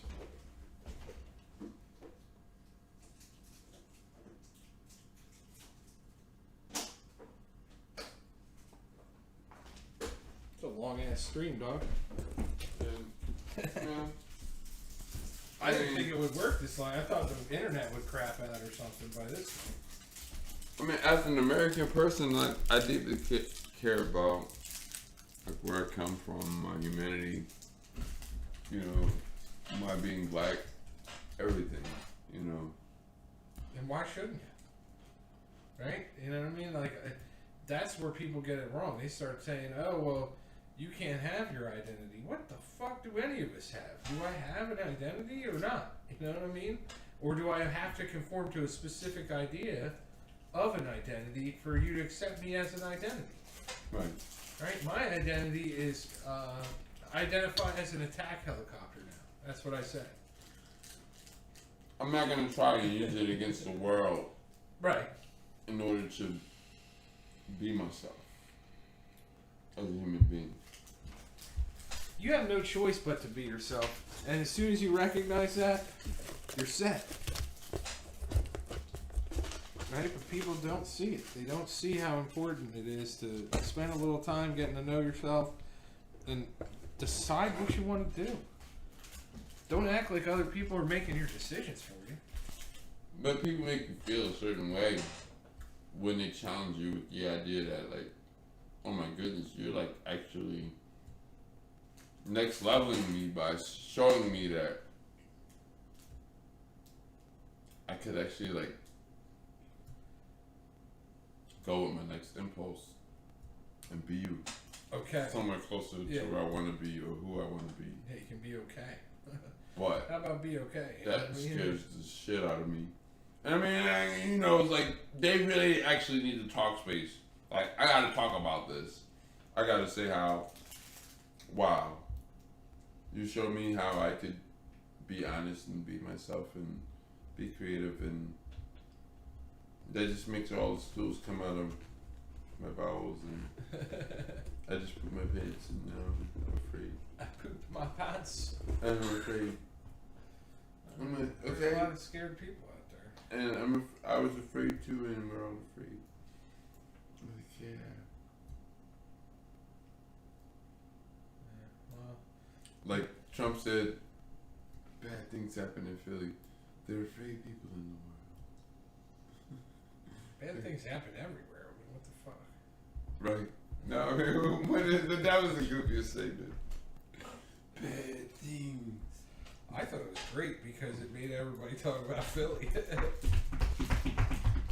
But, you know, bad things happen in Philly, bad things happen everywhere. What the fuck is he even talking? He would just ramble about shit. Bad things happen in America, man. Yeah, no shit, right? Tell me something I don't know, you know? Bad things. Because I said so. No, that guy was a fucking complete troll, man. He trolled the media constantly, and the media constantly fell for it. And then we had 4 years of That was another competition.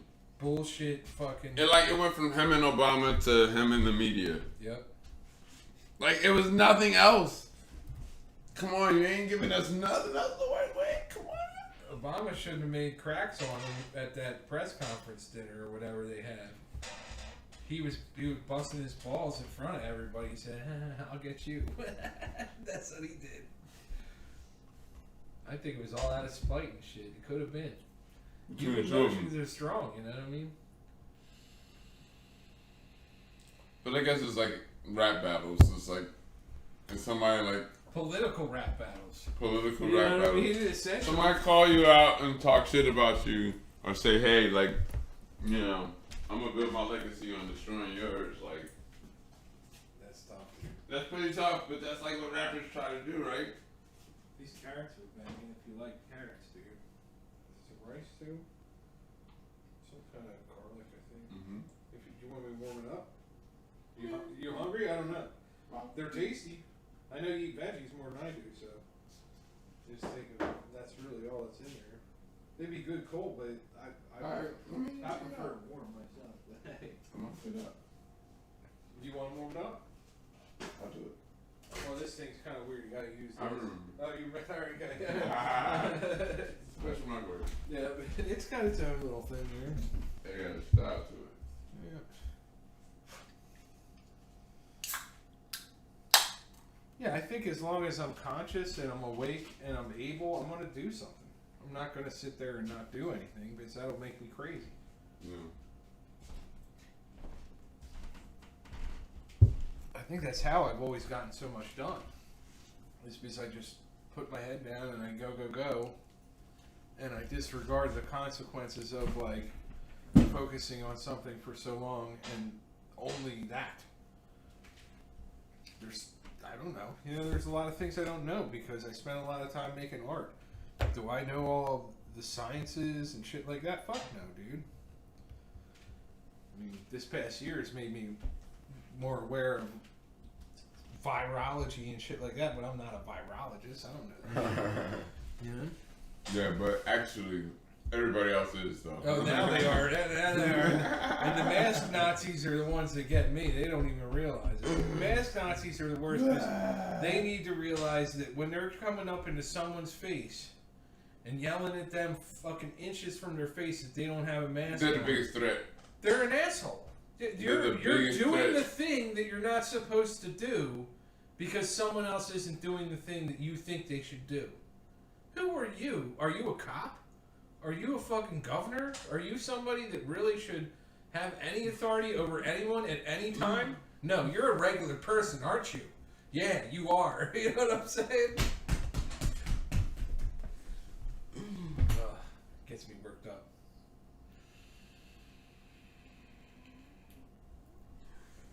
That one name though was kind of goofy. I don't want to get stuck on it, but the Karen. Yeah, I know a lot of Karens. Some of them are nice ass ladies. You know what I'm saying? Like, who cares? But actually, no, it's Karens that's way doper than that particular attitude. It's a shame that a name, you know what I mean? It's like, yeah, why no, wasn't it's way doper Karens than that attitude. But somehow that name got assigned to it. Yeah, well, let me see your manager, lady, is everywhere. You know what I mean? Yeah, the let me see your manager lady. I mean, for even like There's a real actually more direct there's human, a where word, there's no manager. You're the manager and I'm the manager. And who's the human? Right. Well, there's Right a word now. for people like that no one uses anymore, and it's a true word. It's a NIMBYist. They're NIMBY. They think that they fucking know everything and they can ward over other people, and they have no authority. They have no right. Right. But they're gonna go over other people acting like that they're their boss or some shit. Right. Fuck you. Get out of my face. That's where we all gotta run our own businesses and shit so we can't be canceled. Mm-hmm. And people are canceling isn't real. I think it kind of is. When people get doxxed and shit like that, yeah, that's kind of not cool. Yeah. I mean, well, some people want to cancel other people so that they just only, so that they could never take up the opportunity to actually invent themselves for a change. You know, how about have a conversation with the person you disagree with? You'll find you have more in common than you don't. But if you don't want to have that conversation, you're just going to fucking argue. All the time. Yep. You're always going to have an argument. Yeah, you're going to have an attitude and all these presuppositions, and you think that somebody should agree with you and think like you and all that stuff. Right. That's bullshit. And you're going to always have the most critical analysis of anybody ever, but you fell out with the person that you got those ideas from. Yep. And you can't even talk to them. Yep. So, here you go. Here you go. of this tape. Are you gonna lead somebody else's revolution? Yeah, right? And you don't even like them? Yeah, right. Or and you truly want nothing to do with them? Right, exactly. Or what's your revolution? Or what's your purpose? Here's the wife unit.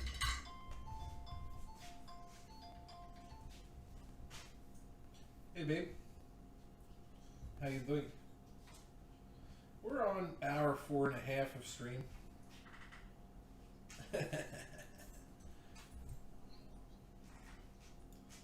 No, we're cool. Are you okay? Yeah. You feeling a little better than earlier or not? Okay. As long as you're okay, I'm okay. Alright, well, yeah, so you'll be back here soon. And well, I got it set up so we can do our talk podcast, John.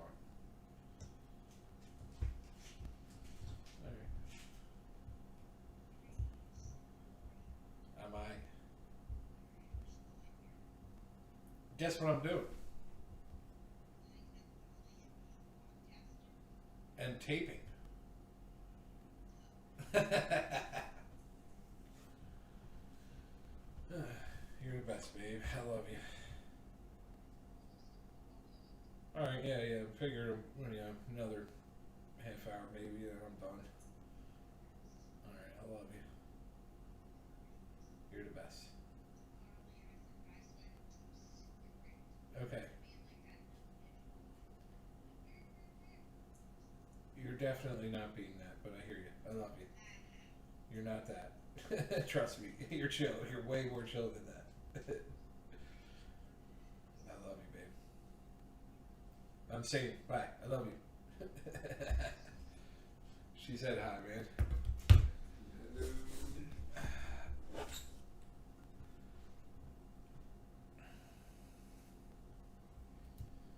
She can call me whenever she wants. She's my wife, right? You know what I mean? She's like, I don't want to bother you guys. I'm like, you're not. That's cool. We're hanging. Man, that's a cool spirit. Like, I mean, Super chill, dude. she had to go to work.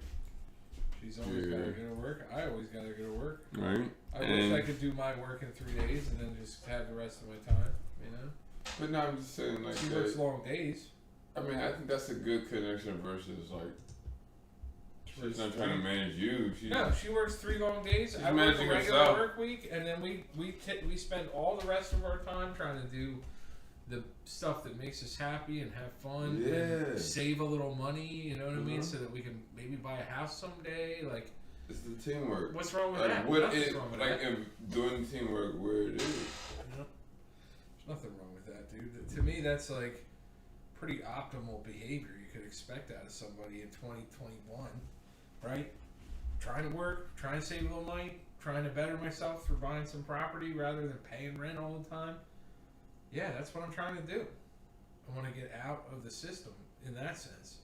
Of course, I'll still be in the system. I'll be paying property taxes and blah, blah, blah, blah, blah. But at least it'll be mine. And I can do whatever I want. I want to punch a hole in the wall, I can. Here I can't.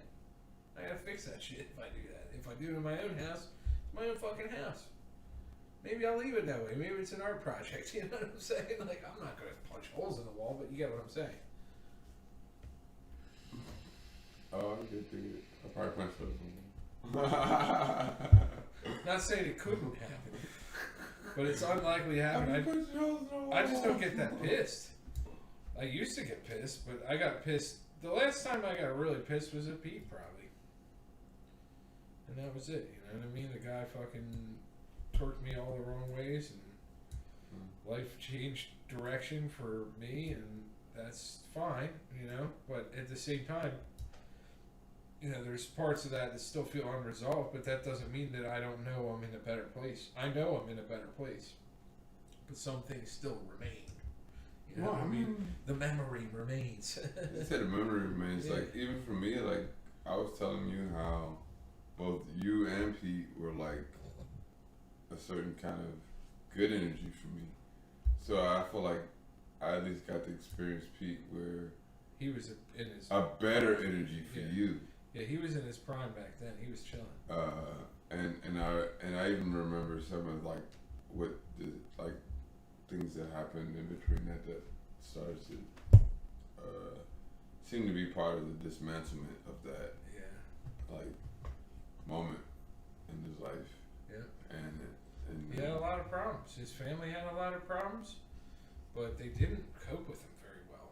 And then the overflow from that affected my life majorly.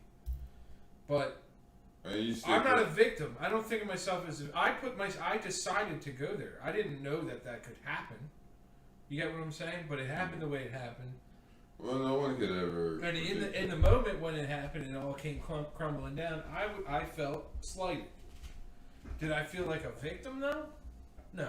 I felt slighted. I felt like, man, somebody's fucked me over here. But I got to change up my shit. Right? It wasn't like, oh, I got to change up my shit because of someone else. It was me realizing I got to change up my shit. Sure. Right? Yeah. This situation is what it is. That's it. Can't change it. So and I'm not supposed to change it. Gotta move on. That was it. Keep moving. You gotta keep moving. Nah, like that's the thing too. So like, there's no level of spiritual enthusiasm in me that needs to change any situation per se.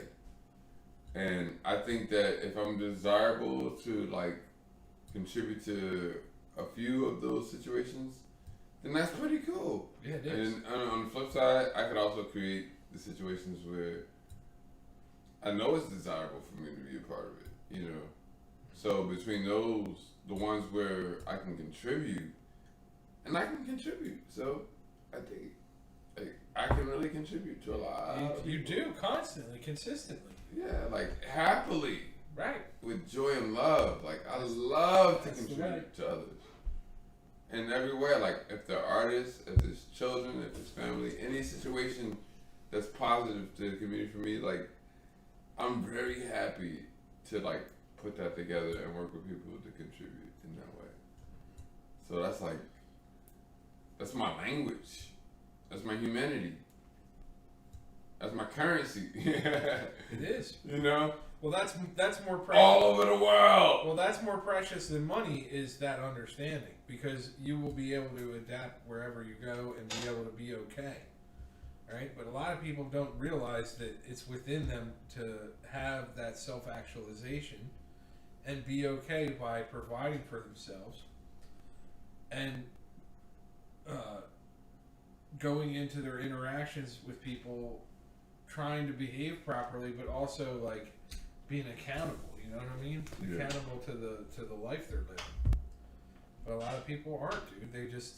They want to make excuses. They want to deny that they have problems. And Right. and deep down they want to be lazy and they can't admit it. Mm-hmm. I can admit, deep down, I'd rather be lazy. Deep down. Saying I can deliver or I can't deliver. But I can't something. live with myself if I act lazy, so I don't. Right? I would be upset with me if I acted lazy, even though I would rather act lazy, because that's easier. It's easier to act lazy. Right? But it's harder for me to stay here and stay focused and slam through tape and fucking hundreds and hundreds of pieces of tape in a matter of hours. Right. Right? But I still got to fucking do it. Right? Like, who's going to do it? Who's going to do it? You're going to do it. And if you're not going to do it, guess who's going to do it? No one. You're manic. No one. You're manic. But no, it's weird though, because it does kind of feel like sometimes how I be like in the morning when I'm up. I realize that like at first it started with repairing instruments, like musical instruments, and then it's like, well, damn.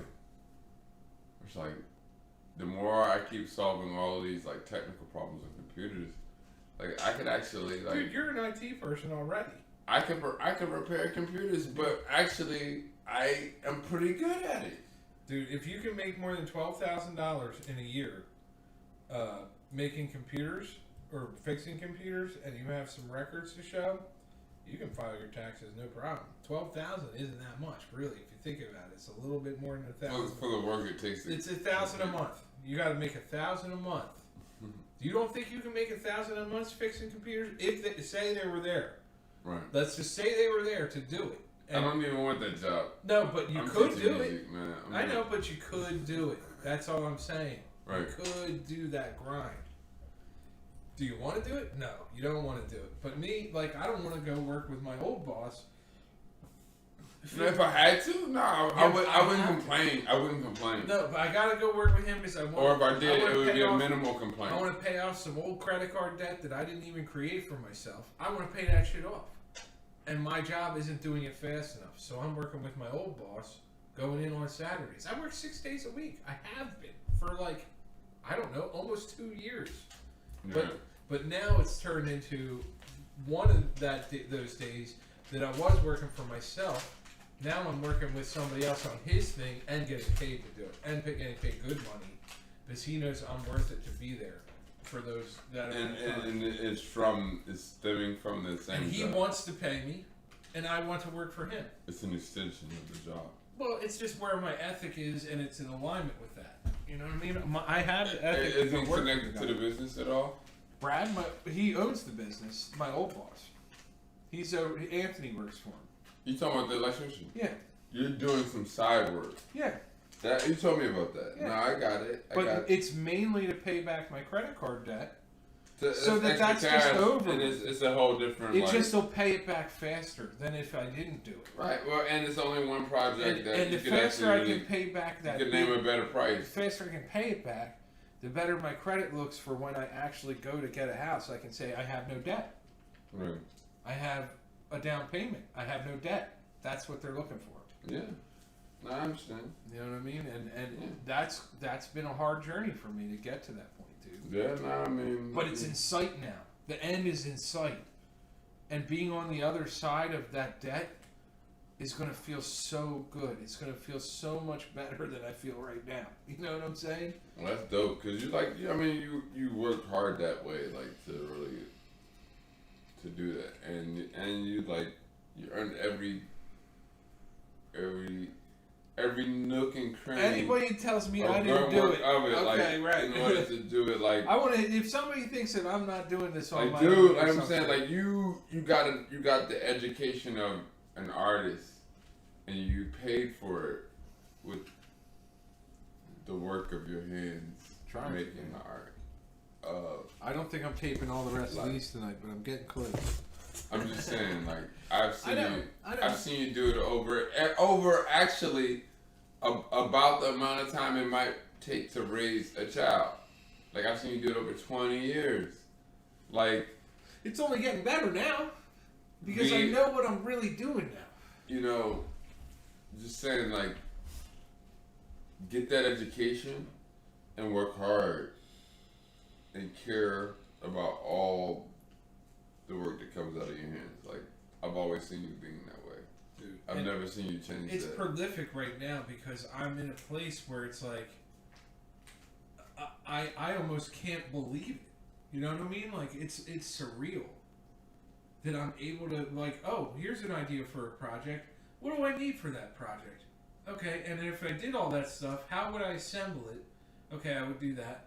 And I don't even need to assemble it right now. I can just make all the things for the project and walk away from it and know that I could come back and assemble that and put it together whenever. Mm-hmm. Say I lost the use of my legs. Still could do all this shit. You get what I'm saying? Like you could cut my legs off and I'd still be able to do what I want to do. Yeah. I might be pissed that I have no legs, but I'll still be able to do what I want to do. And that's like a crazy worst case scenario that probably won't happen, you know what I mean? Hopefully I got another 30 years on me and I can just keep doing what I gotta do. Mm-hmm. You know what I mean? That's what I want. That's at least what I want. That's at least. I want more than that, but that's at least. And I don't want to compromise. I want to stay the fucking wild man you've known all this time. I want to stay that. Out of your skull. A little bit. A little bit out of your skull. You know what I mean? A little bit. Within reason. I'm being asked, how are you doing? Yeah. I got Lerb and some weird picture gif of some. As I said, I'm doing okay. I think I'm making it okay. I think I'm okay. Let me see. Am I okay? I'm good. We're good. How goes it? I like. You can tell her you can tune in. Dry Larry version. Tell her to join in on the chat. Pretty good. Pretty good. No, I'm good. I know. I'm just saying. Yeah. I'm just saying. We're grown ass men. We can do whatever the hell we want, which is. I know. I'm okay. No, that's good. Like my god sister, like she always like I always tell her like she was like, come on, Melody, you gotta say something more than like, hey Ali, and that's it. Hey Melody, what's up? It's like, how you? Like every time, but she's always like she won't answer the phone. It's just text. It's just text, and all she does is just hey. It's only hey, but it's no conversation. And I'm like, look. Or now she's like, she actually grew up though, because she's an adult now. She's making jewelry and earrings. So that's awesome. So she like, when she actually like goes further. You don't gotta worry about that shit. She's trying to sell me some shit. So now I'm like, you know what? All right, I'm buying your earrings. And then giving them to my girlfriend. Dear god sister, I'm buying your earrings But no, actually, I've been giving her music lessons and we've been writing songs and stuff, so it's been fun. But she's kind of slacked off on the songwriting. But now she's trying to sell me shit, but she's not showing up for her music lessons.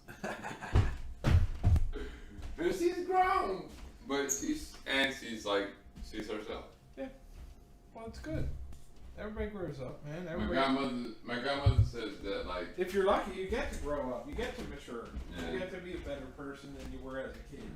My grandmother says that like because like the two children that she adopted, that both have like different varying cases of cerebral palsy, like they won't be the same full-fledged adult. No, it's tough. It's a disability for sure. So I always gotta respect that, even when she be like, "Hey, what's up?" You know. Right. Like I can't take it one way or the other.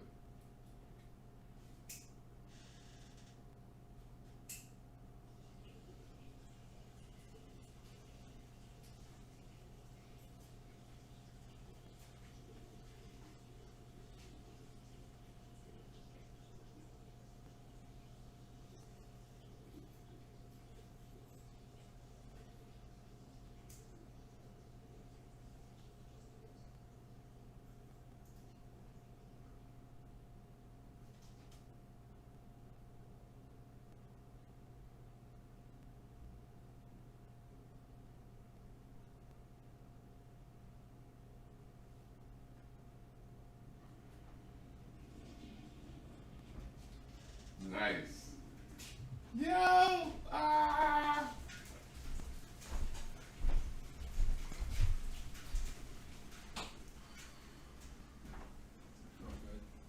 Just started raining. Almost 5 hours. It just started raining hard. Oh shit.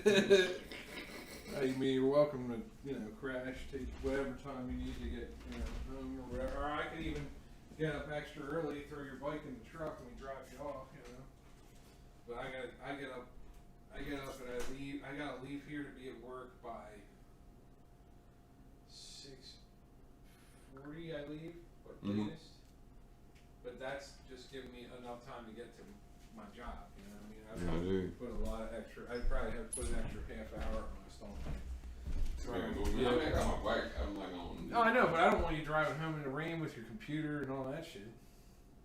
Yeah. No, I'm saying I wait till after the rain. I mean, I roll out when you roll out in the morning, and that's cool. Like, I'm good. As long as you're okay with it, I don't want you. I'm pretty good. Like, I don't even have to. I'm not gonna get in trouble. I already actually, I had to create this space. Like, if I didn't create this space, it would have been like, come on now, like, do I really, even if I don't drink many days out the week. Yeah, we had 4 or 5 drinks each, but we're not hammered. That was over 5 hours. You know what I'm saying? We ain't destroy humanity. No, nothing's fucking breaking down. I mean, one night without the wife and kids. Oh, oops. I mean, I don't have any children. Yep. Oops. I don't have kids. My bad. I'm sorry.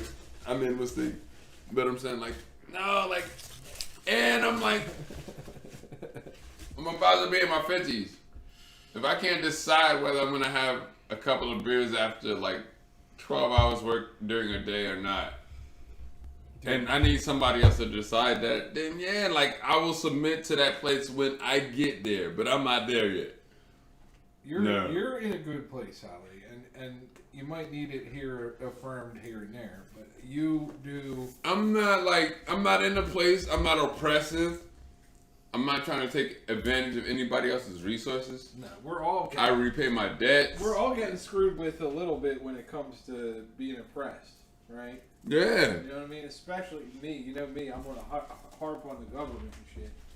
But I'm also going to say, you know, I let people eat off my opportunities all the time. Somebody that has an oppressed point of view, I'm definitely just taking a little bit, but somebody that has an oppressed point of view, like they can't get out of the feeling that they're oppressed, has a bad attitude, right? Because that's what they talk about, victim culture, right? They're like, oh, well, I've had trauma in my life. Dude, motherfucking millionaires have had trauma in their life, right? Is that right? I think so. So, is it, your trauma is special or whatever? I don't know. I don't feel like my problems I've had in my life that were traumatic to me were special. They sucked. But I'm not going to let it pull me down. I'm not going to act like, oh God, there's no hope for me or help that if I, like I'm saying, I could ask you for help. I could directly say, hey Ali, I want to finish this music project or whatever. And we could, you know, and that would help me. It could be a more constructive way to ask for help. Right. But if you don't know how to help yourself, you cannot expect someone else to know how to help you. That's true. So the hard part is learning how to help yourself in a non-greedy way. You know what I mean? Right. If you're meaning how can you find out? Because you're not going to feel good about any kind of help that is connected to the desperation for your survival per se, directly in and of itself, unless you figure out the most authentic way to help people from your heart in the first place. And actually follow through with it. And not be deterred by what other people say. Like, you have to be able to help people from your heart, no matter what you do. Even if you do a job. Like, if I serve coffee, I would have to serve the coffee from my heart. Yep. If I pass out newspapers in the morning, same thing. From my heart. No. If I'm taking out the garbage, from my heart. Like, just take it out. Do it. Like, actually do what you... Like, most people today cop an attitude because they don't even want to do their job. They don't want to do anything else. They don't want to do their job. That's what I'm talking about, laziness. And they cop a major attitude because they don't want to do their job. That's what I call laziness. They won't even tell you their name if they're the responsible person on staff. Yeah, because they don't want the responsibility. Because they don't want the responsibility, meaning they don't want to do their job. Nope. At all. See, this is where you're just like... And then, like, look, I get off in like 20 minutes. Like, can I just, like, tell you to fuck off? Yeah, you really about 20 at least? You can, literally. I'm about to get off, and I don't care anymore. It's only my job for 20 more minutes, but I actually already kind of clacked out in my own mind. Yeah, I'm done. I'm done. You know, this shit don't work. It's all broken down or whatever, so it's like, I'm clacked out. It's my job, but I'm done. Whatever. That's where I'm... I won't give you my name or the manager's name. And I'm not even the manager. I don't give a fuck. It's true. But yeah, no, ma'am. You can go and wait. No, sir, you can go and wait. That's it. Because nobody knows shit, and nor do I. And the next person on staff will have the opportunity to tell you that they don't know shit either. They're gonna come in 20 minutes after I get off. Like, I'm done. Period. Like, that's customer service. In a nutshell.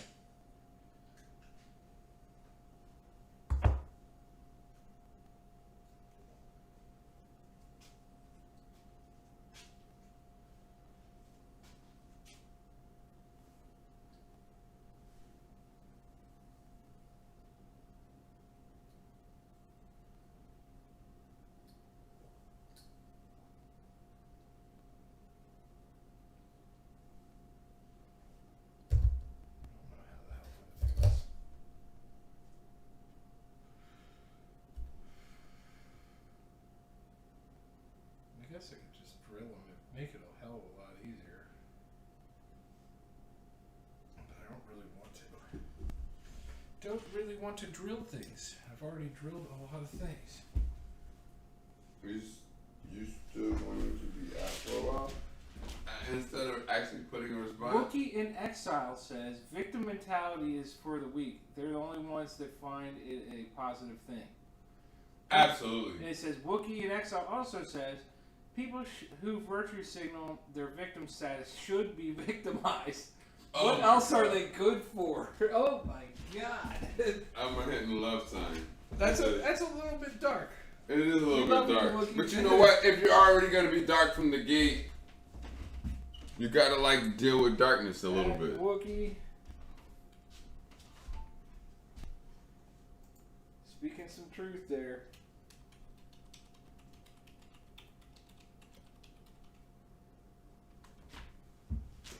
You still going to be out for a while? I hit the love sign instead of actually saying words. Is that bad? No. No, are you still going to be out for a while? Like, heart? Like, yep. A little bit. This is the one night that you can't, when I come home, you can't be like, oh my God, you made me the saddest human being on the fucking planet. After you made breakfast and washed the dishes and, you know, like, it's like, there's no reason to be sad. Because I'm not drinking beer around you. I'm having beer, but I just think the alcohol thing is always just fun. it's a little weird though, and you know what? Because no one would want to have like an aggressive or mean drunk, like the guy or the person or the woman, anybody that's one either sexually abusive, or two, either like just angry and aggressive for no apparent reason at all. Like that's hard, and that's a hard memory to have, like, or to know that exists in reality. Because some people are afraid of it, but never even really experienced it, or barely experienced it, or didn't really like. Look, I've been around crackheads and shit. Like some saying, in my family, like I've been around people that have been Now we're talking. that have came from like wars. Right. Taking downers and uppers and shit, that I would watch them fucking box out a Muhammad Ali match by themselves in front of a dresser because they're taking downer and upper pills after coming off of a fucking war. And these were my uncles and cousins. Yep. And they were in my house. You know what I'm saying? And I was a little kid. I ain't understanding nothing. That shit scared the fuck out of me. Right, you're like, You dig what I'm saying? Yep, what the hell is You dig what I'm saying? Yeah. So, and I mean, like, so somebody being a little bit drunk or excited is not as even not scary. Right. It's not even as scary as like that shit. You know what I'm saying? Like my uncles and cousins that came from wars that were on drugs, all of them. And those are those are the proudest sons to be proud of, because they got out of the hood and went to work for the government. Mm-hmm. You know what I'm saying? But when they came back, these men were fucked up. Yeah, they had changed, I'm sure. And some of them had drug issues. Like, it was crazy, you know what I mean? Alright, Wookiee says, I've been dealing with these wackadoos for almost 5 years now. I have no fucks left to give. I hear you, man. I mean, my fucks are on an all-time low, I would say. I mean, I care about people, but if somebody's going to straight up like say something to me that I know doesn't make any goddamn sense. It's in one ear out the other, dude. I can't spend time dealing with people. Like I'm that saying, don't care. They don't even care. like yo, like can you sincerely try to entertain me with a drama that almost looks like a Will Smith, Jada Pinkett drama about two people that I don't even know? That's not Jada Pinkett. That's not Will Smith. Hey, here's the newest meme on the internet. Like, hey, I don't know how hard you're working today, but this is how hard I'm working today. Like, I'd love to create a space for this. And, you know, be concerned with how engaged you could be with me because... Right, but I'm saying people are worried about, like, the dumb shit in the news that's being pumped into their brains, like the fucking Dr. Seuss or whatever the fuck it is. And who cares, right? That shit has no effect on anybody. They're never even talking about the things that have effect on them. And, you know, it's like avoiding it, right? Yeah. And finding, like, other points to attack about other people. Pretty much. Because... What, you're better, right? Okay. Well, that's actually a mentality and an approach and a strategy to living for some people. Yeah, it's a sad way to live. And it's a sad way to live. You never get happy being that way. No. And you never get happy being that way. You never get happy trying to be that way. It's impossible. You never get happy trying to be that way. I just don't see it. You know? Honestly. Wookie's got to bounce. Peace out, Wookie man. Thanks Peace. for being here, being like the only person that chatted. We don't care how you subscribe. We're here. We're here. NonCon Streamist. We're here. Reformat. Nah, I mean, like you can never get happy being that way. It's sad because the way people act is they're challenged. They're literally like in a place where they can't help themselves. You know what I mean? Like they're. But that's the confession. They don't want to say that though. They don't want to confess it. But no, they do confess it constantly. They confess it over and over to you, but then they say you can't say it or repeat it as though it's actual truth because they only admitted it in a secret moment. So it's like you can't say it. Is that? Oh, that's your phone. Yeah. So Colin, haha, was that your yay or nay? My love to her. Are you still hanging out? Was that your nay or yay in the call? So I'm calling her back. Alright. Hopefully this is the last time, because she might need to be like, I gotta say it a couple of times. We haven't seen her? I'm singing her. You gotta wait out the rain now. Yeah, it's the rain. Is it raining outside? I drive it, but I'm drinking. Yeah, me too. Alright. Layla? Okay. How you know? You good? You just checking in? Yeah. No.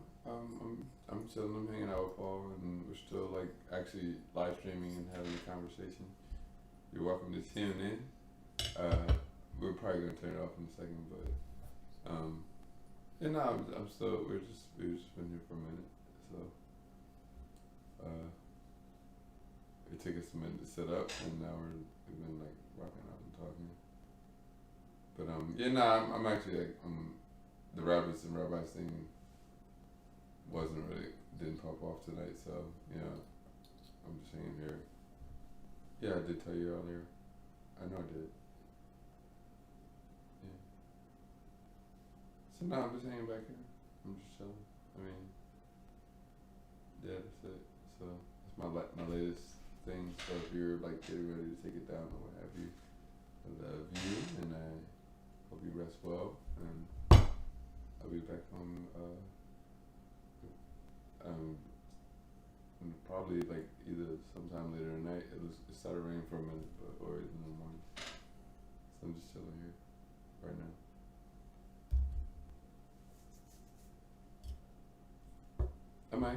I mean, is that okay with you?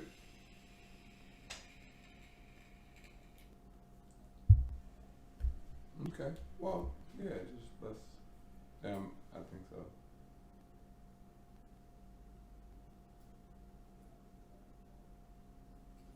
I choose to stay out tonight. I'm letting you know. It's all there. Yeah. I mean, that's it. If that you need to hear that solid point. Okay. Well, I'm saying it now.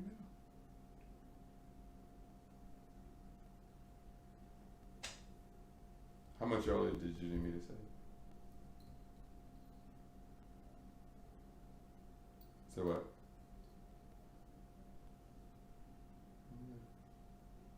Well, I'm just hanging out, and you're calling me urgently, asking me for a solid answer. So I'm giving you what you're urgently asking for right now, not what you were asking for earlier. But I understand that you feel like I should have said it earlier.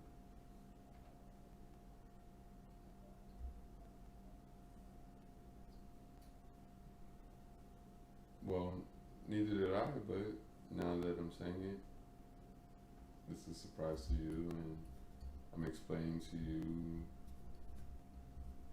why I didn't say it earlier and you needed to hear it earlier. Does that make sense? So what does that mean?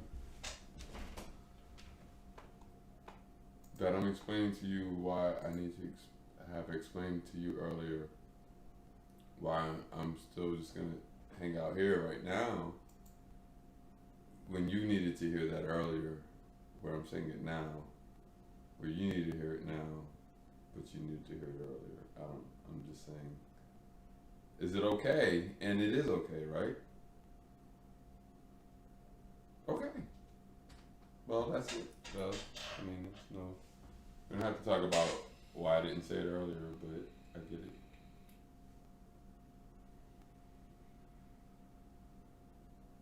Okay.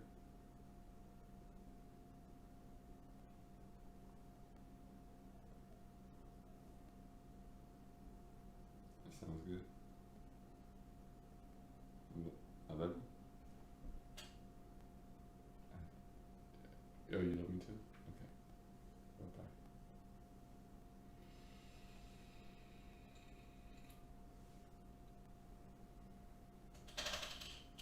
Bye-bye. I get that she doesn't love it. Like, she just doesn't love that you can't control. You know? Well, yeah, she wants you there right now, and you're not, and that's the way it is. But at the same time, like, if I would have had a couple of beers on my own, working on the music in the basement by myself, she would come through feeling really dramatic about having hung out with our roommate at the gig and felt insecure about something. And that would have to be the thing that I would have to lose sleep over for the next several hours. And it's like, that's not fair. I'm scared to drink around her because it's like, I can't have a beer and enjoy a couple of songs before you go this way. If you choose to, you know, either you could be cool and try to enjoy the music with me, or you could be like, you know what, I'm fucked up. I'm an insecure human being. I'm depressed. Like, I can't help it. And it's a medical condition. Yeah, it's tough to say that. But you know, when you say it, I'm gonna believe you. I think mental illness is a problem for sure, you know what I mean? But I don't know how many people truly suffer from it. I don't know that. Yeah. I felt depressed. I know what it's like to be depressed. Like, I know what it's like to be depressed or judge myself. But you know what?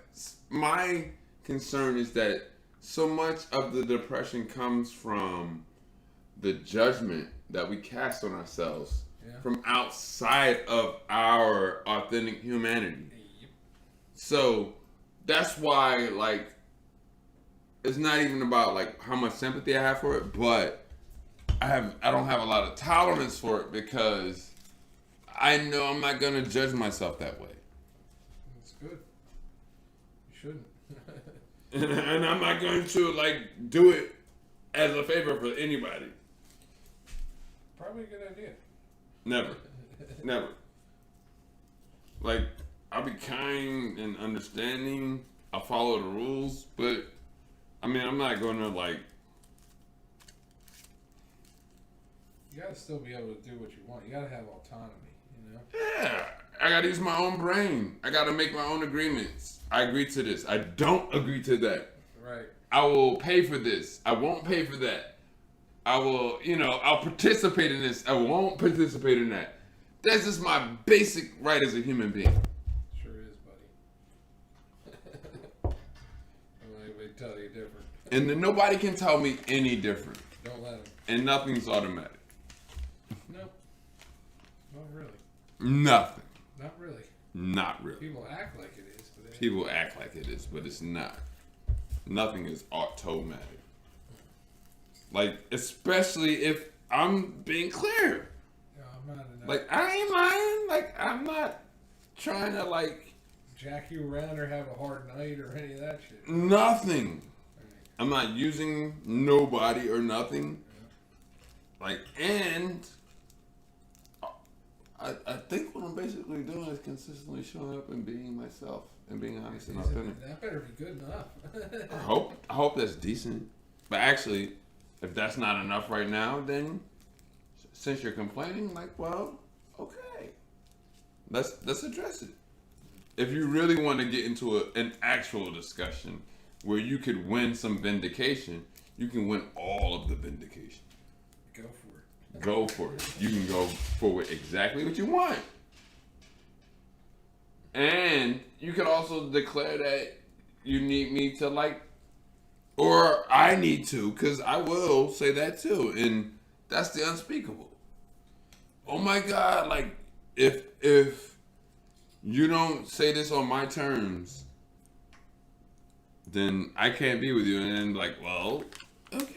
If you had to say that, let me also, in the most peaceful way, complete all respectable agreements in the most gentle, loving way. Best way you can. So that I can always keep loving forever, because I will always keep loving. Like, just remove myself from what's blocking the ultimate peace that you need. Because obviously you won't even take my advice on what peace actually feels like. And if you do that and you say, well, you don't trust me when I freak out, you don't trust me when I be calm. Yeah, it's a two-way street. That's it. You don't trust me when I be calm. I don't trust you when you freak out. You're right. And I don't trust you when you try to make me freak out when you ask me for my calm. And I try to offer it to you and you say, you know what? That calm, I don't believe that positive bullshit. Like, fuck off with that. Like, I mean, you can say that, but fuck off with that. No, it has to be something else. And I'm like, well, all right. Well, that's all I got.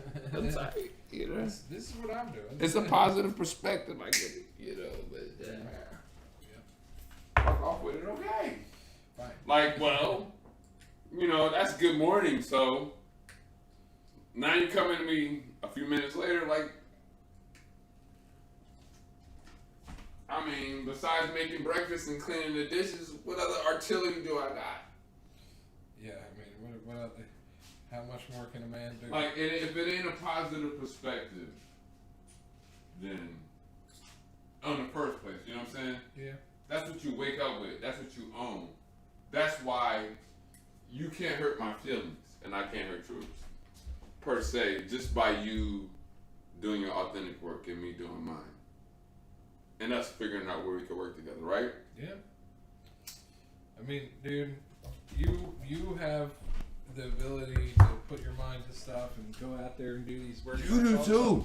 Well, that's it. You got to keep doing it. You can't tell people. People aren't going to tell you what to do. You can't expect them. You know, it's just you just do what you got to do.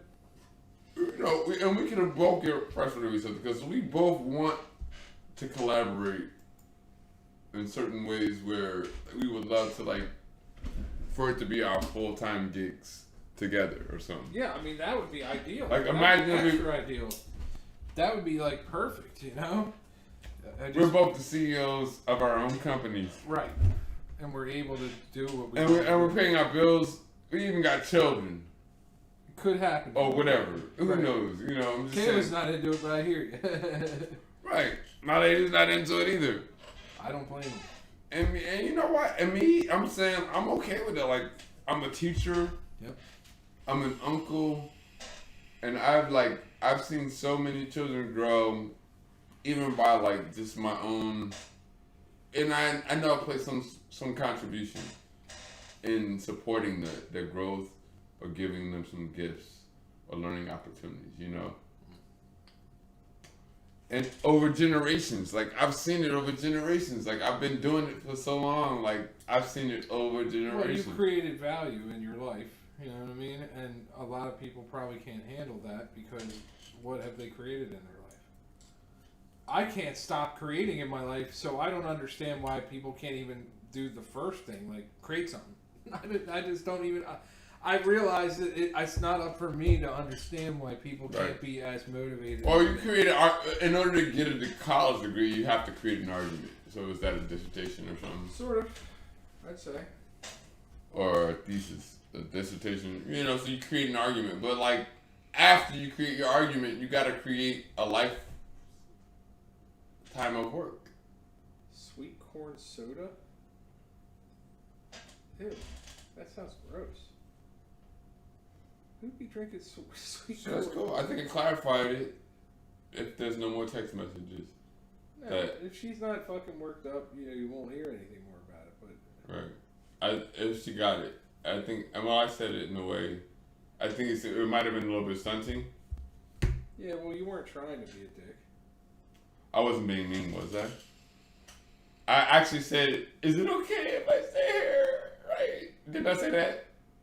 Yeah, pretty much. You were like, well, is there? You were asking, is there something you'd like me to do? Like, come home now? Is that what you want me to do? And she said, well, no, probably. So you're doing your own thing. And I just wanted to know, well, I'm chilling. this ain't a boys' club.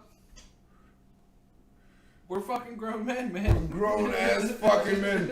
We're both 10 years your senior, young lady. Like, what do you want anybody to do, especially if you knew I came with my boy and had a couple of beers? When I come back home, what do you want, to lecture me for a couple hours? To lose sleep before I can go and teach students tomorrow? And have that be on my conscience for the next couple of days so you could not sleep for the next couple of days also? Like, that's not, there's no wages in that. There's nothing to wager. Okay, there it is. Oakland will give low-income families of color $500 per month, no strings attached. That's what I was saying. Reparations? Yeah.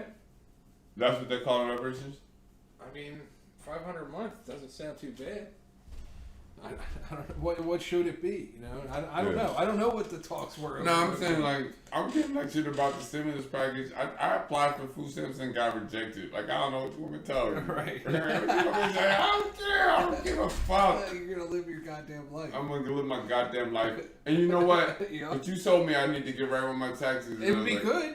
I'm gonna do that. It'd be good. It'd be good Done. for you. Like, You'd feel better. I will feel better. You will I know I feel will. better. I know. No, I'm you not will gonna too. like sit here and stress over coronavirus You shouldn't. and stimulus package. All that shit. Like, this has been my last 2 years of my life, and it's gonna be my forever from here on out. And you're gonna judge me for this forever. Like, okay, like, have that. You can have it. Life's gonna keep changing, dude. no matter what we do, that's the constant. COVID-19 and the stimulus package. People want to be getting this stimulus package up until 3 fucking years from now. Yep.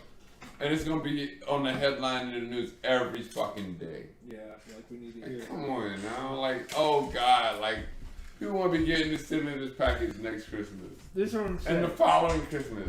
If The stimulus package from 2020. now this might be harsh. 2021. This might be harsh sounding, right? Because I know some people needed that money more than I did. I know that. But that being said, knowing that people needed that money more than I did, I still will say, if that $1,400 makes or breaks you, you got bigger problems than that $1,400. You know what I'm saying? And maybe I'm wrong. I might be wrong there, but that's what I'm saying. I mean, it's fair for you to hold out an opinion without judging other people. Dude. I don't think that's not the harshest judgment It isn't. that anybody could face. Right, exactly. That's In why I'm terms being of like pretty their chill, lifestyle saying, or their humanity. Mm-hmm. Nobody should crumble under that. But you know what? People are. But you know what? It's mostly the people that's trying to keep up with the Joneses. It's Doing mostly the dumb shit, people that live a certain lifestyle. And you know what? They feel like, oh God, we got scared out of some money, so we want to like recoup a little bit from the government. The government owes us some shit, So like, and them being all the nice, proper people they are, everybody wants to get their shit, and then they want to be like, what's the fuck wrong with you if you ain't getting your shit? Or I'm still waiting for my shit, and I've been hunting it down. Why ain't you hunting down your shit? It's like, maybe that's not a goal for me or whatever, Like, yo, like, look, I got past round 1 and round 2 without hunting down any shit. Right, yeah. And showed up with all the money, like. I'm okay. And it's honest money, like it's good yeah, money. you're not fucking jacking anybody, Like, I ain't out there robbing. No, in fact, I'm doing services, like,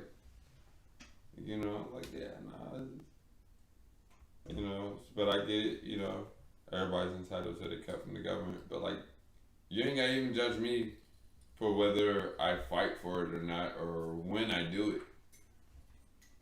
Like, nobody gotta judge me for anything, like, and it's not your, all I'm saying is, I know I got things I gotta do, but it's not you don't need to be offended.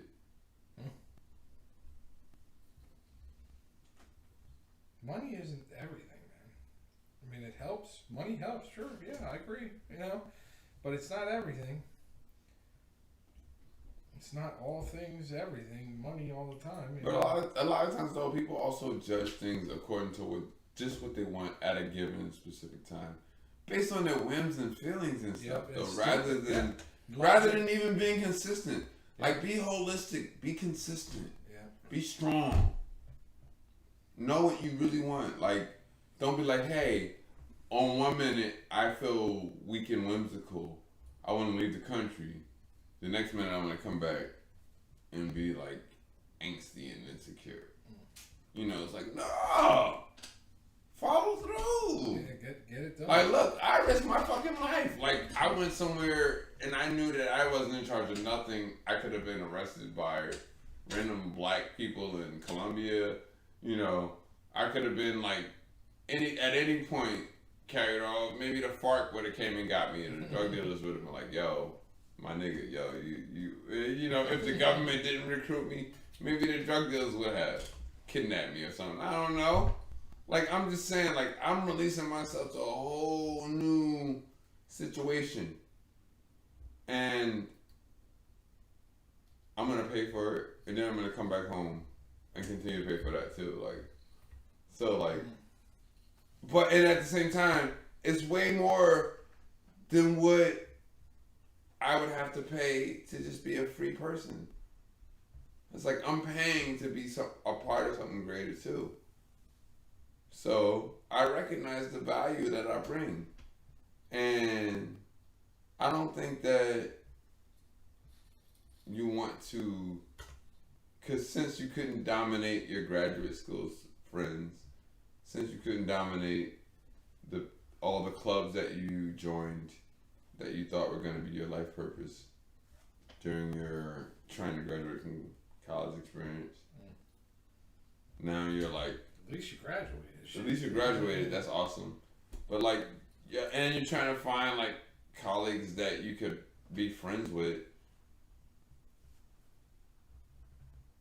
and you have a track record for dramatically ending friendships. So like, you don't keep a lot of friends, and that's also like a thing. Like, it's weird. Like, you're a person that I judge a certain way, but somehow your friends magically stay around forever, and they come back with more brilliant loyalty than anybody could ever imagine. Like, no one understands that, but that's weird. But that's a thing that I'll acknowledge for a moment before I go back to the drama. You know what I mean? Like, why do my friends stay loyal to me? Because I actually stay loyal to my friends. Yeah, you're a good friend.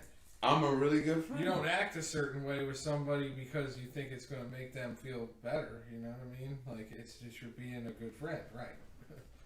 It's a lesson that my mother taught me. My mother told me that a true friend is a gift from God. Hey Paul, guess what you are to me? True friend, there it is. You're a true friend. I feel the same thing about you, dude. You're a true friend. You're a gift from God. Damn. I take it. I embrace it that way. You're just that much, and that's all it takes. Like, I feel like as long as we can always have that conversation, which we've never broken, that's a great feeling for me. Yep. A true friend is a gift from God, and you're a true friend to me. I feel the same way, Ali. You're definitely always there for me too, man. If I ever need to talk about shit, I know I can call you and just be like, this fucking bullshit. But everything's been going real well. I don't have much to bitch about these days. It's kind of nice. I spend a lot of time bitching about shit. I'm glad I'm not having that time anymore. I'm just doing what I gotta do, you know? And it's easier to be that way now. It's just easier. It's embracing that.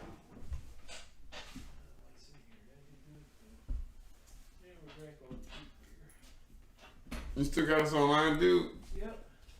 Oh, goodness. Just let me go, dude. So get the cider. I'm pretty much done now. Very good thing. Did do a little bit more. See, that's what I'm saying. I stopped taping and I made this because I was trying to make a counterweight for a thing that has all this heavy or lighter stuff on one side. And this is kind of like a heavier, chunky piece on the other side.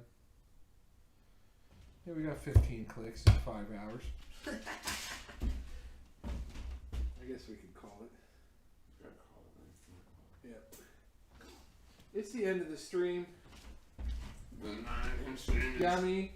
The stream. Got me. Alright. So you had you used